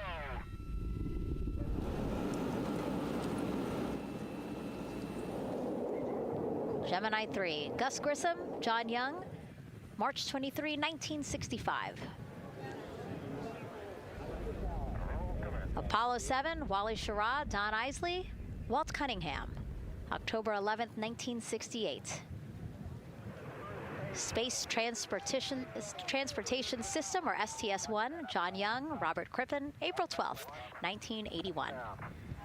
Then NASA SpaceX Demo 2, Doug Hurley, Bob Behnken, May 30th, 2020, followed by NASA's Boeing crew flight tests. Butch Wilmore, Sonny Williams, June 5th, 2024. And now, Artemis II with Reid, Victor, Christina, and Jeremy. It is really surprising, honestly, to hear that through all these decades, through all these launches we've had, this is only our 7th new vehicle that we're testing for crew. Yeah, you know, we have so many different missions that we think about and we talk about, but really 7 vehicles that we've tested and that we're flying. You know, I like to think of spaceflight really as a permanent test, right? We have, you know, hundreds of missions or so. You know, an airplane that gets tested and then flown has thousands of data points. And so really spaceflight is always going to be in the test field. And I think it's important to remember that, especially as we put humans on rockets that we never have before, or for the 7th time we start a new vehicle and a new mission. Just getting word now that White Room closeouts are complete. And so the closeout crew is preparing to leave the pad.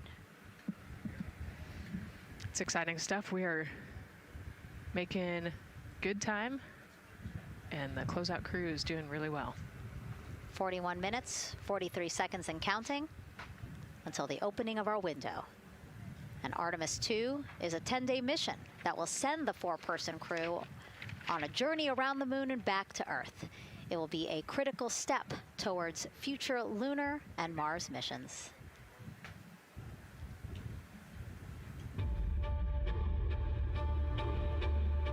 We're going back to the moon because it's the next step in our journey to Mars. We need to go explore the moon. There's vast regions of unexplored areas with the coldest, darkest places in our solar system.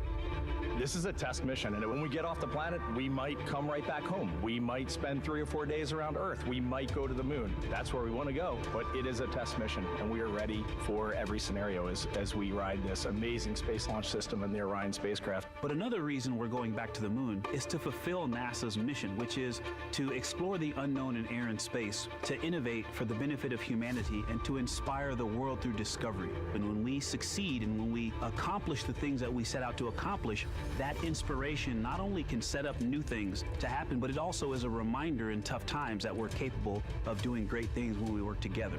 The thing I love about the moon is that it's not just a beacon for exploration and this platform of possibilities for incredible missions like this, but it has benefits. That's actually why we're racing towards it.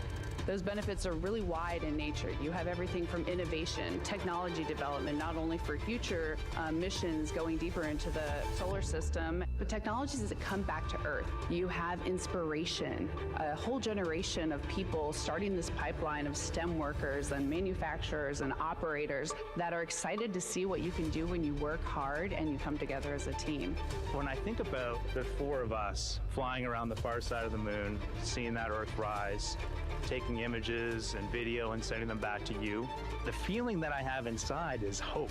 We know that Artemis II is not the solution for humanity on planet Earth, but it is a contribution in the positive column. We hope that just for a moment that people will pause and say, wow, it's extraordinary when you look back upon the Earth with over 8 billion people, and you see this concrete example of what humanity can do, this extraordinary thing when we set big goals and CDR NTD to achieve them.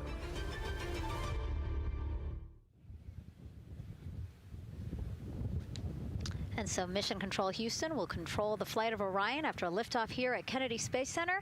Here's Gary Jordan, who's embedded with that team. Gary, you might have to pause because we did just hear a call out to the commander in Orion. Will do, Megan.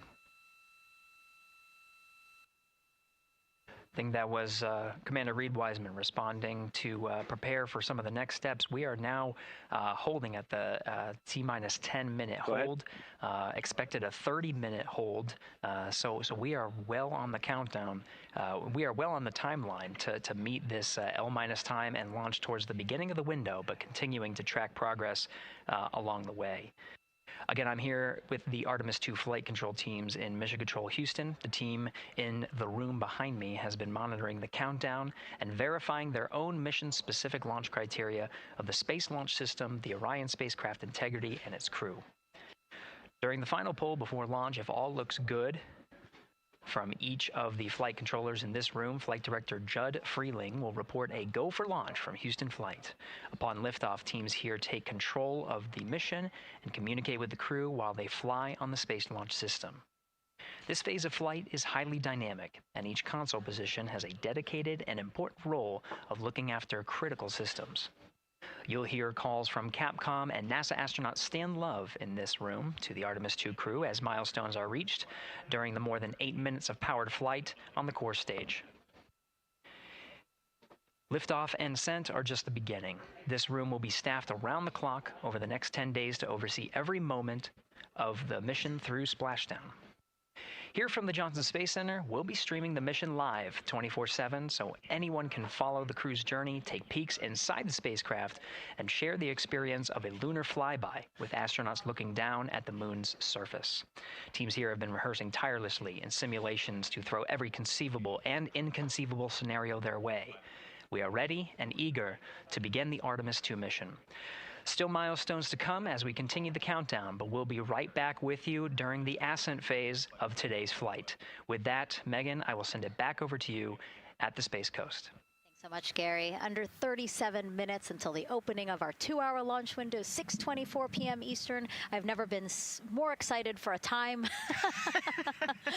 But why don't we send it back over to Megan Carter with the Moon Board to learn more about what happens after ascent. Absolutely. I am definitely also getting excited. Things feel like they're starting to pick up a little pace here.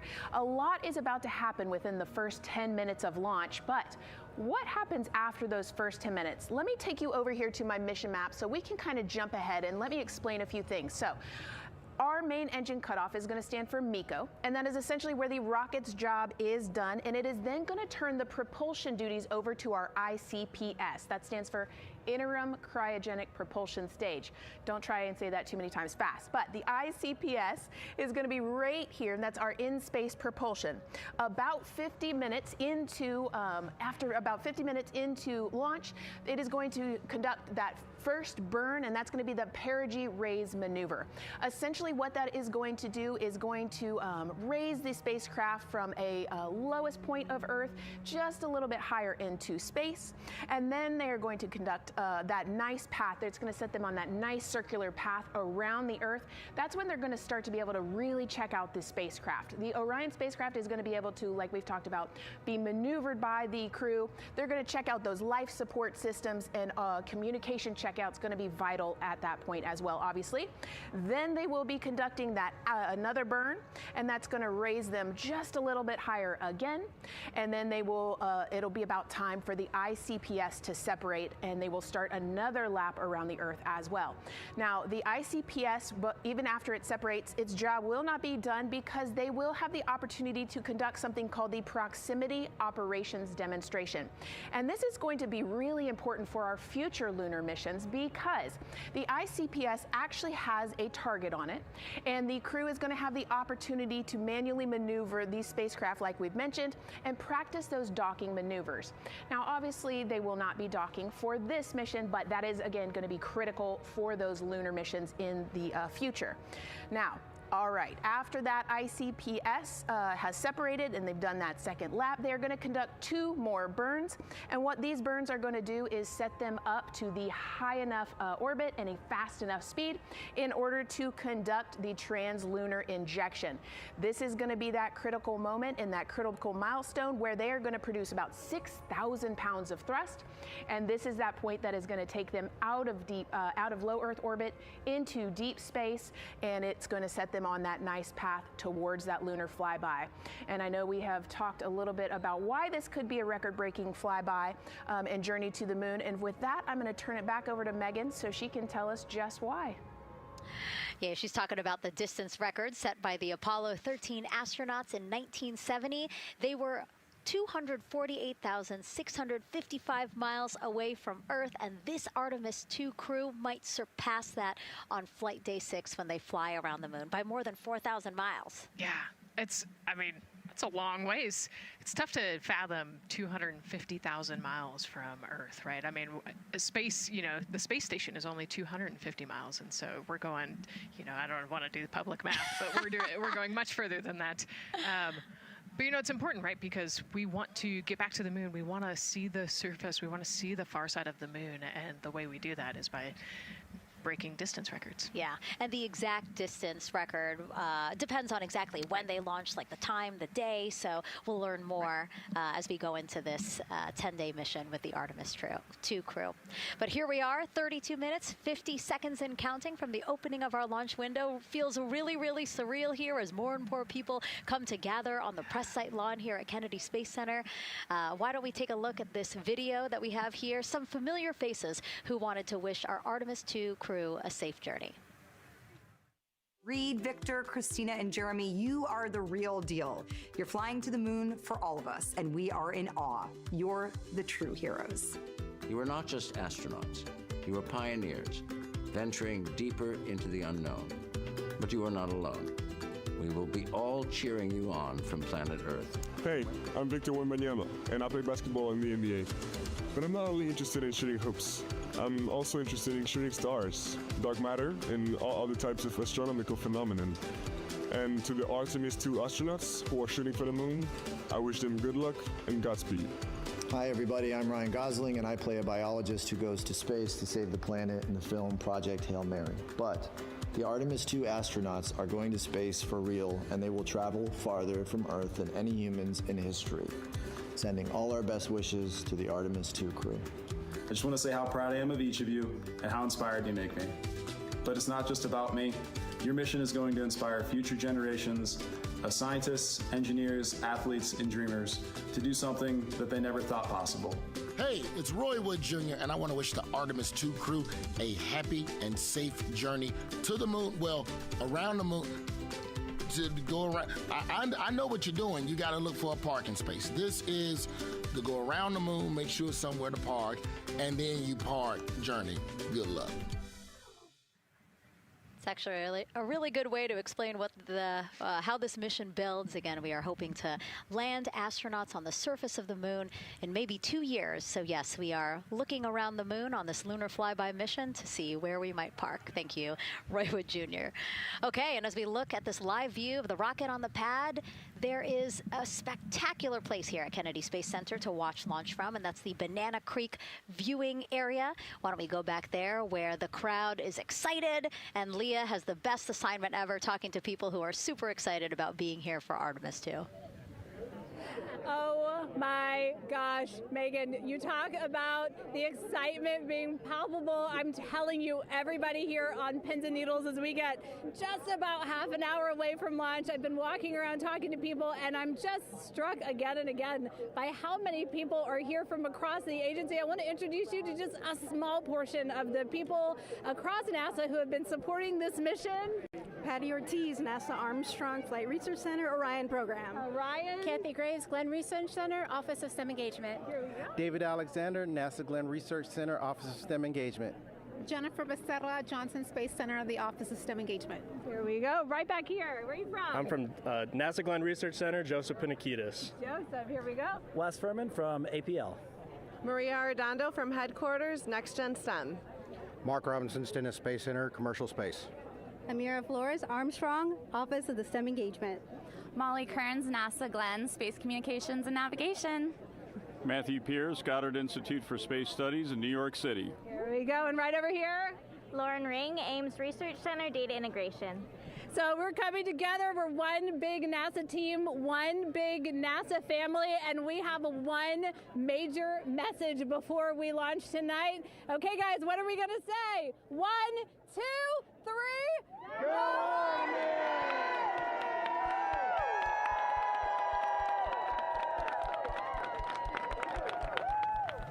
Oh my gosh, that made me so emotional. That was so inspiring to see. I mean, wow, yeah, that was great.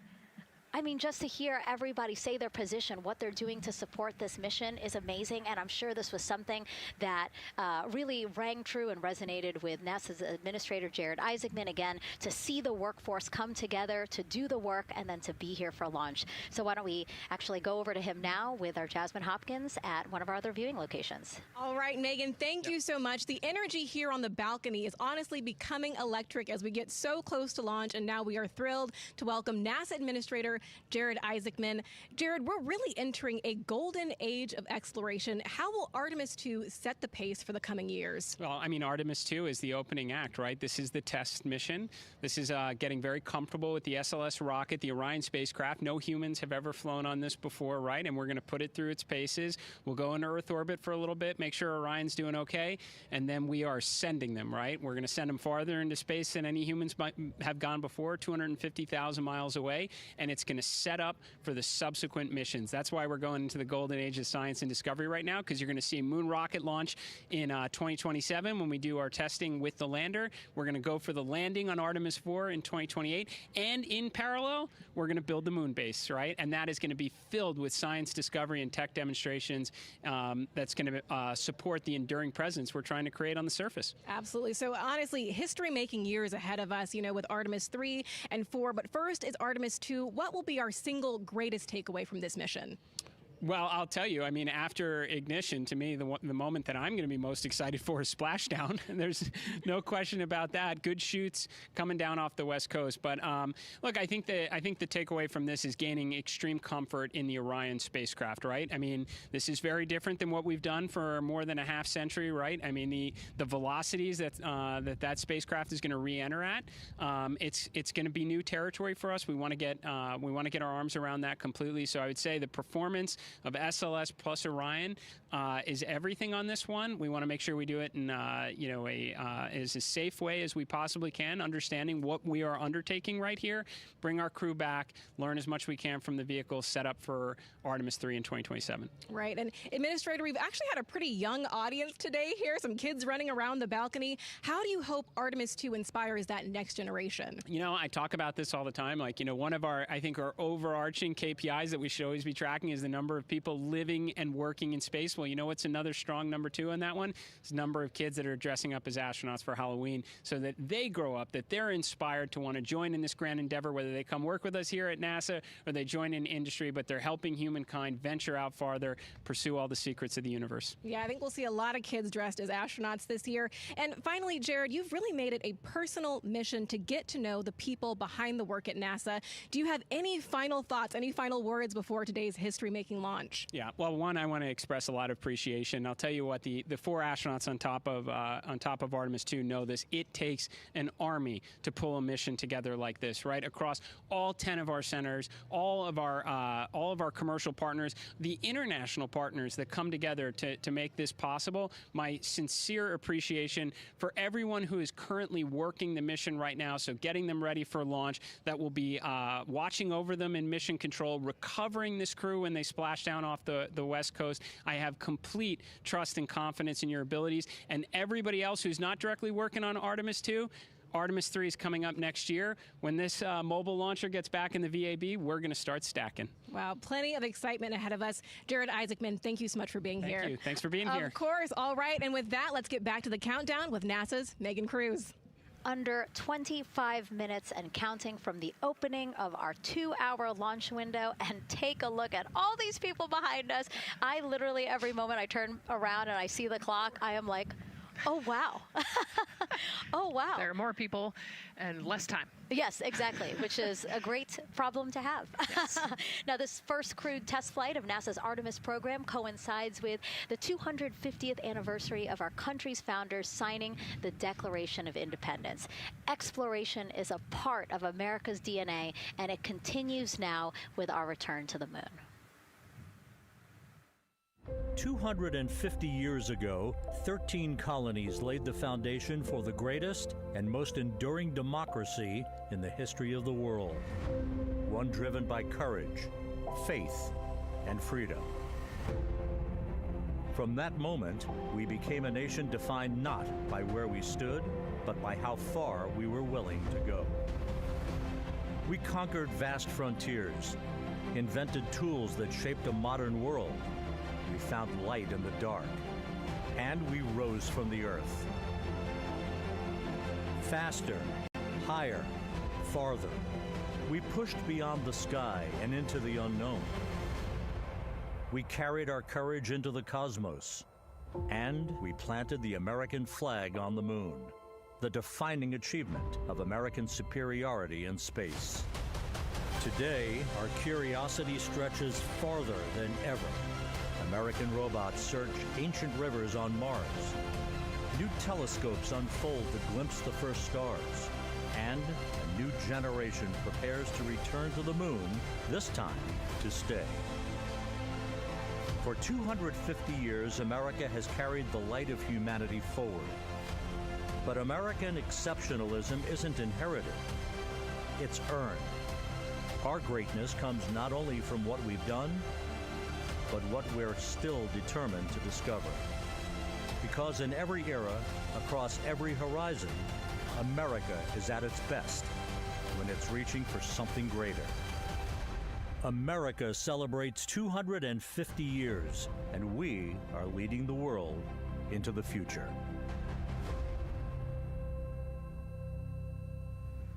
22 minutes, 15 seconds and counting from Artemis II, NASA's boldest test flight in a generation. The crew has said this often, that they hope it inspires children around the world. And recently, a group of kids here at Kennedy Space Center got a surprise of a lifetime while watching that rocket roll to the launch pad. So tell me what color it is.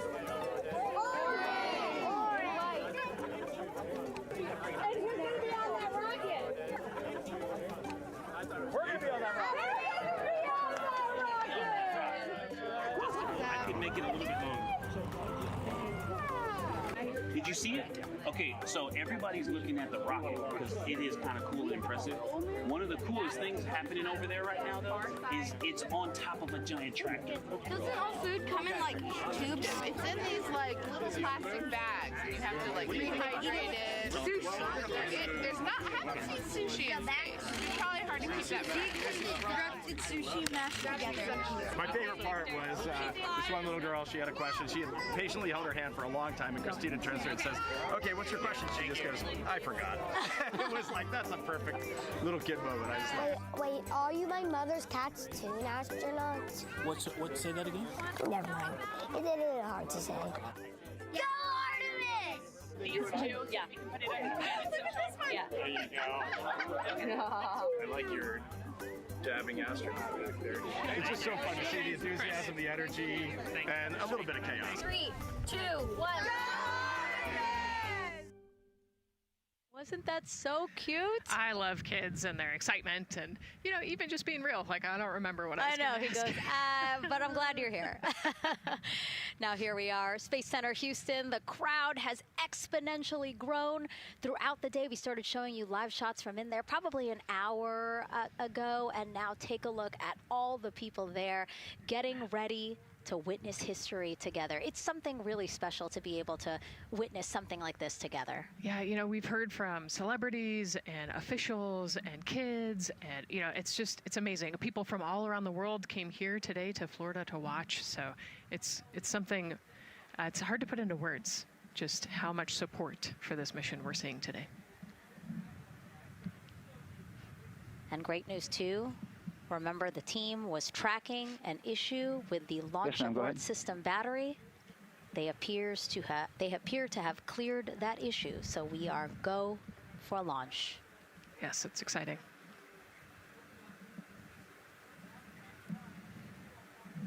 U.S. Space and Rocket Center here, Huntsville, Alabama, waving to the Artemis II crew sitting right there inside Orion. Inside of 20 minutes from the opening of our launch window, and right now we are targeting the top of that launch window, so we could be launching here in about 19 minutes, Nicole. Wow, I don't know if I expected this today. I'm excited, and you know, I'm glad they were able to clear the problem with the battery on the LAS, and everything has gone really smoothly today. It's been great. The weather cleared up. It's a beautiful day for a launch. And so now, as we are so close to possibly launch now, just what are your final thoughts as we are about to embark on a mission back to the moon, the first time in more than 50 years? Yeah, you know, just so proud of the crew and all of the teams here on the ground that made this happen. You know, they are carrying the torch from the Apollo era into the Artemis era. And, you know, as the crew likes to say, they want to be the shoulders that the next generation. And let's see, GLS, can you help us with that, please?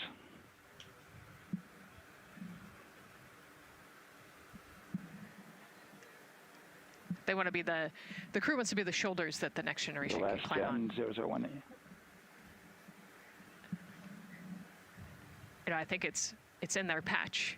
We're going for all. It's in the name of their capsule, integrity, representing humility and the professionalism of everyone that got them there today. So proud of them. We love them. We're excited for them, and we cannot wait to see what they see. Just leveraging everything we've learned so far as an agency, taking us from Apollo now to the launch pad here, 39B, with Orion and SLS poised to again fly us into the history books. And before we leave you now here at the host desk to get back into operations, we just wanted to answer one question for you guys. We asked you earlier on today, what are you most excited for? And we asked you to go vote on Instagram and Twitch. Instagram, you guys said launch.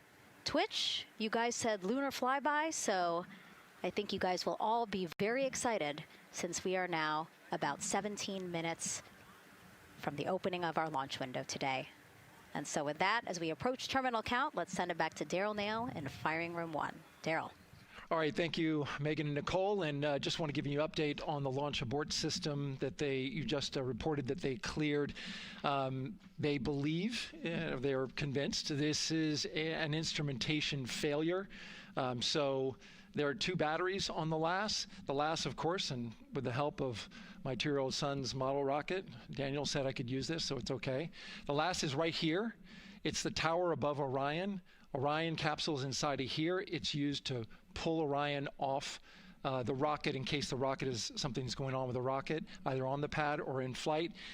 2 batteries are bad. Well, I'm sorry, one of the 2 batteries reported an out-of-family temperature, and it was very much out of family. And so they checked their data going back into the vehicle assembly building where they recharged the batteries and worked on them. And they have good, solid data, they reported, that tells them that this is an instrumentation failure, that there's something wrong with the sensor. And so they took it before the mission management team, which has to accept the risk, any changes to launch commit criteria, which this would be one, and they all fully accepted it. So now we are clear as far as that constraint is concerned. And one quick thing as we count down now, we are getting into the final minutes before liftoff. There's a 2-hour window. We haven't quite set the T0 yet, but this is a list of the cutouts. There are 150 cutouts that are included for this 2-hour launch window, and that's important. They're in very small print.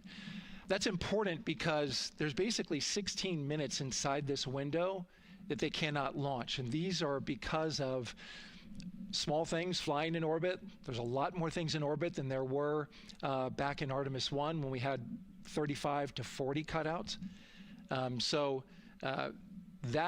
For that reason, because of these 156 cutouts, they're going to be managing the launch window as we go forward. So they may have to wait out one of these cutouts. They range in time between 2 seconds to 23 seconds, but you'll hear the NASA test director talk through that. We're getting ready to merge that loop from NASA test director Jeff Spaulding.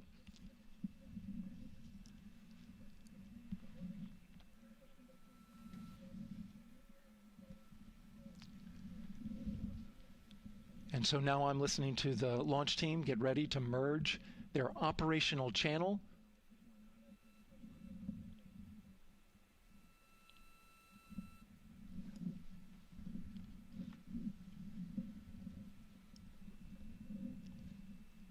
We're now entering one of the most consequential phases of launch day, and that's terminal count, the final 10 minutes. And OTC, NTD on 212 for comm check. Good comm. How me? I hear you the same. STC? GTC? GTC is on 212. All right, copy that. NASA Test Director Jeff Spaulding confirming communications with his team.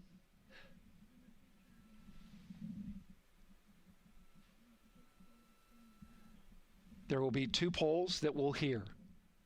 One from Spaulding, the NASA Test Director, confirming the ground systems and the launch team are ready to proceed. At this point, we have a clear board, no constraints, but we need confirmation from each individual on the NASA Test Director team. So we'll hear him poll his team. The other poll that we're waiting for is the poll from Launch Director Charlie Blackwell Thompson, who will take that final status from NASA management before giving the go to come out of a hold. And you're seeing the clock count down at L minus 12 minutes. CCL, OTC, Orion, RS1. CCL. Yes, sir. Reconfigure ARS primary loop ISO valves. Copy, that's in work. And CDR, OTC, Orion, RS1. Go. ARS loop ISO valves are being closed at this time. Integrity copies. NGDLP. Go. Yes, I had a discussion with sea ice and with MER manager regarding the observation the sea ice had a few minutes ago. They were able to confirm with BCI photos that the condition that they observed has been there since 2025. MER manager has had a chance to review the findings, and they do not have any constraints from either a sea ice or MER manager perspective. Okay. Copy all. And Launch Director NTD, you copy? Yes, sir. I copy. That's good news. OTC, CCL 212. OTC. ARS primary loop isolation valve configuration is complete. Copy.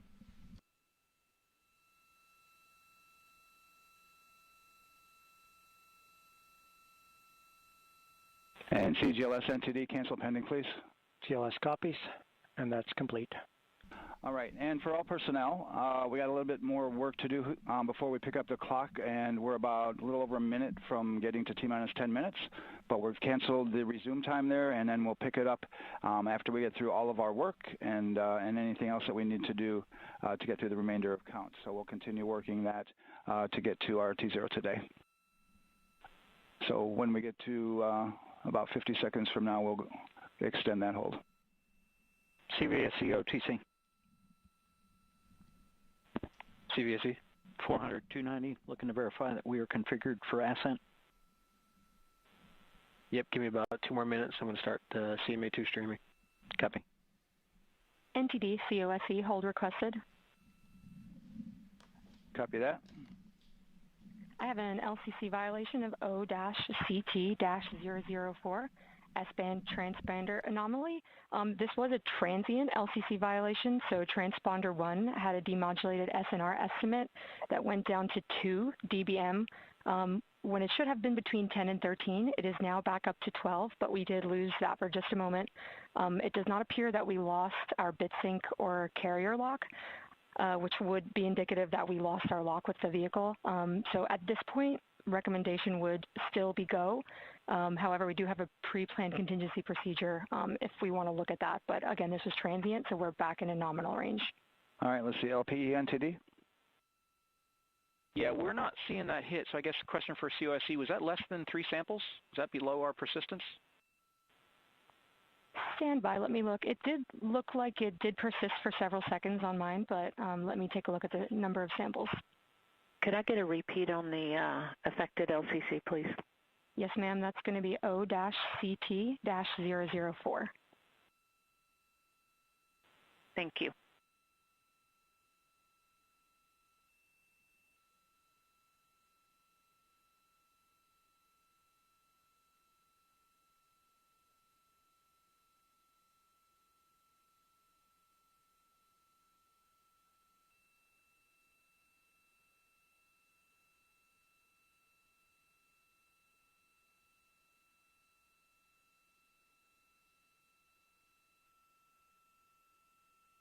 Yeah, us taking a look at the data right here, looks like that was a single sample. Yeah, copy that. RFTS does report that they also lost lock for about 5 seconds. So I would love to ask KUS and see if they also lost lock with the vehicle for any extended amount of period.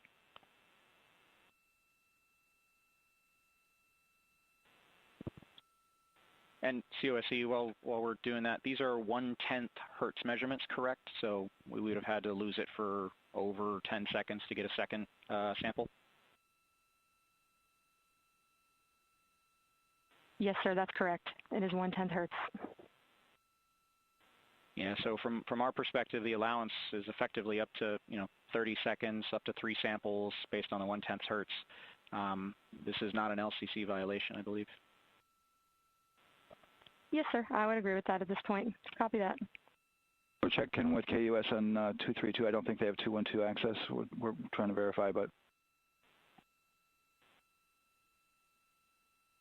it sounds like they have a loss of lock as well. About 2 seconds. Okay.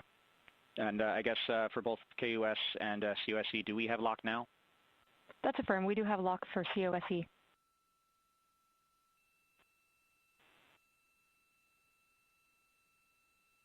Yeah, so from the integration console perspective, we did have a temporary loss there within the allowable, and per the requirement, let's go. And this is Houston Flight. We have lock and we have good telemetry here in GSE. And KUS is reported too. They have good lock now. So with all of that, OSC, then are we in a go configuration per your LCC? Yes, sir. Recommendation would be go. Right. LP, you concur with that? Yes, sir. LP concurs go. And Launch Director? Yes, sir. Launch Director concurs go. All right, and I'm going to go ahead and just verify everybody has everything else complete, Launch Director, and if we do, we'll be ready to pick up the poll at that time, unless there's something else that you're aware of. No, sir. Let's verify all our work is complete, and I would like one last check of our constraints list. All right, let's see. OTC, are you still waiting for ComConfig, or are you? That is affirmed, sir. Okay, is that your only open item? Yeah, OTC, this is CVAC. That 400 step 290 is complete. Copy. Okay, so OTC, you're complete with all of your work? That's affirmed. All right, copy that. STC? STC is complete.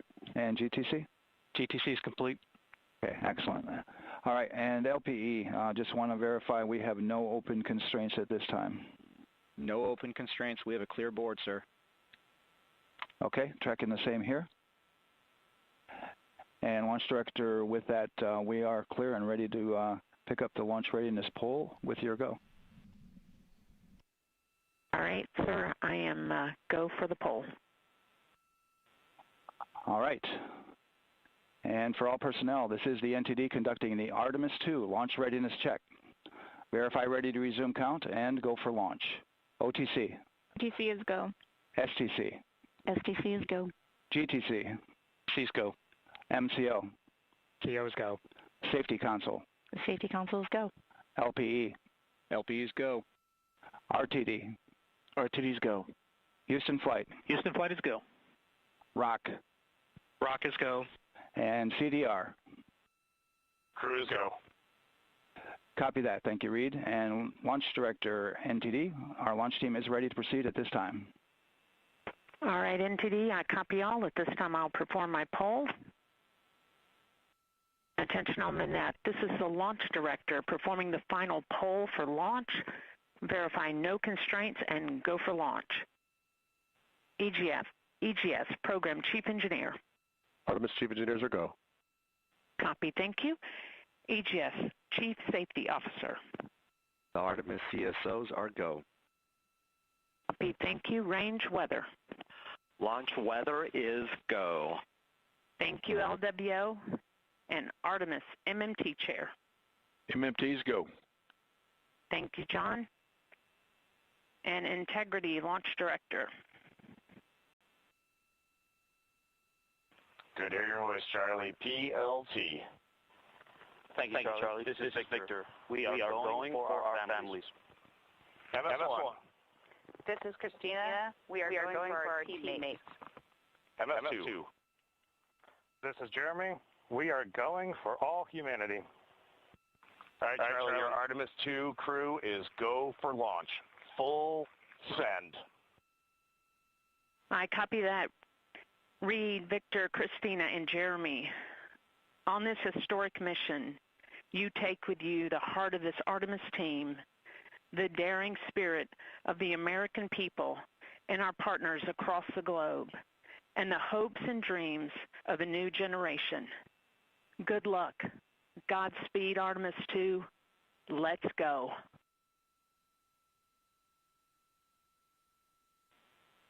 And NTD Launch Director. Go ahead, Launch Director. Yes, sir. You have a go to proceed with countdown. Copy that. I'll put it in work.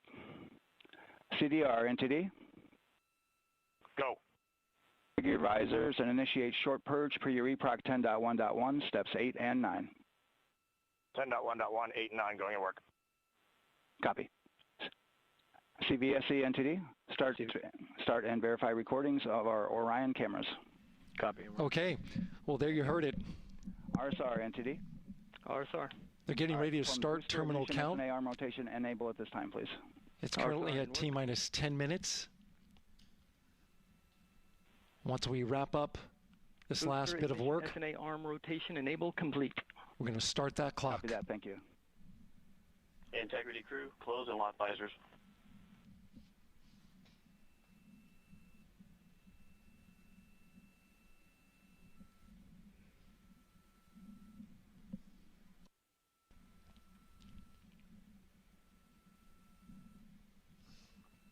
You heard an issue, worked in real time with telemetry lock on the Orion.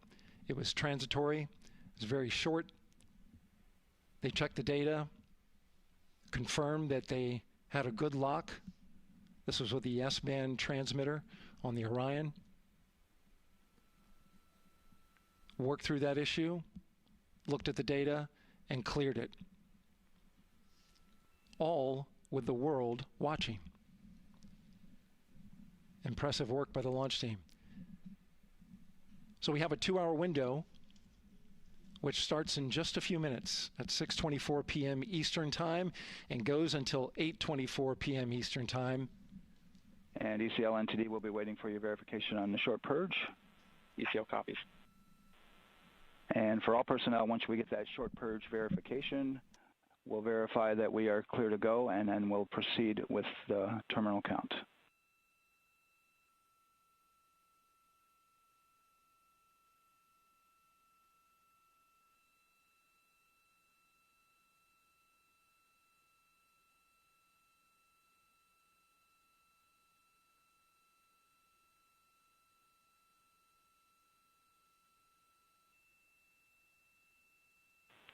ECL time estimate? About a minute. Copy.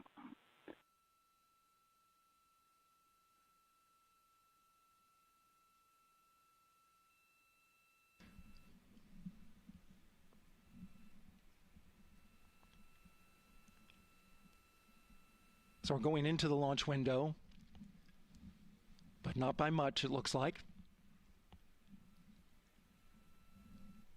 Just wrapping up some final work. And once that's completed, you'll hear NASA Test Director Jeff Spaulding ask for the ground launch sequencer operator to go ahead and start the clock. The ground launch sequencer is an application software. It runs on top of the launch control system in the firing room, acts like a conductor of an orchestra, executing hundreds of commands in precise order and timing. It's all autonomous. NTD CCL 212, short purge initiation is verified. All right, copy that, and we're verifying our constraints.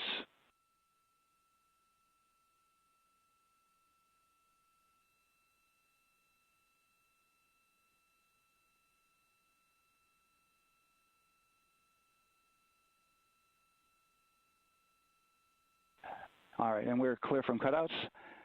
And with that, we're going to resume the clock momentarily. And CGLS, you can resume the clock on your mark. GLS copies. 3, 2, 1, mark. GLS mainline has been initiated. T-minus 10 minutes and counting.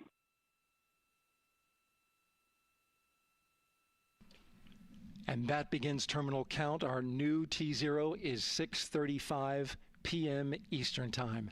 6:35 p.m. Eastern Time. We are now counting down to liftoff of Artemis II.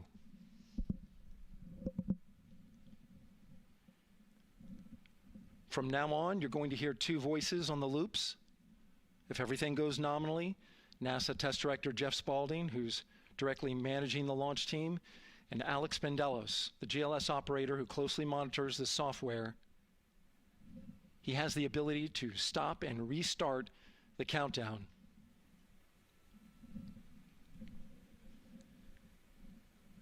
A lot of people ask about whether there's a launch button. There certainly is not. Flight and Rock, our new T0 is 22:35:12. Houston flight copies. Rock copies. 22:35:12. Affirm. There you heard confirmation of the exact T0, 6:35 and 12 seconds p.m. Eastern Time. Again, our T0 is 6:35 and 12 seconds p.m. Eastern Time. But as I was saying, there's no launch button. This is autonomous. But there is a button that keeps you from launching, and that button allows the GLS operator to pause the countdown outside of terminal count and during terminal count and submit a hold to the next holding point. So the clock won't stop right away. If there's an issue, we'll go to the next stable holding point. This is how GLS configures the rocket and ground systems to a stable point where they can stop the countdown if that's needed. But right now, we are counting down. Our next big milestone, looking to retract the crew access arm. GLS is go for crew access arm retract. And there you see the crew access arm moving away.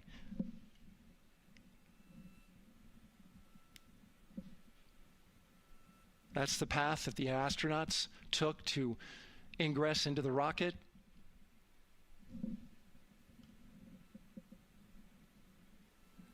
Until this point, that was their way off the pad if they needed to evacuate.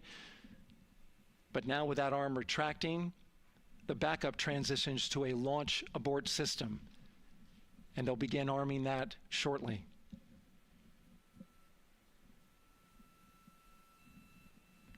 Of course, the launch abort system, great shot there of the crew access arm retracting away.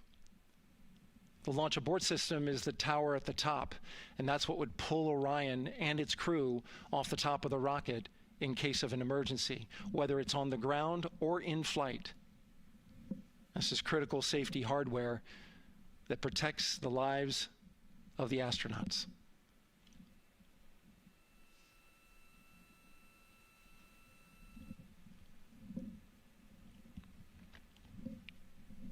Starting at T-minus 6 minutes, the GLS will start bringing that and other high-energy systems online, starting with core stage pressurization.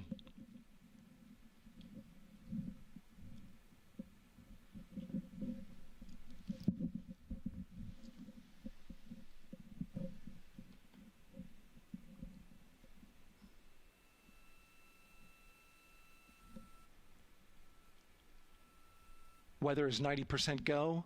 The range is go. All systems are go.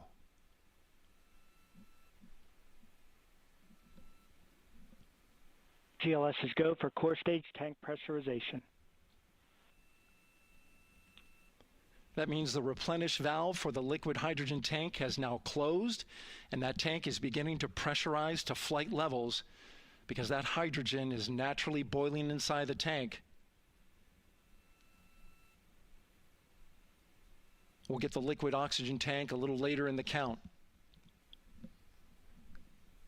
Now the team is waiting for verification that, if needed, the Artemis II crew could use the launch abort system to pull Orion safely off the top of the rocket in an emergency.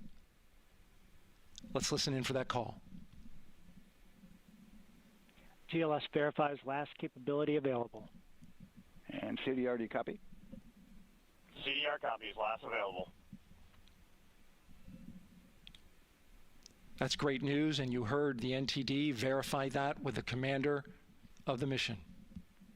GLS is go for FTS arm. Now work is being done to arm the flight termination system. This is so the range safety can send a flight termination command if the rocket flies too far off track. There's a brief built-in delay so the launch abort system has time to pull the astronauts to safety first. GLS is go for LH2 high flow bleed check. All right, the high flow bleed check.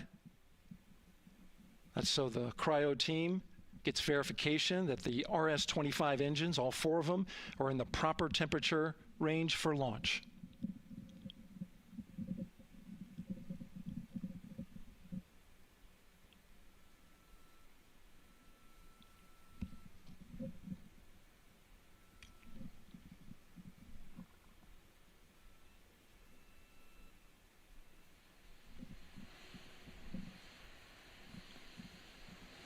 GLS is go for core stage APU start. Core stage APUs start. Those are auxiliary power units, high-speed turbines which provide pressure to hydraulic pumps that steer the RS-25 engines. We're going to see a gimbal test a little later at T-minus 2 minutes and 30 seconds. This is what allows that to happen.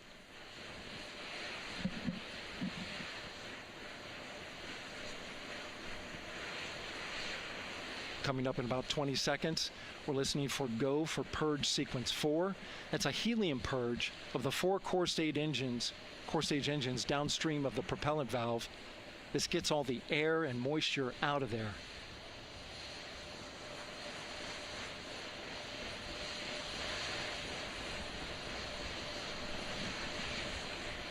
GLS is go for purge sequence 4. Moving through the milestones. All is looking good.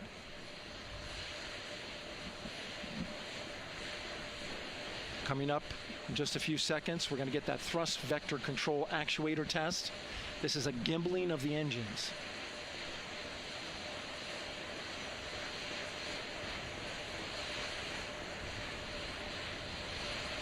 There are the 4 RS-25s, 3 of them Shuttle Heritage, 1 of them built from shuttle parts. And there you see them moving.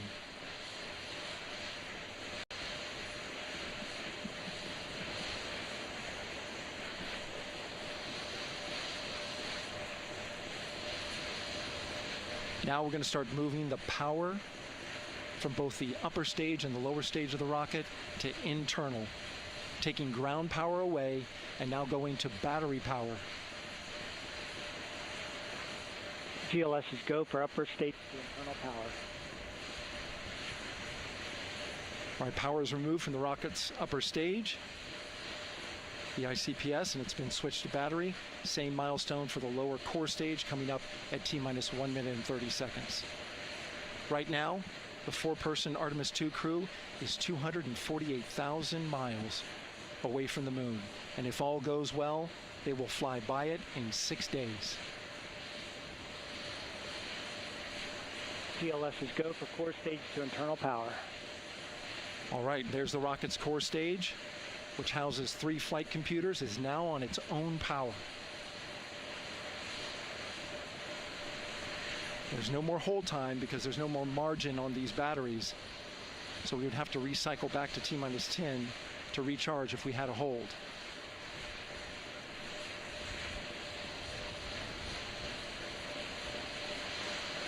One minute. Right now, the rocket does not know what the T0 is, but coming up at T-minus 33 seconds, control shifts from the ground launch sequencer to the rocket's onboard autonomous launch sequencer, or ALS.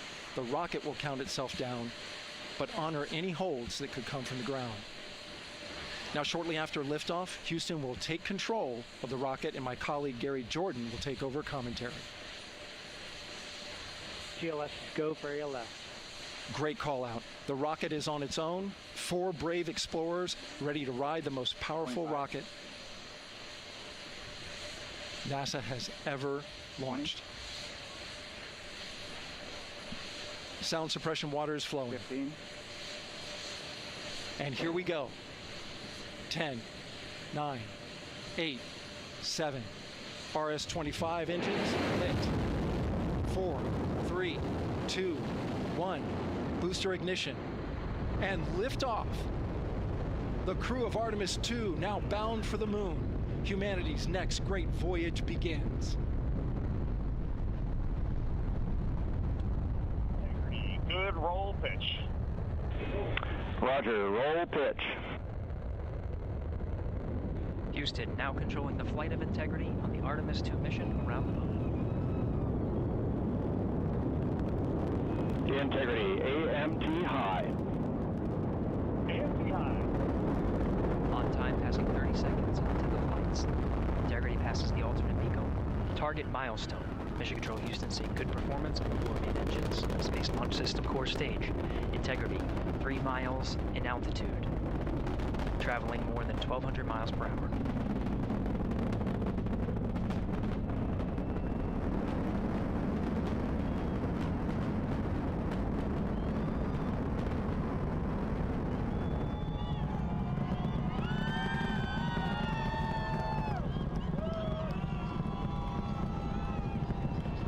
Mission elapsed time, passing 1 minute, approaching max Q. On, Ponce de Leon. Stan, we have you loud and clear on Ponce de Leon. Have you the same. Communication signal transfer confirmed as Integrity and its crew go supersonic. Approaching 90 seconds into the Artemis II mission. Integrity is 14 miles in altitude, 8 miles downrange, traveling more than 2,600 miles per hour.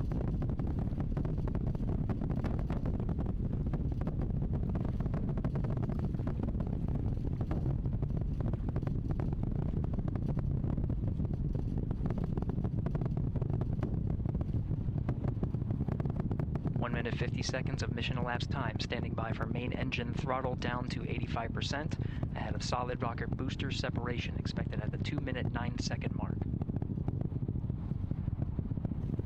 We see throttle down.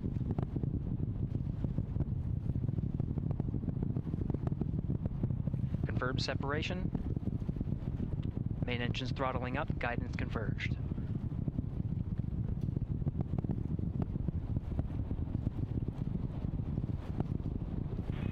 Integrity, guidance converged, performance nominal, upper stage RCS ready.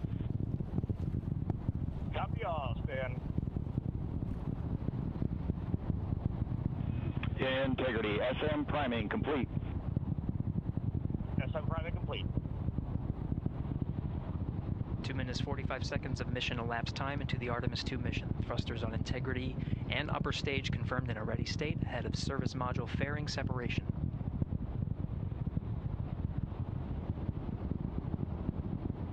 3 minutes into the flight. Integrity, 49 miles in altitude, 78 miles downrange, now passing 5,000 miles per hour.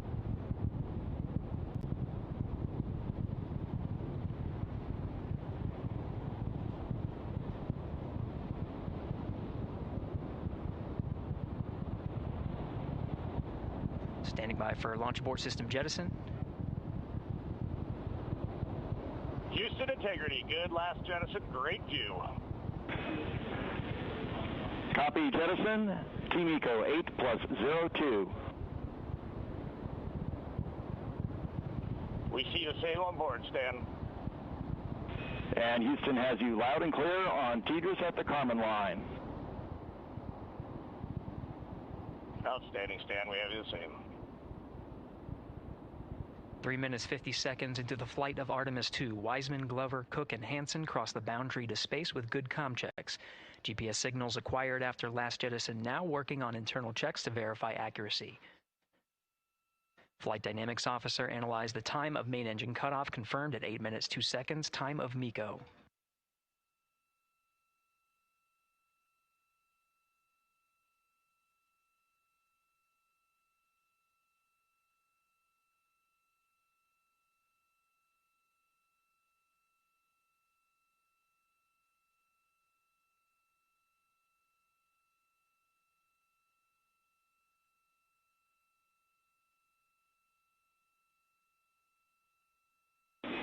Integrity, GPS processing. Outstanding, Stan. We see the same, and we have a beautiful moonrise. We're headed right at it.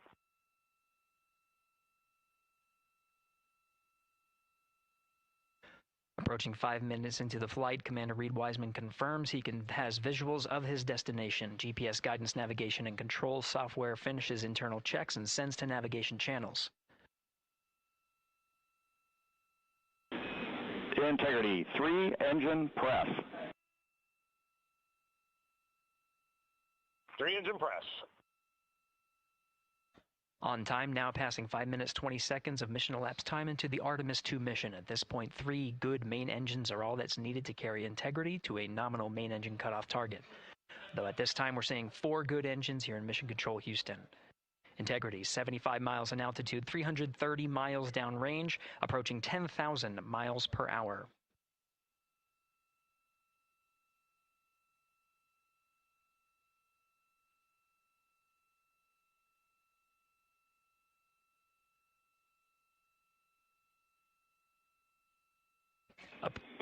Integrity, looking good at 6 minutes. Same on board, Stan. Good trajectory and engine performance. Booster officer will soon report the shutdown plan to Flight Director Judd Friedling, expected at the 7-minute mark. Integrity, 78 miles in altitude, 460 miles downrange. Integrity, expect nominal shutdown.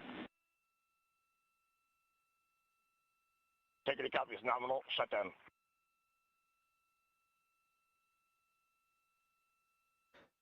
Six minutes 40 seconds of mission elapsed time. Shutdown plan is as expected. Again, the time of MECO was confirmed at 8 minutes 2 seconds into the flight.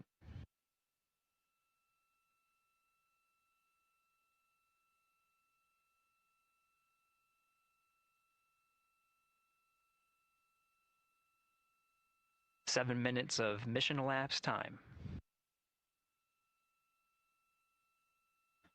Throttling down as we approach the abort once around option. Milestone at the 7-minute 30-second mark. Now 84 miles in altitude, 650 miles downrange, traveling more than 15,000 miles per hour. Integrity, AOA open. AOA open.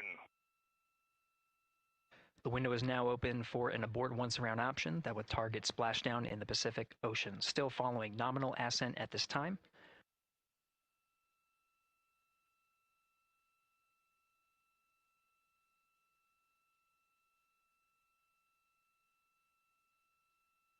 About 10 seconds remaining until the main engine cutoff of the Space Launch System core stage. Standing by for confirmation of MECO and core stage separation.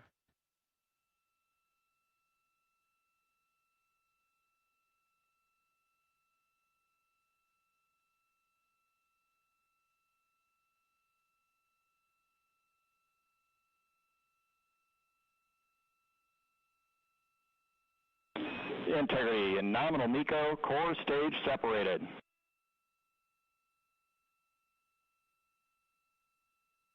We see the same on board, Stan.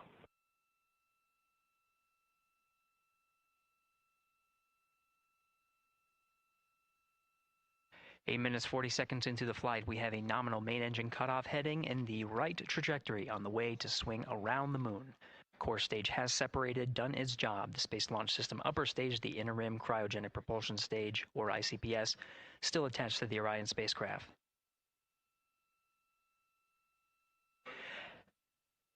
Nine minutes of mission elapsed time. Integrity crew of Reid Wiseman, Victor Glover, Christina Koch, and Jeremy Hansen now in orbit around the Earth at the beginning of their journey to the moon.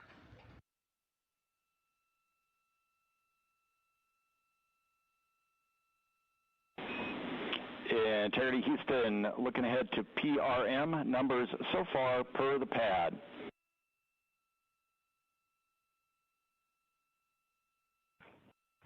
Copy that, Stan. Numbers for the pad.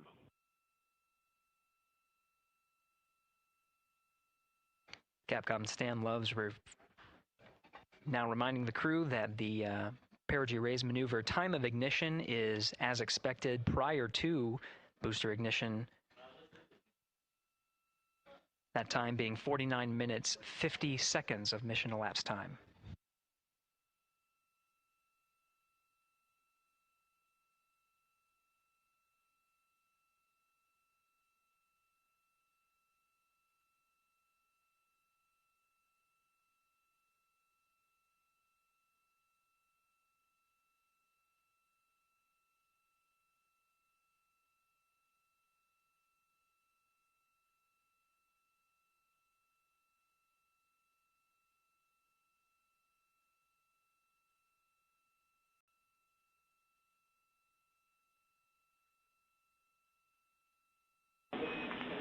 Integrity, good. Neds deploy.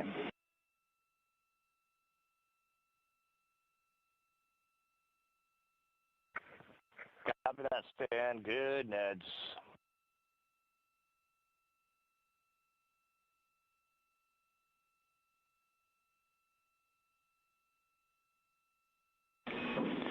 And Integrity Houston for PWD setup. Just a reminder, halfway open on the secondary. We copy that, Stan. Halfway open.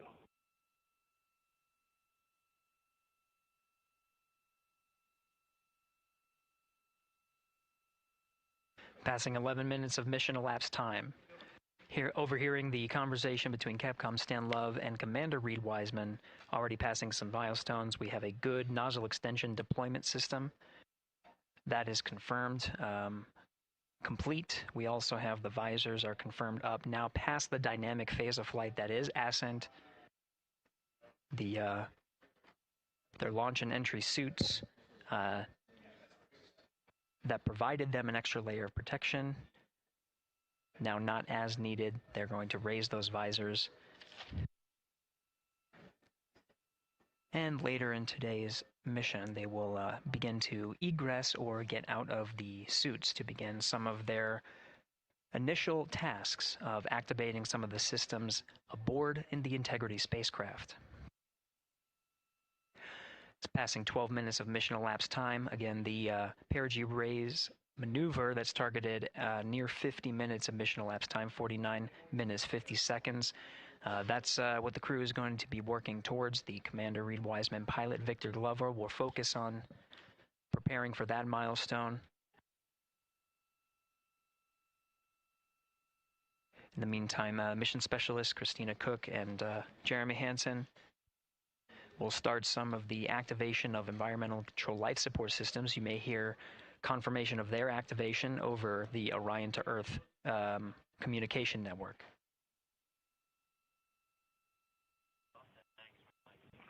Houston, C3 aux power back in auto. Copy C3 aux, and we're 2 minutes to maneuver.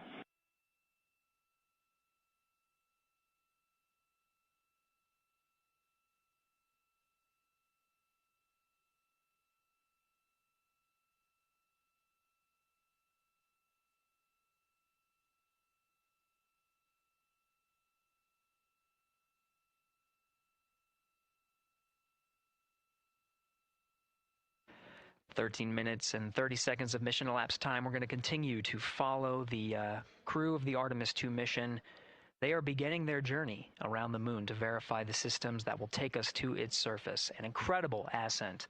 Artemis II is underway. Reid Wiseman, Victor Glover, Christina Koch, and Jeremy Hansen begin their journey to the moon. Still milestones to come up as we await solar array deploy and the critical burns that will get Integrity into high Earth orbit around the Earth before engines are fired to get us around the moon. We'll keep tabs on Integrity and its crew from here in Mission Control Houston. But for now, we're going to send it back to you, Megan and Nicole at the Kennedy Space Center. Very jealous to hear how the launch experience was over on the Space Coast.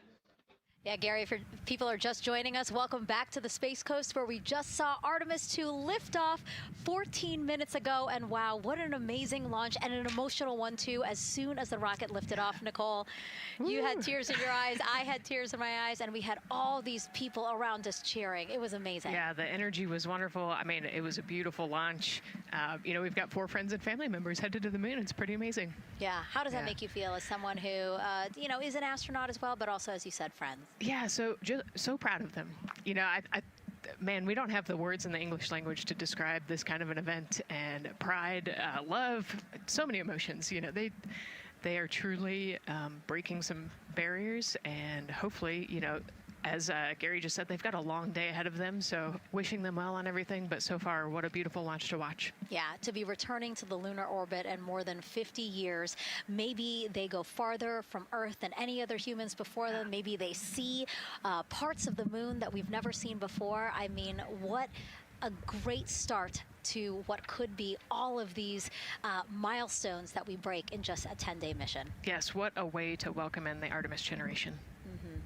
Yeah, how do you feel? I mean, we saw some beautiful shots we were covering of course, the rocket, of course, the Earth falling away as we continued up into our ascents, but also some of those crowd shots where we saw young and old, just emotional, overcome by this history-making moment. Man, we are going back to the moon for all, and we saw that today. We saw that in all the crowds. And yeah, you guys just saw that view, the sunrise or sunset, I guess. They just made it over the crest of the Earth, and you could see the sun peeking over. One of my favorite views from space. And I can't imagine what they're looking at now, and I can't wait to see what they're looking at in about 5 or 6 days. Yeah, and I know a lot of people are like, I'm surprised this launched on the first try, because we know, like any little thing, we have to be keeping safety in mind, and we want to make sure we're ready to go. But we were ready to go, and I think it surprised a lot of people. What a wonderful surprise on this Wednesday evening. It did, and it kind of surprised me as well. But it's just a testament to the team here that has been working so hard on Artemis. Artemis 1, we learned a ton of lessons. We learned a ton from the wet dress for Artemis 2. We were able to go in, fix those things. We even had a couple mishaps today, not mishaps, but a couple, anomalies today that the team creatively came up with solutions for. It's just a testament to the teamwork that gets us to the moon. And so we can continue to watch Christina, Reid, Victor, and Jeremy on their way now to the moon in Earth's orbit and awaiting the next in-flight milestones, deploying Orion's solar arrays. So why don't we get back in with Mission Control and Gary. Hey, thank you, Megan. Again, we're following along in the action. It is a long day. They have a number of procedures they need to get to immediately in their timeline. And Integrity Houston, cross-tie is on board per the ETSI-DEM. We copy, Houston. Thank you.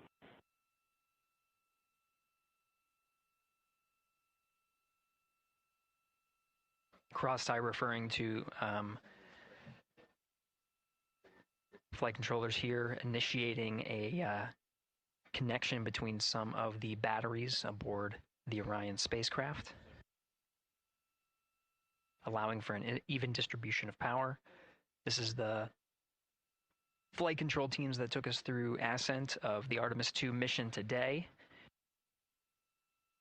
Right now we're, as you see, passing 18 minutes of mission elapsed time. The Orion spacecraft Integrity and the interim cryogenic propulsion system are maneuvering tail to sun. It is in this orientation, this attitude. Integrity anywhere until that momentary prompt caution.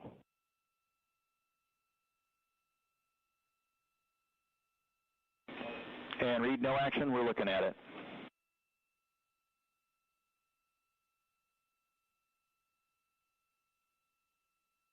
Commander Reid Wiseman verifying what is being routed to his displays aboard Integrity.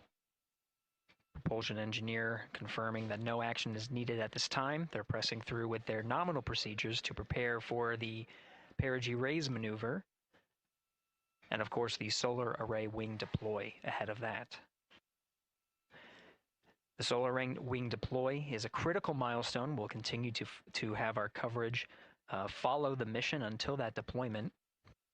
A successful launch is just the beginning. The deployment of the solar arrays and successful confirmation that those solar array wings are drawing power is a significant milestone and says to the flight control teams that we will continue on today's mission. Power needs to be drawn to continue through some of the next milestones. Until then, the AOA open option that was called up upon ascent, the aboard once around, is the current option, and abort to orbit option ATO will be switched to a preferred mode at the time that the solar array wings are deployed and latched. It gives the flight control teams a little bit more flexibility. Yeah, Integrity Houston, update on TDRS handover for your pad.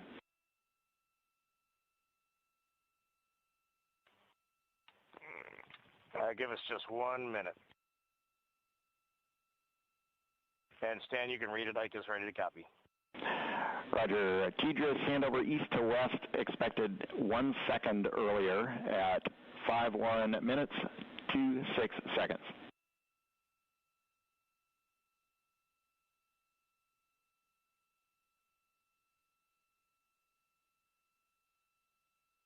All right, Stan, we copy 1 second earlier for 5126 TDRS east to west, and saws are starting to deploy. Thermal knives are firing. We concur. Thanks for the report.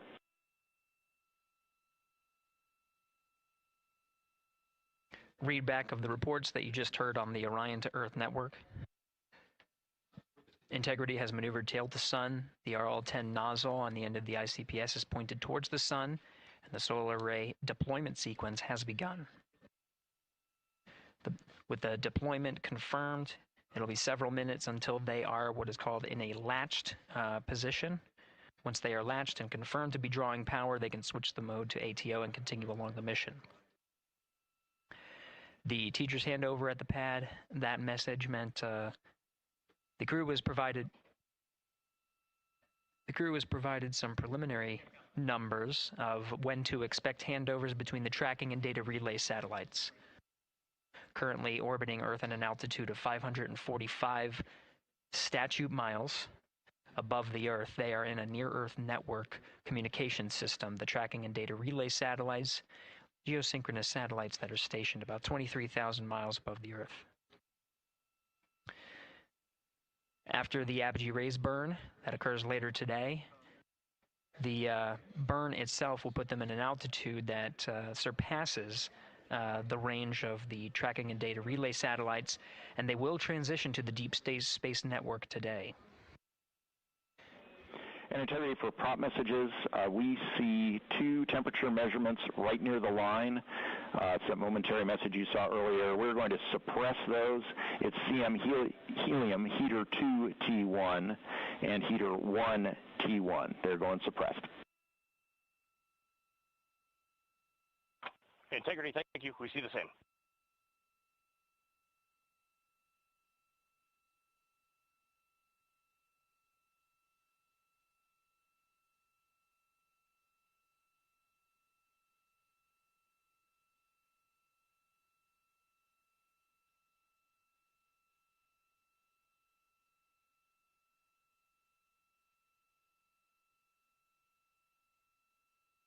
This is Mission Control Houston, passing 23 minutes of mission elapsed time into the Artemis II mission.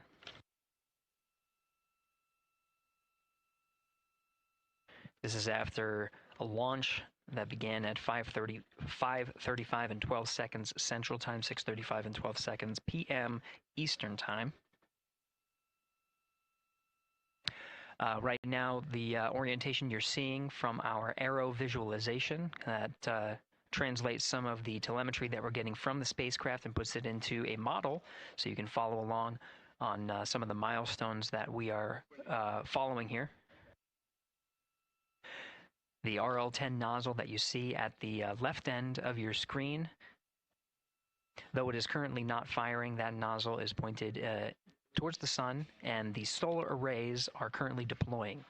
From this visualization, they look fully stowed in a position. Integrity, we are happy to report that Jeremy has the O2 sensors on. Copy O2 sensors.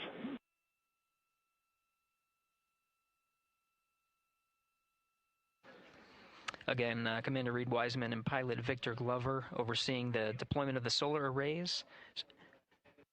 And we'll follow the attitude maneuver changes ahead of the first burn of the ICPS engine, the perigee raise maneuver. Integrity Houston, we see 4 saws deployed and latched, ready for ATO preferred. Yeah, we're almost there in the procedure stand, and we see the same thing.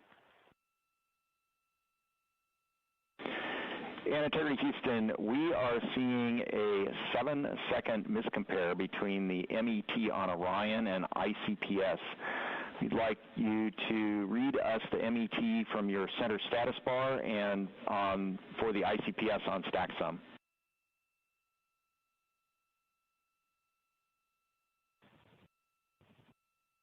And Stan, we see a absolutely precise alignment. MET 25, 14, 15, 16, precisely aligned with ICPS MET. Copy, thank you for that. We'll investigate a ground issue. And Houston Integrity, ATO preferred set. Copy, ATO preferred.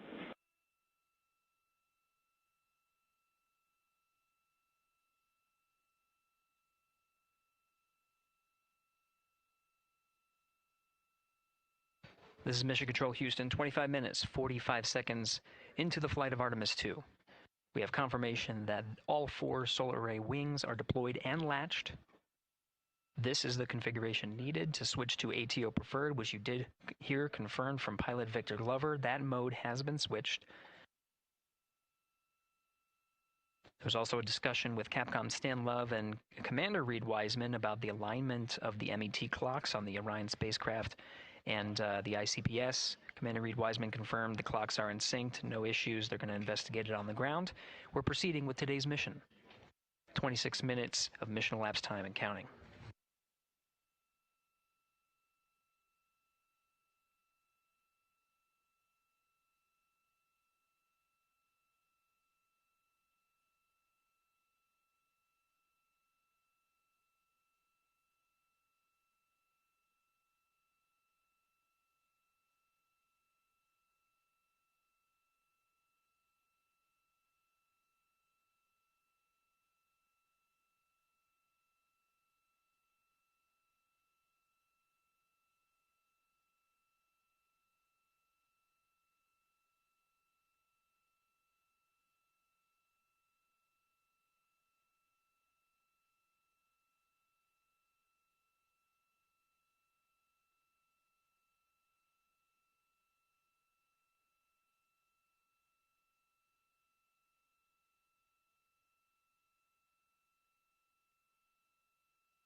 This is Mission Control Houston. We're approaching 28 minutes of mission elapsed time into the Artemis II mission. At this point, we've had a successful liftoff from the pad at 5:35 p.m. and 12 seconds p.m. Central Time, 6:35 and 12 seconds p.m. Eastern Time. We've had a good main engine cutoff, core stage separation, and a good trajectory to begin today's mission. Right now, the spacecraft has maneuvered tail to sun. We're standing by for another maneuver to maneuver into the burn attitude. This is where the RL-10 engine of the ICPS is pointed in the correct orientation for the perigee raise maneuver. We did hear confirmation that the perigee raise maneuver time of ignition has been confirmed per the pad, which means it was the predicted time prior to liftoff. Integrity for GNC, we're taking channel 1 to unfiltered and to BFS. Okay, Stan, we're watching. Go ahead.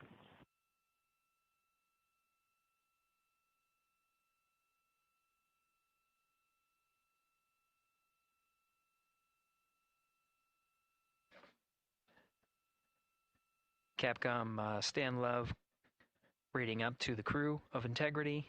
They will switch the navigation source from channel 1, standing by for confirmation that that switch has occurred. Pilot Victor Glover will receive confirmation when, and as at least watching to confirm that that switch has occurred. Again, the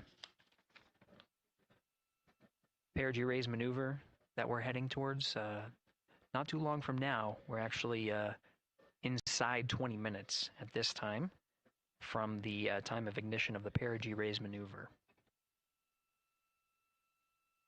We did have a successful deployment and launched of all 4 solar array wings. This is the configuration needed to commit to the perigee raise maneuver. Of course, flight controllers here in Mission Control Houston will continue to evaluate that everything is good before committing to that burn. The perigee raise maneuver does raise the perigee, the lowest point in the orbit, from 15 to 100 nautical miles. The 100 nautical mile mark is needed to continue in low Earth orbit and hit the target for the apogee raise burn. That will put them in a high Earth orbit for the remainder of the day and set them up for the right position to execute the translunar injection and head to the moon tomorrow. The burn duration of the perigee raise maneuver is 26 seconds. It's a relatively short burn, but it does raise the perigee and do the job to get into the correct position before firing that main engine on the ICPS. The pad had a TDRS handover. This is the tracking and data relay satellites. East to west, they are geosynchronous satellites that are positioned around the globe. And as Orion makes its way around the Earth right now, above the west coast of Africa, at an altitude of about 923 statute miles, and counting.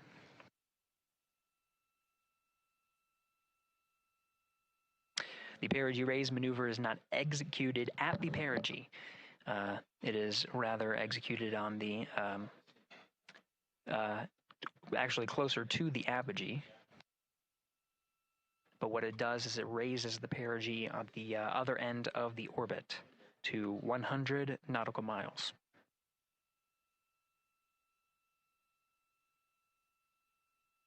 The 26-second duration burn does not conflict with the time that they've reported of the tracking and data relay satellite handover from TDRS east to west. Again, geosynchronous satellites that are used not only by Integrity today, but the International Space Station as well.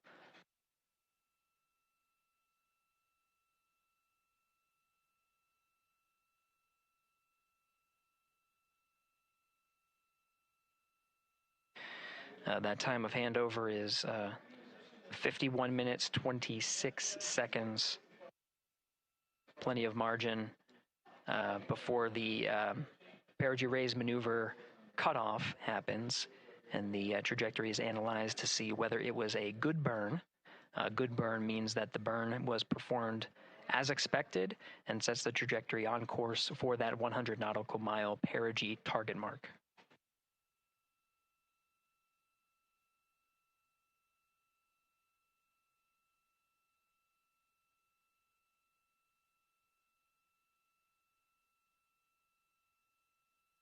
Again, for those sticking with us on NASA Plus and following along on our coverage, we will continue to follow and to cover the mission until, well, actually, we'll continue to cover the mission 24/7.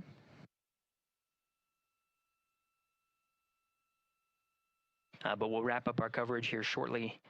And now that solar array wing deployment has occurred on NASA Plus and Amazon Prime.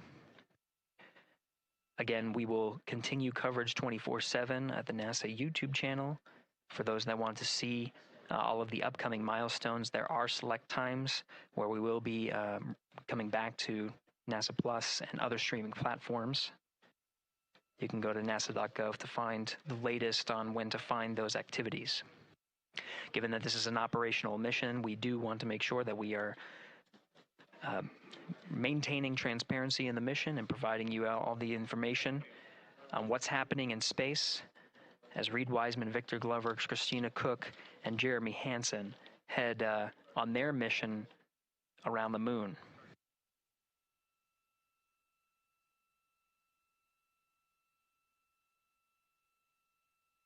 Inside integrity at this time. Again, the solar array wings have deployed. The integrity is maneuvering to its burn attitude ahead of the execution of the perigee raise maneuver.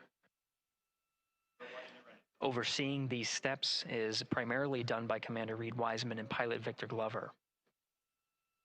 Mission specialist Christina Koch and Jeremy Hansen focusing on some of the system activation inside of Orion, namely the environmental and control and life support systems.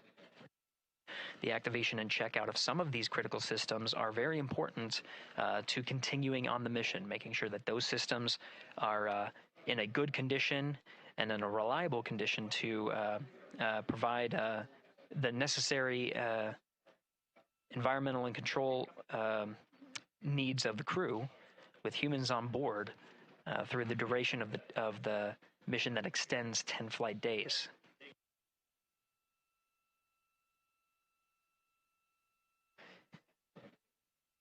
Standing by for an update to the perigee raise maneuver time of ignition. Should be right up to the crew very shortly. Integrity Houston, updated PRM numbers when you're ready to copy. All right, Houston, we are ready to copy. TIG is 2 seconds earlier at 4 minutes, 48 seconds. TIGO unchanged at 26 seconds. 49, 48, TIGO 26.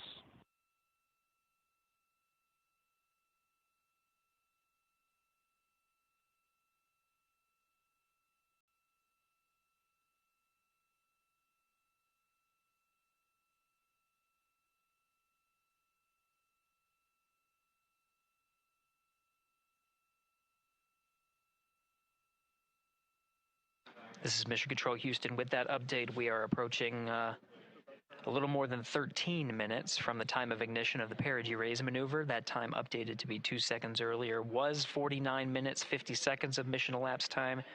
We'll now move to 49 minutes, 48 seconds. The duration of the burn, that's what was referred to as the TGO, will still remain at 26 seconds. Relatively short duration burn, again, just raises the perigee of the orbit today.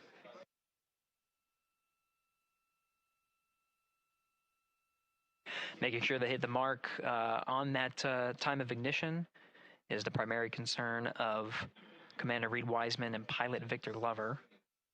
Mission specialist Christina Koch and Jeremy Hansen inside activating those environmental control and life support systems.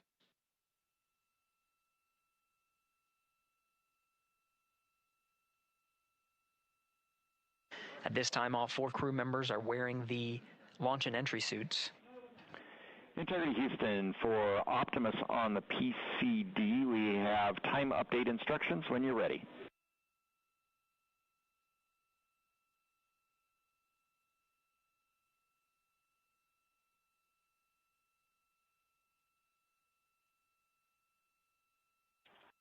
And Houston, Integrity, we copy. Hands are pretty busy at this time. I think we will call you back when we're ready for that. All right, that one is not urgent. 2 minutes to maneuver to PRM attitude. We are watching and concurred. 90 seconds-ish, maybe. Pilot Victor Glover confirming that maneuver less than 2 minutes. Again, the point of that maneuver is to point the main engine of the ICPS, the RL-10 engine, in the proper orientation to execute that 26-second burn. It needs to point in the correct position to achieve the goal of raising the perigee to 100 nautical miles.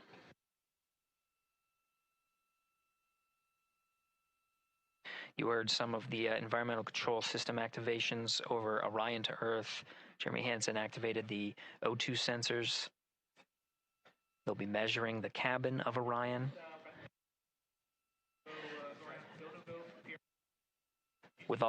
During all of the activations, here on the ground in Mission Control Houston, Flight Director Judd Freeling is doing a poll with all flight controllers in the room to see if we are in a go position to go ahead and execute the perigee raise maneuver. Once concluded, Stan Love will report it back up to the crew, and we'll stand by for that.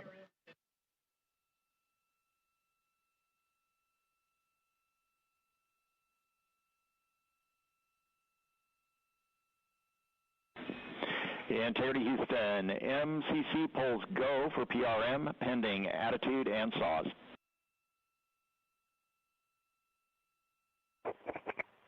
Okay, we copy.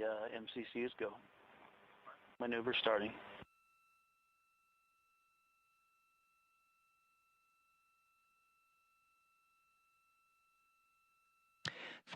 Minutes of mission elapsed time. The maneuver to the burn attitude has begun. The maneuver also is paired with reorientation of the solar array wings that have been deployed. They will have various positions throughout the duration of the flight. Of course, solar array is meant to maximize the draw of power from the sun. So when deployed, we're in a biased solar array wing configuration that was called solar normal. This allows for the greatest surface area of the solar array wings to be drawing power and powering up those batteries of integrity, of which a cross-tie was enabled between the four batteries, the four battery buses that are inside of Orion. However, for the perigee raise maneuver, the solar array wings will be put into a position to take on the loads imparted by the ICPS main engine when they execute the 26-second burn.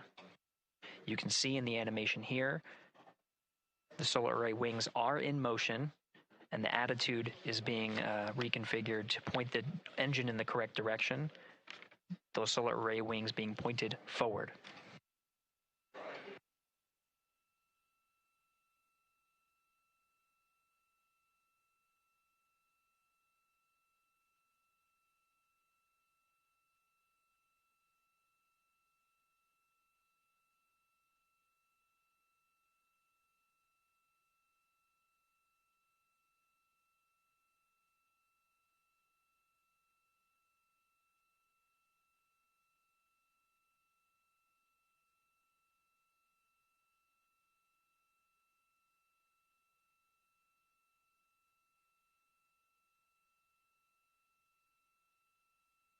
You're getting a live look inside the Artemis II mission flight control room. The team you see here oversaw the ascent of our four astronauts inside Integrity, launching at 6:35 and 12 seconds p.m. Eastern Time. Now again, this room will be occupied 24 hours a day, 7 days a week, with flight controllers shifting on 3 shifts to oversee 24/7 operations of Artemis II while in flight. We will cover that live on the NASA YouTube channel, and we'll be covering that around the clock as we begin to wrap up our coverage here on NASA Plus. Before I do want to send it over to our colleagues at the Kennedy Space Center. And to my colleagues, it was a pleasure to join the teams at the Kennedy Space Center and be a part of such a historic launch. Here in Houston, again, we're turning our attention to the mission. And for now, we'll say farewell and thank you to our colleagues there for today's launch coverage. We'll see you again soon for Splashdown. This is Mission Control Houston, sending it back over to Megan and Nicole at the host desk. Thank you, Gary. And yes, it was such a pleasure to be a part of this historic mission that started right here at Kennedy Space Center. It was such an amazing sight to be a part of. And now, as Reid Wiseman, Victor Glover, Christina Koch, and Jeremy Hansen begin their journey, we here at the Kennedy Space Center are about to wrap our broadcast. We'll, of course, though, have 24/7 coverage with our colleagues at Johnson Space Center starting as soon as we sign off, so don't worry. You can follow along our 4 astronauts every minute of their nearly 10-day journey to the moon and back. Nicole, I'll definitely be watching it, and I'm sure you will, too. Yes, of course. You know, they just started, right? The launch was beautiful. This was a historic day. They're on their way back to the moon for the first time in over half a century, but they've got a lot of work ahead of them, and so we're excited to see what they have to do and excited to test out the Orion spacecraft. This is a test flight after all, and we're excited to see what we can learn from this mission. Very humbling, inspiring. It was really amazing to be a part of this, and I'm so glad that so many people joined along by either watching here in person or watching online. And of course, Nicole, thank you so much for sitting through this, answering questions, adding so much context and information that really brought a lot out of what we saw today. Oh man, I had a blast. You're a rock star. You're a professional. Gosh, this was great. You're great. So this was a wonderful day. Well, again, thank you so much, and thank you to you for watching at home. You know, tonight we didn't just launch a rocket, we launched the next chapter of human exploration. Our Artemis II crew now on their way back to the moon, and we're taking you with us. So thank you again for watching, and go Artemis II.